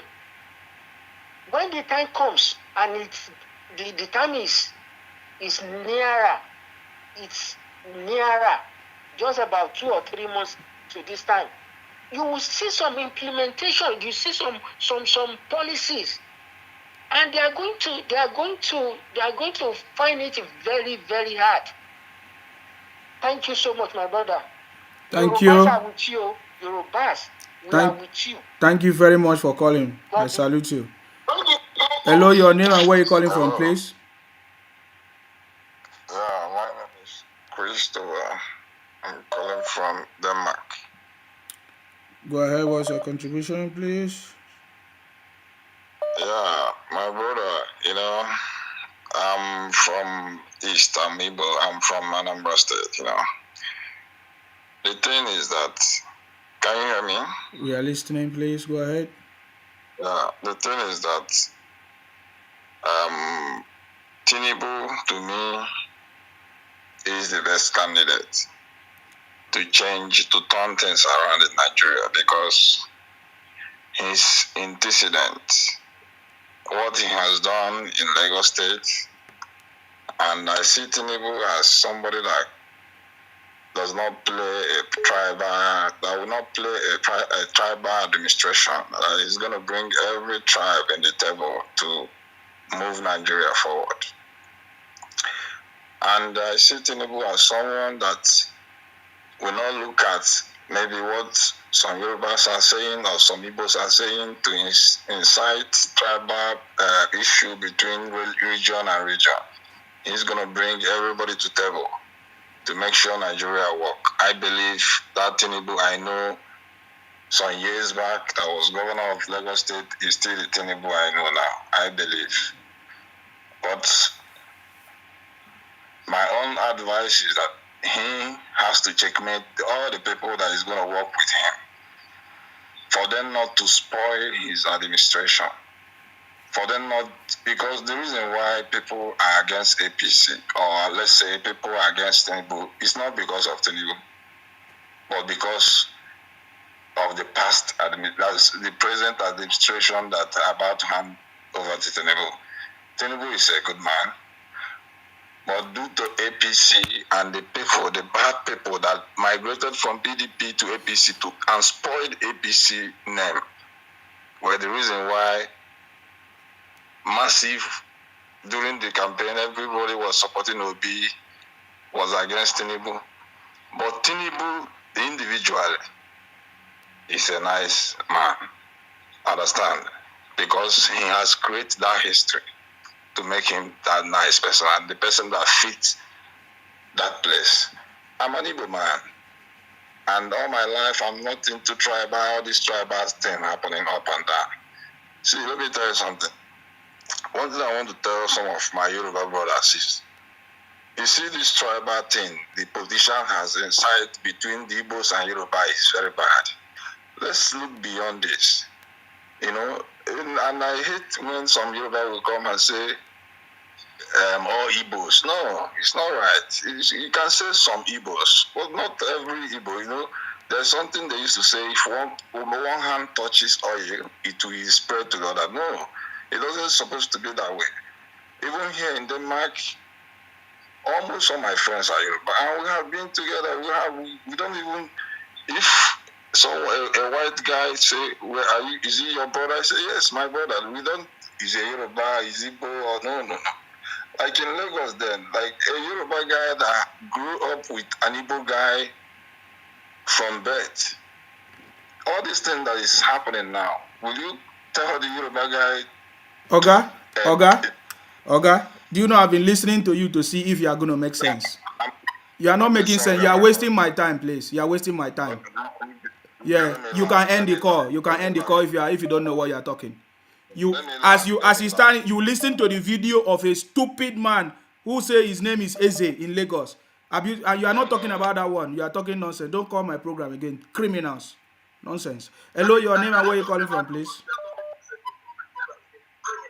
You want to come and bring peace here.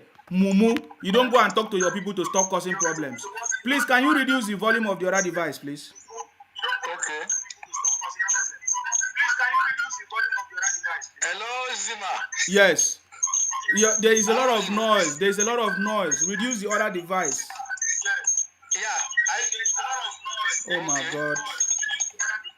Can you get it now? Please, next time, just reduce the volume, everything. Go ahead. Tell us your name and where you're calling from, please. Yeah. This is Kayode from Canada. Hey, Zima. I like you. I like the way your body they help you. They help like bio. Let me send you that thing. You know what I mean? Yes. The thing is like even the people from Edo, they don't want to hear them anymore. You know what I mean? They don't finish. You know what I mean? That one where they come from Denmark or whatever where they go. Now lie then they lie. If Yoruba people come, they go tell you say we are their brothers. But let them go now something else they will talk. Anyway, Zima, we still do city boy movement. We do behind you, nothing go happen. You know what I mean? We there for Canada here. Anything where they want to do, any move, we do here. Yes, sir. Thank you, my brother. Thank you, my brother. May God bless you and your family. Thank you very much. I salute you. Thank you very much. Can you imagine, you are calling into the program, talk about the situation. Your brother made a video threatening people, threatening everybody. If there is no video, we will not talk about it. You go and caution your brothers to stop bringing criminality and disturbing the country. You are calling in and be telling me rubbish. Are you stupid? Did you see any Akwa Ibom man do that? Do you see any Ijaw person do that? Why must it be Igbos? That is the question. You calling here to come and defend yourself. Who talking about you? Hello, your name and where you calling from, please? Yeah, I'm calling from Ibadan, Zima. This is your brother, Dante. I'm so careful when people say they are my brother. Please go ahead. Actually, this is Dante from Ibadan. I called yesterday to the program. Yeah. Go ahead. It's from what you say we'll know whether you are our brothers or not. I salute you. Don't mind me. Yes. Yeah, Asiwaju 247 day and night. Go ahead. My blood, all my everything. You see, when you call for trouble, you should be ready to face the consequences. Now they call for this trouble. That they are now shaking. We are Yoruba, we are not fool. We are not stupid. We are very peace-loving to the extreme people. You understand? Mm-hmm. We always like to work, enjoy our life. We don't tolerate any form of violence within our community. You know, look at this stupidity or whatever that it may be. You are threatening Yorubas in their whole land that you bring an IPOB, ESA. I think that guy should be picked up by tomorrow morning because he have a connection with them. They are so happy with what is happening in their own region. Because if they are not happy with that useless man will not be bragging. You know, he will not be bragging that, okay, he's bringing somebody, he's bringing a terrorist to Yoruba land. We are not even talking about Lagos anymore right now. No more Lagos alone. Because they've stepped on toes. And it's high time for them to face the wrath of the Yoruba people. We don't fight unnecessarily. We always deal with diplomacy in everything we are doing in our life. And right now, no matter what they are saying, even right now, any of us, we respect our header. Any Oba that allowed them in their palace, that day that Oba is going to lose his respect. We don't want any apology from them anymore. Enough is enough. We are okay. There's a spare parts shop here in Ibadan. No single Igbo among those people. And that place has been peaceful. It's always been peaceful. How much are they making in Lagos? Are they making money up to Dangote in Lagos that they are making noise? That they will shut down Lagos, they will do this, they will do that. We have other tribes that are making money that they are even more successful than Igbo in Lagos. But these people are not making noise. Why is it the only Igbo all the time? Why is it only them? They are the one they will be fighting in the north. They are the one they will be fighting in Akwa Ibom. They will be the one that will be fighting in the west. Why can't they check themselves? Why can't their elder look at what Iwanyan was? Iwanyan and elderly man, they call Yoruba rascalities. That is how they perceive us as Yorubas. No apology. That is the way they perceive us. No more all this full sympathy or apology. Enough of them. We have the last straw of them. I can see some of their foolish people in the comment section as well, saying all sorts of derogatory things. If you want to make a peace, you talk to your people to calm down, to control themselves. Exactly. Now, election. Not to call here, not to call us. Call your people to stop doing the criminals. If you call them on this program, condemn the evil. That is what we want. Don't call here to tell us. You are not talking to your people. You are coming on this program and be talking nonsense. Are they stupid? Are they mad? They are stupid now. You can see it. Talk to your people. Talk to your people first. Our people are the one that is causing the problem. And I said, I just comment on one page when one of their lady was saying that yes, they are happy that ESN and IPOB is coming to Lagos.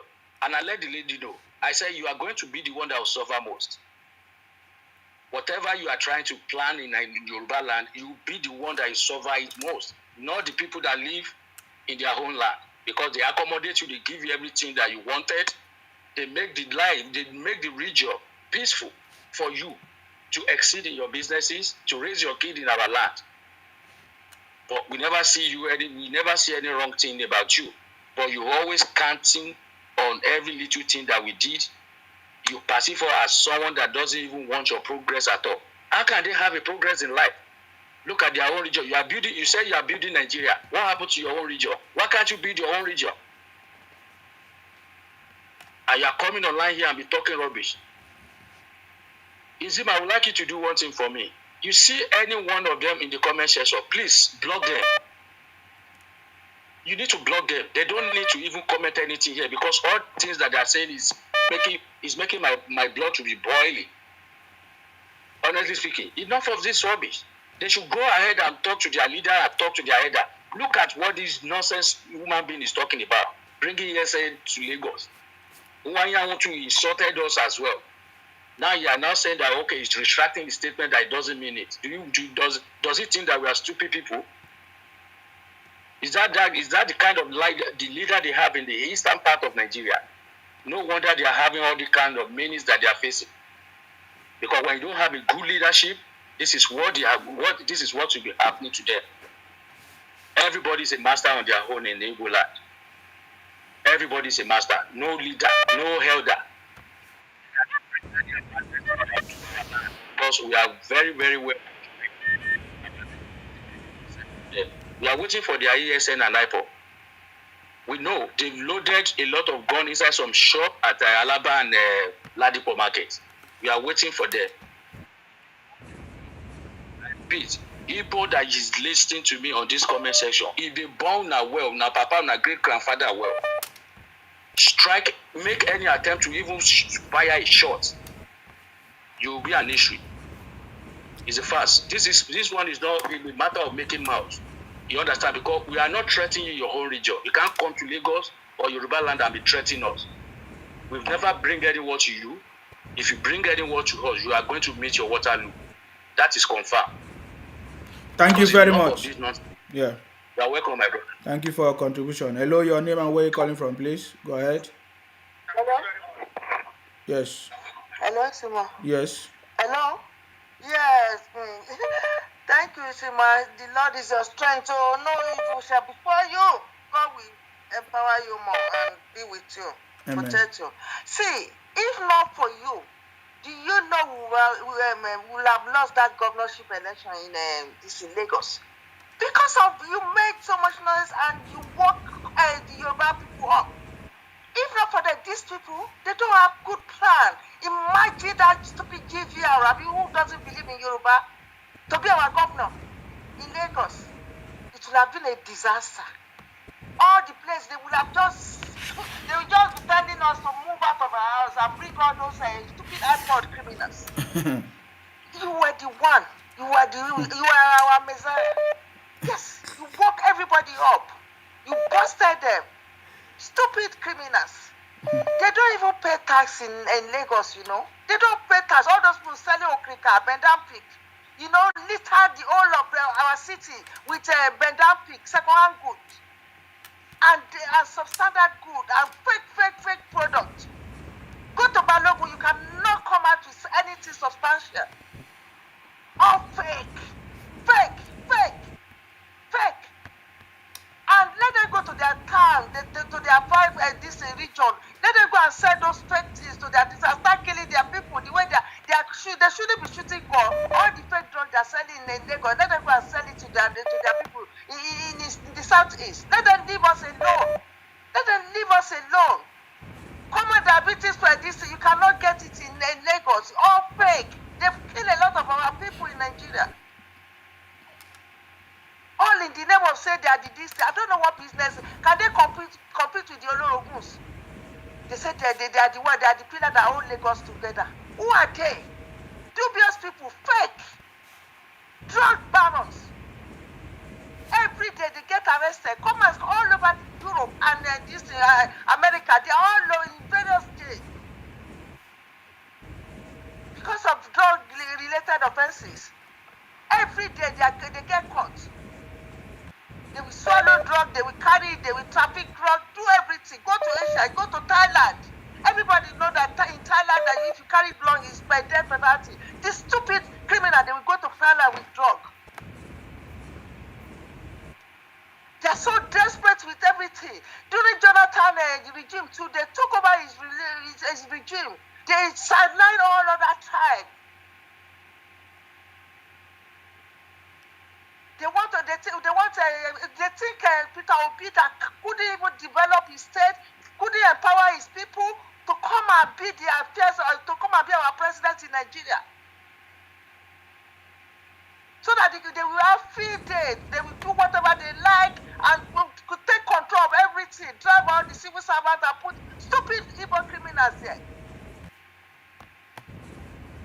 It's not going to happen. It can never happen with Igbos in Nigeria. It can never happen.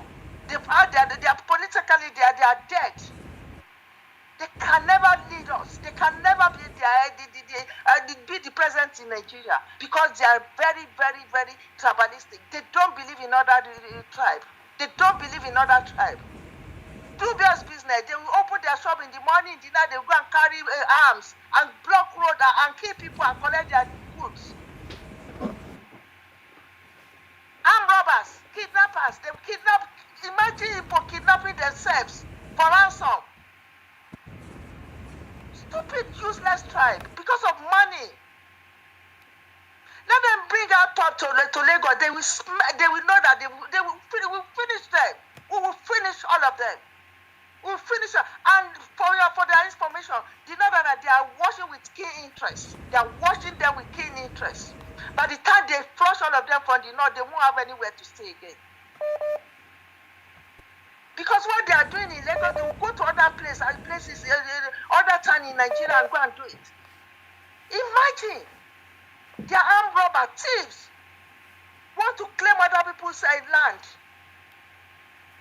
They decide to develop their region. They will not do anything substantial in their region. They will all rush home to their stupid region during Christmas. Then come with the money they make in Lagos. And when they come back, they are abusing the Yorubas. They are lazy. They are distant. When they don't even do any good business. Do all those fake business they do. They're very, let them bring it on. They will see Pepe. I just pray that our president-elect will not say anything. We will deal with them. We will deal with them. Let Baba Tinubu just throw blinders to what we're going to do. They are very, very stupid. They think they can come and intimidate us or threaten us in our land. Let them go and develop their land. We've had enough of them. Thank you, my brother. God bless you. Thank you. Thank you very much for your call. Thank you and contribution. You can see the city boy, yeah? I beg. Oh, leave all those criminals. Let them be talking rubbish on social media. They're all criminals, guys. In fact, we saw the video of I think we are going to talk about it. We saw a video of disobedient children shouting, in the plane. Hello, I thought you called here earlier. Yeah, go ahead. Hello. Okay, we can't hear you. Please, if you are calling us, you should be ready. One of the disobedient children went to to airport in the middle of the whatever, was shouting. Please, if you have called me before, I don't know. Especially if it did not make any sense. There's no need of you calling me again, no. Because me, I don't want to be arguing with disobedient children. You understand me? So, yes. So we saw one of the disobedient children enter into the plane in the flight, and he was shouting that, oh, you people are here, and they want to swear in Tinubu, that if they swear in Tinubu, that there will be war. It's terrible, guys. It's terrible. And then the police have to come in to drag him out of the plane. That is the latest information now, guys. Hello, your name and where you're calling from, please. Go ahead. Yeah, good evening, I salute you. Yeah, we can't hear you. Please, can you reduce your volume or take it out from speaker? We can't hear you. Can you hear me now? Hello? Can you hear me now? Yeah, go ahead. Yes. Yes, good evening. The name is Adiola calling from London. You're welcome. Yeah, you're well done. You have actually, you said a lot from what I wanted to say and the previous caller. And this is in regards to the Igbo elders.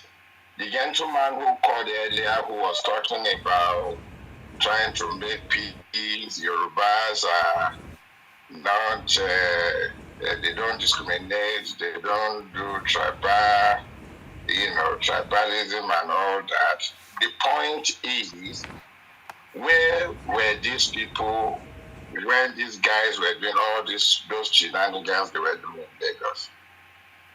Where were those elders when they were coming out calling Lagos no man's land? Where were those peacemakers when they were busy running up and down saying they would take over Lagos? The point, the man who said we should say some, when you have group of people of over 55 to 65%, it becomes majority. You can't say, oh, some Igbo. No, it becomes majority. Everywhere you go, you tarnish the name of Nigeria. Go to South Africa, go to Ghana, Ivory Coast, go to Malaysia. You know the number of young men, young boys in Malaysia, in Bangkok, on death row? I'm sorry to use this, to make this as a point of reference. It's just what came to my mind at the moment. Look at what Oba Benin did about red light in Italy. The Oba came out publicly and sworn on he said any woman who goes to Italy to get herself involved in red light business, he calls them. That doesn't eradicate the business, but it reduces it significantly. We have a body of harnessing in Igbo. which is a very strong body, like Afenifere in Yoruba. They haven't come out one day to condemn the character, the attitude, the criminality of these guys. But when these things boomerangs, they come out to start telling you, oh, the Yorubas, they discriminate, oh, they don't want to see us, they don't want us to live in their land. But when they were doing all these things, their elders would not call them to order. That is our point. I mean, I'm not exaggerating. In Nigeria, the Yorubas are the most accommodating ethnic group in this country. And there's another thing before I even forget, I must make clear to them and for the benefit of our youth. The Igbo must not be thinking that Lagos is a country on its own or a nation on its own. Lagos is a Yoruba land. A slap on Lagos is a slap to the entire Yoruba land. So if you think you have one IPOB or one terrorist organization coming to attack Lagos, as we are coming from Ondo, we are coming from Ogun, we are coming from Oyo, we are coming from Ilorin, we are coming from everywhere to attack you. Because you think they even call Yoruba tribe. No, Yoruba is an ethnic group. They should stop misleading our people. If I want to complete any form today, they will write it there, your country of origin. I will say Nigeria. They will say your ethnicity is Yoruba. They will say your tribe. If I am from Ogun State, I will say Ijebu or Ogun. So Nigeria, Yoruba is a conglomerate of tribes. So we have tribes within them. But you find out that a Yoruba man, the most illiterate woman or man in Lagos, when he means the most illiterate woman or man in Akoko or in Akure, they don't need interpreter to relate. They cook the same way. They did everything the same way. We share the same culture, the same language, the same norms and value system. We dress the same way. We greet the same way. But these guys, they have misled our youth so much that some are, even you meet some Yoruba in Lagos, they say, oh, they are not even from Lagos. They are not even from Lagos. They are from Ondo, they are from Akure. No. It's a Yoruba land. Yoruba is an ethnic group. That's why we can stand to be a nation. A nation is a people that speak the same language, that have the same culture. It's not a monocultural country. It's multicultural. It's Nigeria that is multicultural. Yoruba is a nation. They should just deceive. They should stop deceiving our people. The Igbos who are listening today should understand this. Yoruba is an ethnic group with tribes within it. Ogun or Ijebu is a tribe. Ekiti is a tribe. Akoko is a tribe. Ekpe is a tribe. So these tribes, they come from the same family. So when you go to your brother, your uncle, or great-great-grandfather's house, it's your house. They should know this. So they must be careful in the way, in their recklessness, telling Yoruba people that Lagos, they concentrate so much in Lagos. They are forgetting that whatever they do in Lagos affects the entire Yoruba race. So if they are fighting in Lagos, they are fighting with the entire Yoruba. We are not ready to fight with them. And another thing they keep saying is, oh, we bought all the land in Lagos and all that. They should ask what happened during the regional system. If Nigeria is restructured today, and we are able to have the kind of control we used to have during the regional system, it doesn't matter. Lagos can decide they want their land, take your property. It happens in London. It happens everywhere. If you come to London, London practices regionalism, regional system of government. We have England, we have Wales, we have Northern Ireland. Do you know England alone has over about 51 cities in them, and 935, over 935 towns in England. So if you live in Manchester, you can contest as a prime minister. In London, they will not see, because it's English. Manchester is within English region. And if you look at their accent very well, if you listen to them, it's slightly different. But they are one. Manchester, Liverpool, Wolverhampton, Birmingham, all these cities are within the English region. So Scotland is a nation within the United Kingdom. Northern Ireland is a nation within the United Kingdom. Wales is a nation within the United Kingdom. They must get this right. A Yoruba man who has a political base in Lagos can be governor. A Yoruba man who has political base in Ogun State can be a governor if he has his support.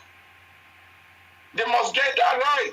They keep dividing us. You are not even from Lagos. This one is not from Lagos. We are Yoruba. Somebody from Ogun State or Enugu State will relate effectively without any interpreter from another person from what's their name? Is it Ebonyi or Oka? They see themselves as one Igbo. I don't know why they are using that to come to divide us. How did you build Lagos? They have no clue. Mention the top 10 companies in Lagos that pay humongous amounts of tax for Lagos State. None of it, not one of it is owned by any Igbo man. What is so significant about buying and selling? Go and do your buy and selling and build your space. Your governors will rule your space for 8 years. Come and live in Lagos or Abuja. Does that make sense? It doesn't make sense. These guys should go and build. They keep giving excuses. Oh, we don't have ports. So, because we are born of the same mother and father, and you couldn't sponsor your children to school. So my own children must not go to school. Because some have ports. To build a nation is not about port or about breed. It's about human capital, about brain. If we have a company in Igbo land, maybe in Anambra alone, serving the entire West Africa, I saw the land they cleared in Anambra, saying that they are taking the, what's it called, Balogun market down there. They cleared that land, and they're talking already about starting building shops, mosques, and churches. Is that what you need? Churches and mosques to build a nation? They should be talking about manufacturing industries that can serve the entire West African sub-region. They're talking about the second Niger bridge now. Buhari has been able to build that bridge. Are they talking about it? No. If tomorrow they even build them, they build the seaport for them, they will say no, they haven't built houses on the sky for them. They'll give another excuse. Just respect us, please. You are in our space. In as much as we want to remain as one, you must respect us. You condemn Tinubu for being APC. The other guy was criminally deceiving us that, he's the APC government because that's why they're angry with Tinubu. It's not true. Where was Obi before? Was Obi not a governor? Has he been able to achieve one quarter of what Tinubu had achieved in Lagos? So why do you now put Obi? Why do you put Obi over Tinubu? It's all lies. They're just afraid because of the restructuring that is coming. And you can't escape it. The time has come. We can't continue like this. We've been in this unitary system for over 30 years. It doesn't improve our lives. The Igbos are crying, everybody is crying. Then why don't you want us to change it? From the statistics we have, over 60% of prisoners in Yoruba land are Igbo. Go and do it in SEMA. Ask somebody who is in Nigeria to give you this statistic. How can you progress with that? You want to have control over security. You cannot have more than your own indigenous people in prison, the small foreigners. Well, in England, there are very few English in London. None of them has come out to say they want to take over London. They must also remember what happened to Chelsea Football Club. Abramovich invested over £2 billion in Chelsea football. When English decided to take it, they took it without blinking an eye. So if you think you build any mansion in Victoria and that makes you automatic owner, you are making a very big mistake. Remember Fashola when he wanted to dualize the road in from Alaba to Badagry. All the buildings along the line, everything was demanded. Go and look at the Lagos structure. The land is owned by the government. You own the property. If you misbehave, take your property. We need our land. It happens in London. So thank you, my brother. I love what you are doing. God will continue to strengthen you. Please, let's continue to educate our youth because you've misled them so much and we can't take it anymore. Thank you. Thank you very much for your contribution. We appreciate it. Thank you very much.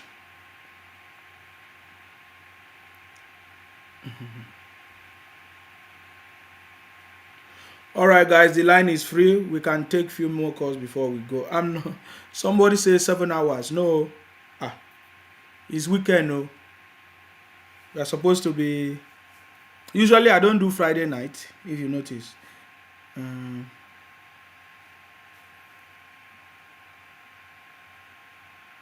Hello.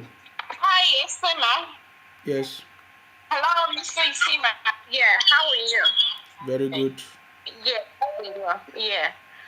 Sorry, how's your day been so far? Thank you.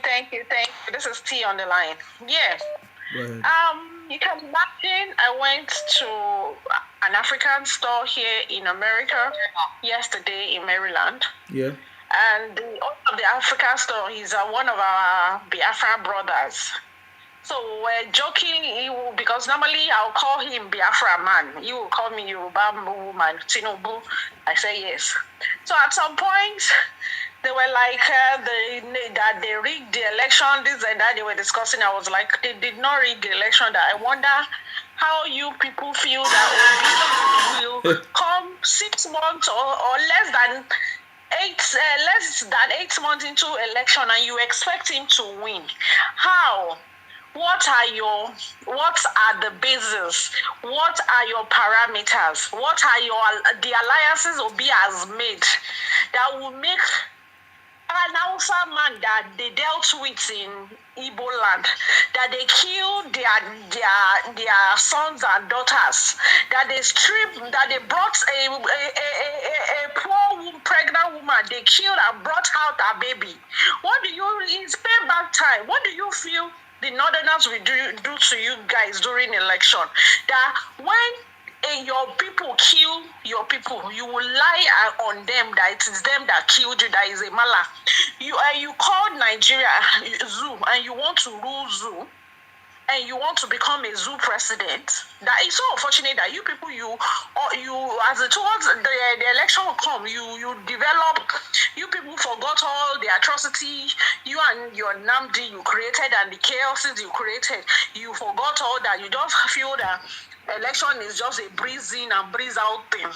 That you feel that you can contest with a Tinubu and win.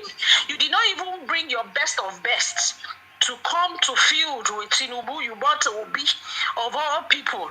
You did not bring the best and intelligent, the brainy one and the smart one. You did not bring his Obi. You brought for Tinubu. He's even an insult. So in the course of discussion, one of them just said, maybe because the Nigeria is a zoo, that is why all these things are happening. And then I said, Nigeria is not a zoo. Nigeria is a country which I'm proud of, and I'm in Nigeria. I'm super duper at some point because a whole lot of them in the store were Igbos. They all chorus zoo. That is because it's a zoo. That's why those things are happening. That they rigged the election. And I, well, my country is Nigeria. It's not a zoo, and I'm super proud of it. And you people, you want during the last election, you want to rule a zoo. Where is that possible? How do you want to do it? Maybe you can go and get your Biafra and go and rule. Maybe that place is a zoo. But my own Nigeria is not a zoo. So these are the things these guys do. And you still want to rule a zoo, the country you call a zoo. Who will give you that opportunity to turn it to a zoo like you turn your own region to a zoo? Please, I need the DSS. Please, DSS, we implore you, please. Any stupid idiot, any ekperima that make any careless statements, they should just, every one of them should just go and be cooling off in the prison. We don't need such elements in our society. We need to cleanse our country now.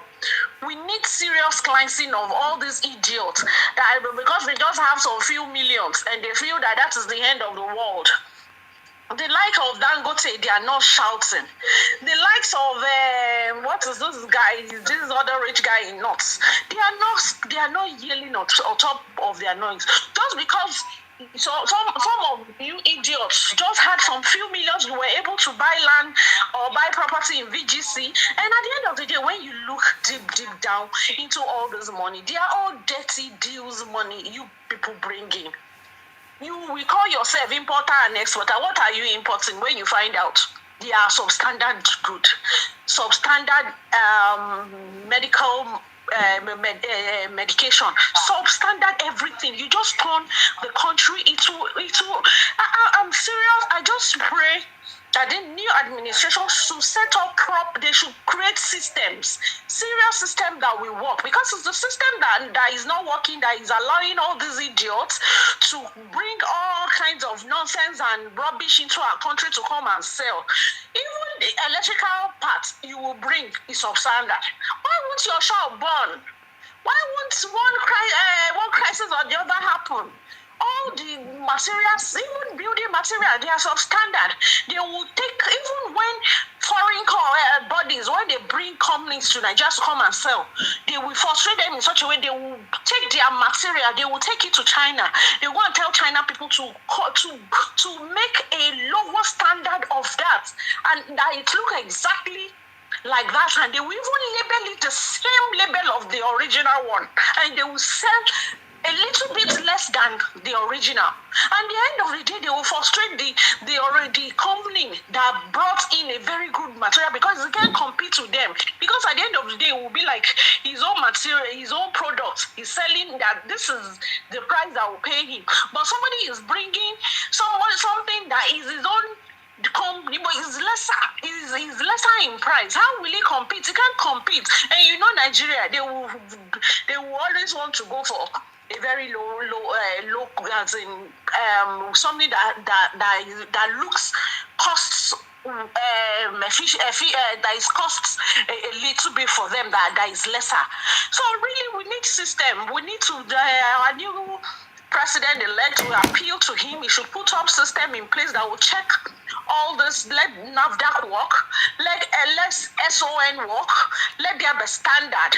By the time all the standard are being put and are followed strictly, a whole lot of them will get discouraged because they won't be able to compete. They won't be able to bring in stupid materials to filtrate our market. At the end of the day, genuine manufacturer that are willing to do things, and also even if it's countries that are abroad that are willing to come and set up companies in Nigeria. Once our electricity is working, I'm sure a whole lot of companies will want to partner with Nigeria. We don't need all these idiots guys in Alaba as in bragging that they are importer. We don't even want their importer and exporter. Let them go. We need manufacturers. They are just making money for themselves. They are of no economic value to Nigeria. They are just making money for themselves. They are of no serious economic importance to us. So let them carry their dirty money and go and just develop their ease. JJ, and to those that are making inflammatory statements, I beg DSS, buckle up. We need you to show before 25th, 29th of May that no, Nigeria is not business as usual anymore. Thank you, Isima. We appreciate what you're doing. We pray God will bless you. God will strengthen you. We pray for the protection of the Lord over your life and your family in Jesus' name. Thank you so much. Thank you very much. Soldier. Thank you very much for your contribution. I appreciate you. Thank you very much. Okay, guys, I think we have tried though. Hello, your name and where you calling from, please. We can't hear you. Your name and where you calling from, please. Good morning, Sima. My name is Abiola. I'm calling from Spain. Go ahead. Can you hear me? Yes. All these things that has been happening, me, I have something a little bit contrary. I just want to ask, why do we have to wait till 29th of May to take action on these criminals? Because I'm getting irritated with this. Let's wait for Baba to be swearing before you take action. These people are not playing. They meant everything they are doing. If Yorubas has taken action when that madman Nwanyao said that rubbish he said, I'm sure this stupid man that was talking yesterday in Lagos we won't be discussing all this. Why should we wait for Baba to be swearing before we will take action? I don't understand. I'm not getting it. Can somebody explain to me? Because it's turning my head. These people mean every word and everything they are talking about. And we are waiting for 2 months' time to start taking action. So until they take over Lagos, that is then when our head will be correct. Nsima, please take a pen, write today's date down. Everything Yorubas are saying, they are making mouth. They are making mouth. They are not ready to take over their land. That is just this. That is just the truth about all this. Because if they are ready, Sanwo-Olu has been taking these people for he has with levity, and it's getting annoying. He see the way he handled the answers. That is what give all these people this audacity. I'm not getting it. They burnt his mother's house. They did everything he did to please them. These people are not. They are not taking it. They see. I'm angry. I swear. I'm seriously boiling. Do we need to wait till 29th of May to take action on these animals? I'm not getting it.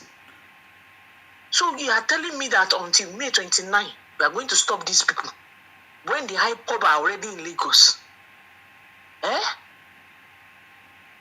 These people, I'm telling you, nobody is making sense to me. Nobody. Nobody is making sense to me. If we are going to wait till May 29 to handle these people, to show them where they belong. What audacity. Somebody came out and called us political rascals. We all make noise. That's the end. Another one is threatening us on our land in Lagos, calling himself Eze. On our land, not in Abia. And we are saying, let's wait till May 29. They will see what we are going to do. My dear, that is very stupid talk. That's something that goes not even saying. I'm going to wait till they free body. They go out take. Are you kidding me? Are you kidding me? All right. Thank you very much for your contribution. Thank you.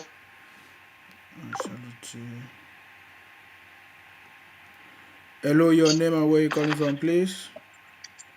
Yeah, good day, Mr. Sima. Yeah. Thank you very much for what you are doing. God will continue to bless you. You're welcome. Mr. Sima, I want to say that the way the Igbos are vibrating, one thing about the Yorubas is that we believe that the name you will give to your child, you don't go about propagating it. The day you will name that child, people will know about the name. They are just wasting their time. There are things in the offing, and in due course, it's going to be let out. The Yorubas should know that the Igbos will never like them, no matter what. The history, if they don't have anything to rely on, they should rely on history, that they will never like the Yorubas. No matter what, after the war, the Yorubas, gave them all what they left in Yoruba land. They came back and met it. But the Yorubas are their greatest enemy. The city boy brought these people into Lagos politics. At the end of the day, look at what they are paying him with. During this presidential campaign, we told our people that Obi has nothing to offer Nigerians, but they follow this man slavishly. Today, they are behaving as if they have learned their lessons. Like the last caller said, they've not learned anything. Because we told this, it was clear. We knew this man pre-2029 before Atiku made him his running mate. We knew this man. What was he saying? You go to YouTube, he was just vibrating. They were using 30 million to buy fuel in a month. And I said, no, 3 cars are enough. I will go to the gas station, I will pay. Is that the work of a president, to be going to gas station to be paying for gas? There are people that will eliminate the person. They follow this man and he saved money. What did he save? You saved money for what? And at the end of the day, when he left, the check started coming in. Obiano said this, he never contradicted it. People who knew him, Soludo said, well, the Anambra money invested is less to nothing. And all the IPOB criminals, they went after Soludo. So these people, they don't like themselves. If they don't like themselves, how would they like others? So this, what transpired during the 2023 election is a signal not only to the Yorubas, but to the Niger Deltas and to the Nigerians in general, that these people are just here. What they are intending to do is to steal people's land. And everybody's aware now. They are enemies of themselves. They will never, if you don't like yourself, how will you like another person? Nobody hates the Igbos. Nobody hates them. But when you come to somebody's land and challenge the historical heritage of the people, of the indigenous, and you expect them to keep quiet, but they should not worry, their end is imminent. They will be exterminated. Thank you very much for your call. As it is with us, it depends them. City boy, May 29. Thank you very much. Thank you very much for your contribution. Hello, your name and where you calling from, please? Hello. Yes, your name and where you calling from. Go ahead. Yeah, I'm here. I'm calling from London. We can't hear you. You want to speak up? Yeah, can you hear me now? Yeah, go ahead. Yeah, I'm from London. Calling from London. Yes. This issue about these Igbos, I think they need to wise up with their stupidity, because I think what is happening is that because power normally shifts to the south, and again shift to the north. So they felt that since power was shifting to the south, they should come out with a strategy. And the strategy was the end SARS. You get it? So the strategy was the end SARS. They thought if they do that, they can spoil, but then Bola Tinubu had made it known that, of course, he will be coming out to contest. So they felt, okay, when they kill his ambition, then they now bring Peter Obi out. And Peter Obi is going to play that politics of religious and tribal and get Tinubu out and use NSAS. And NSAS, the pastors, the imams and the rest, they didn't like it. So, if they use that strategy, they'll be able to win. And when it didn't happen for them, that is when they started using these tribal words. And exactly that's what happened. That's why you can see within 2 weeks, everybody, it's not that the Yorubas voted for Tinubu. They didn't go to vote. Most of them didn't go. You see the results. The result was 300 and something Tinubu. And that Chinedu, that idiot, small boy who want to rule the fifth largest city in Africa. You want to rule it. Small boy, scammer. You want to scam your chairman to become the party candidate. Scammer like that. So at the end, if you see it, it was 300. So the difference was not that much. But during the gubernatorial, you see what happened? It was 700. The number that Sanwo-Olu got, it is the total of all the vote nationally that Labour Party got. Labour Party nationally, they got about 600 or something. While Sanwo-Olu alone got about 700. That should tell you that because these scammers, they were able to use their Yahoo scam to scam the location, the negotiations. So they didn't go out to vote. Say, if this is it, okay, I'm staying at home, I'm not voting. That's what happened during presidential. Had it been they went out to vote, that scammer Peter Obi wouldn't have won Lagos. They didn't go out. It was clear. It's clear evidence. So these people that are they're shouting, saying rubbish thing, they know the truth, though. They know that Peter Obi has nothing to offer. Look at the way he talks. Just look at the way he even talks. Just look at the way he'll be saying something like, just like what the caller said. Exactly, I watched that video. I'll go and buy it myself. He'll be doing he's very stingy. And if you think that's how to rule, and you want to come and rule the largest country in Africa, how can you rule? Will you be chasing all the governors? If you give them money, you go to their state, and be seeing how they spend their money. Is that what you'll be doing? He doesn't have any leadership traits. He doesn't have any leadership qualities. Anambra, what did he do there? He didn't do anything in Anambra. Their national revenue was he added only 1 million to it. When somebody had moved it to about 7, he came and had and yet people are still supporting. It's not about Peter Obi. It's about the IPOP. They have a mission, and they wanted to use Obi, and they still feel that they can use Obi. But I'm telling you, in the next 4 years, in fact, 1 million. If they get 1 million votes, they are lucky. Maybe there are people in Anambra and the rest that even with that they won't get.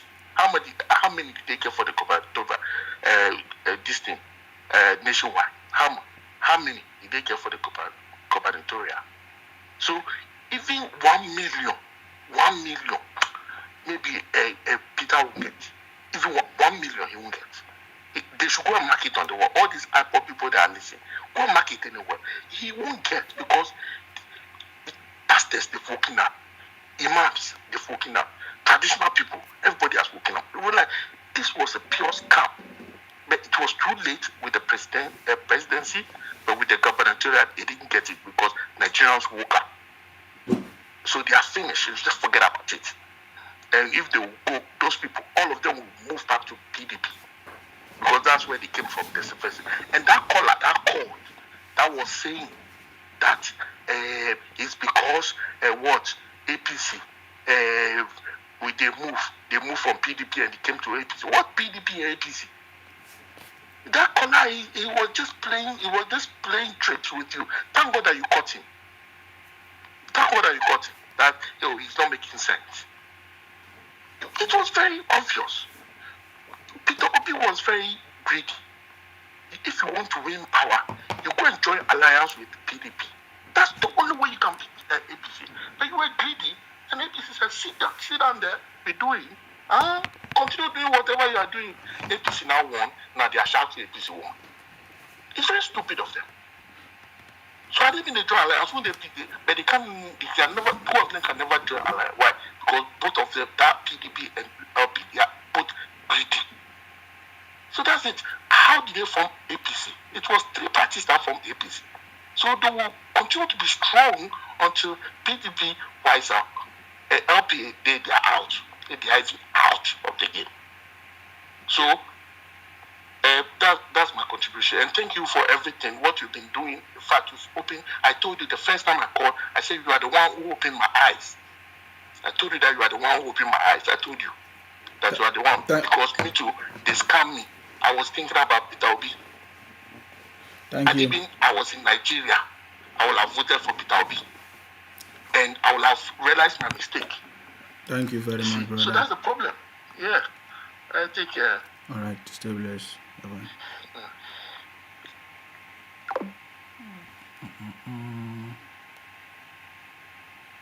Okay, guys, I'm just going to pick one call so that we can end this because I need to do a lot of stuff now.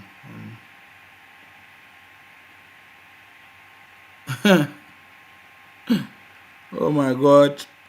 Okay, I'm just gonna pick one call. There's a number that keep calling me. If you want to call now, I'll pick up your call so that we'll go. We have tried.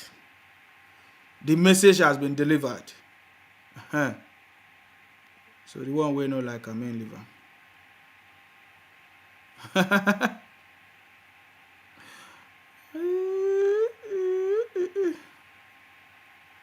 Hello. I salute you. Happy New Month. Congratulations to us. Hey, Happy New Month. The city boy. We are winning. They don't say they don't know where city boy they say he don't die. Abi? We can't show them say this one na city boy we don't die.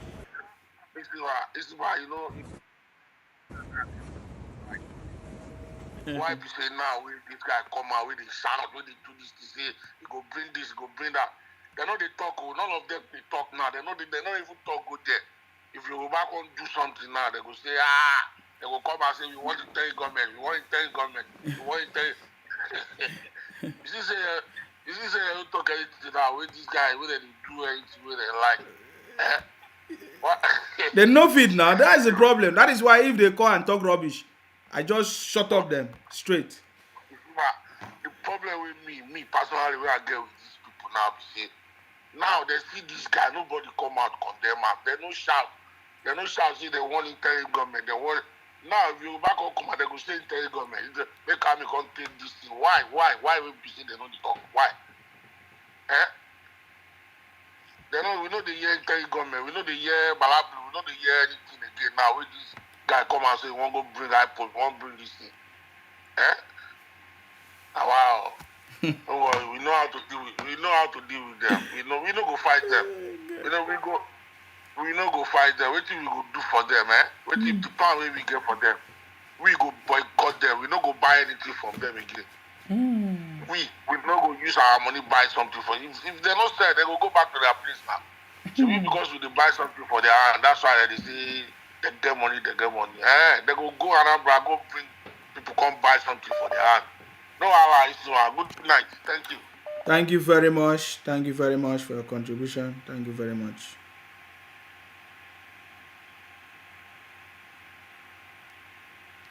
Hello?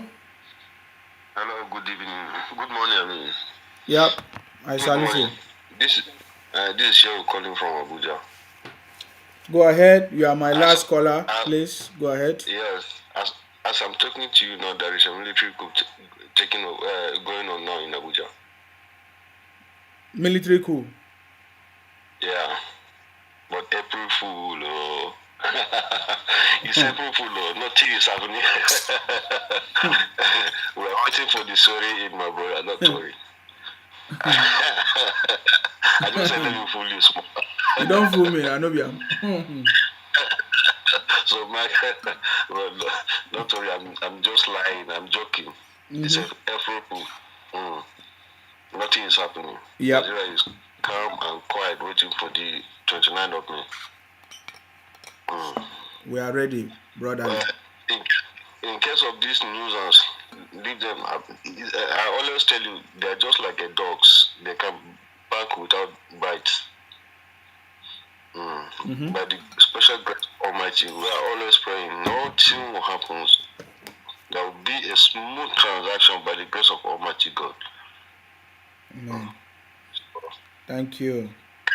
Calm your nerves. We are waiting for the city boy to return. We are during this Ramadan. Actually, I just finished praying now. Yes. And it's not.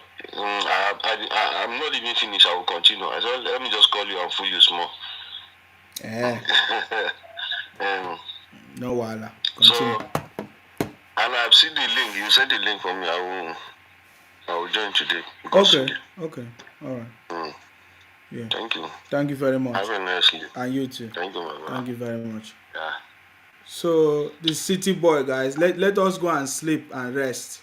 We'll come back again, hopefully tomorrow morning, to continue this conversation, guys. Thank you very much. The city boy movement. Please, if you want to join or something is happening, you can send me message. I will send you the link. It's just a Telegram group. Just a Telegram group for now. Everything is going to fall in place, guys, trust me. Thank you very much, guys. Let us go and sleep. For me, it's almost of course it's past 1 a.m. I think it's the same time with Nigeria now, because our clock has changed. So thank you very much, guys. It's been a wonderful conversation. The city boy is here. We are going to continue to support the city boy. Every propaganda will be destroyed. We are winning, guys. That is why they are panicking. You saw the city boy now. That's a city boy,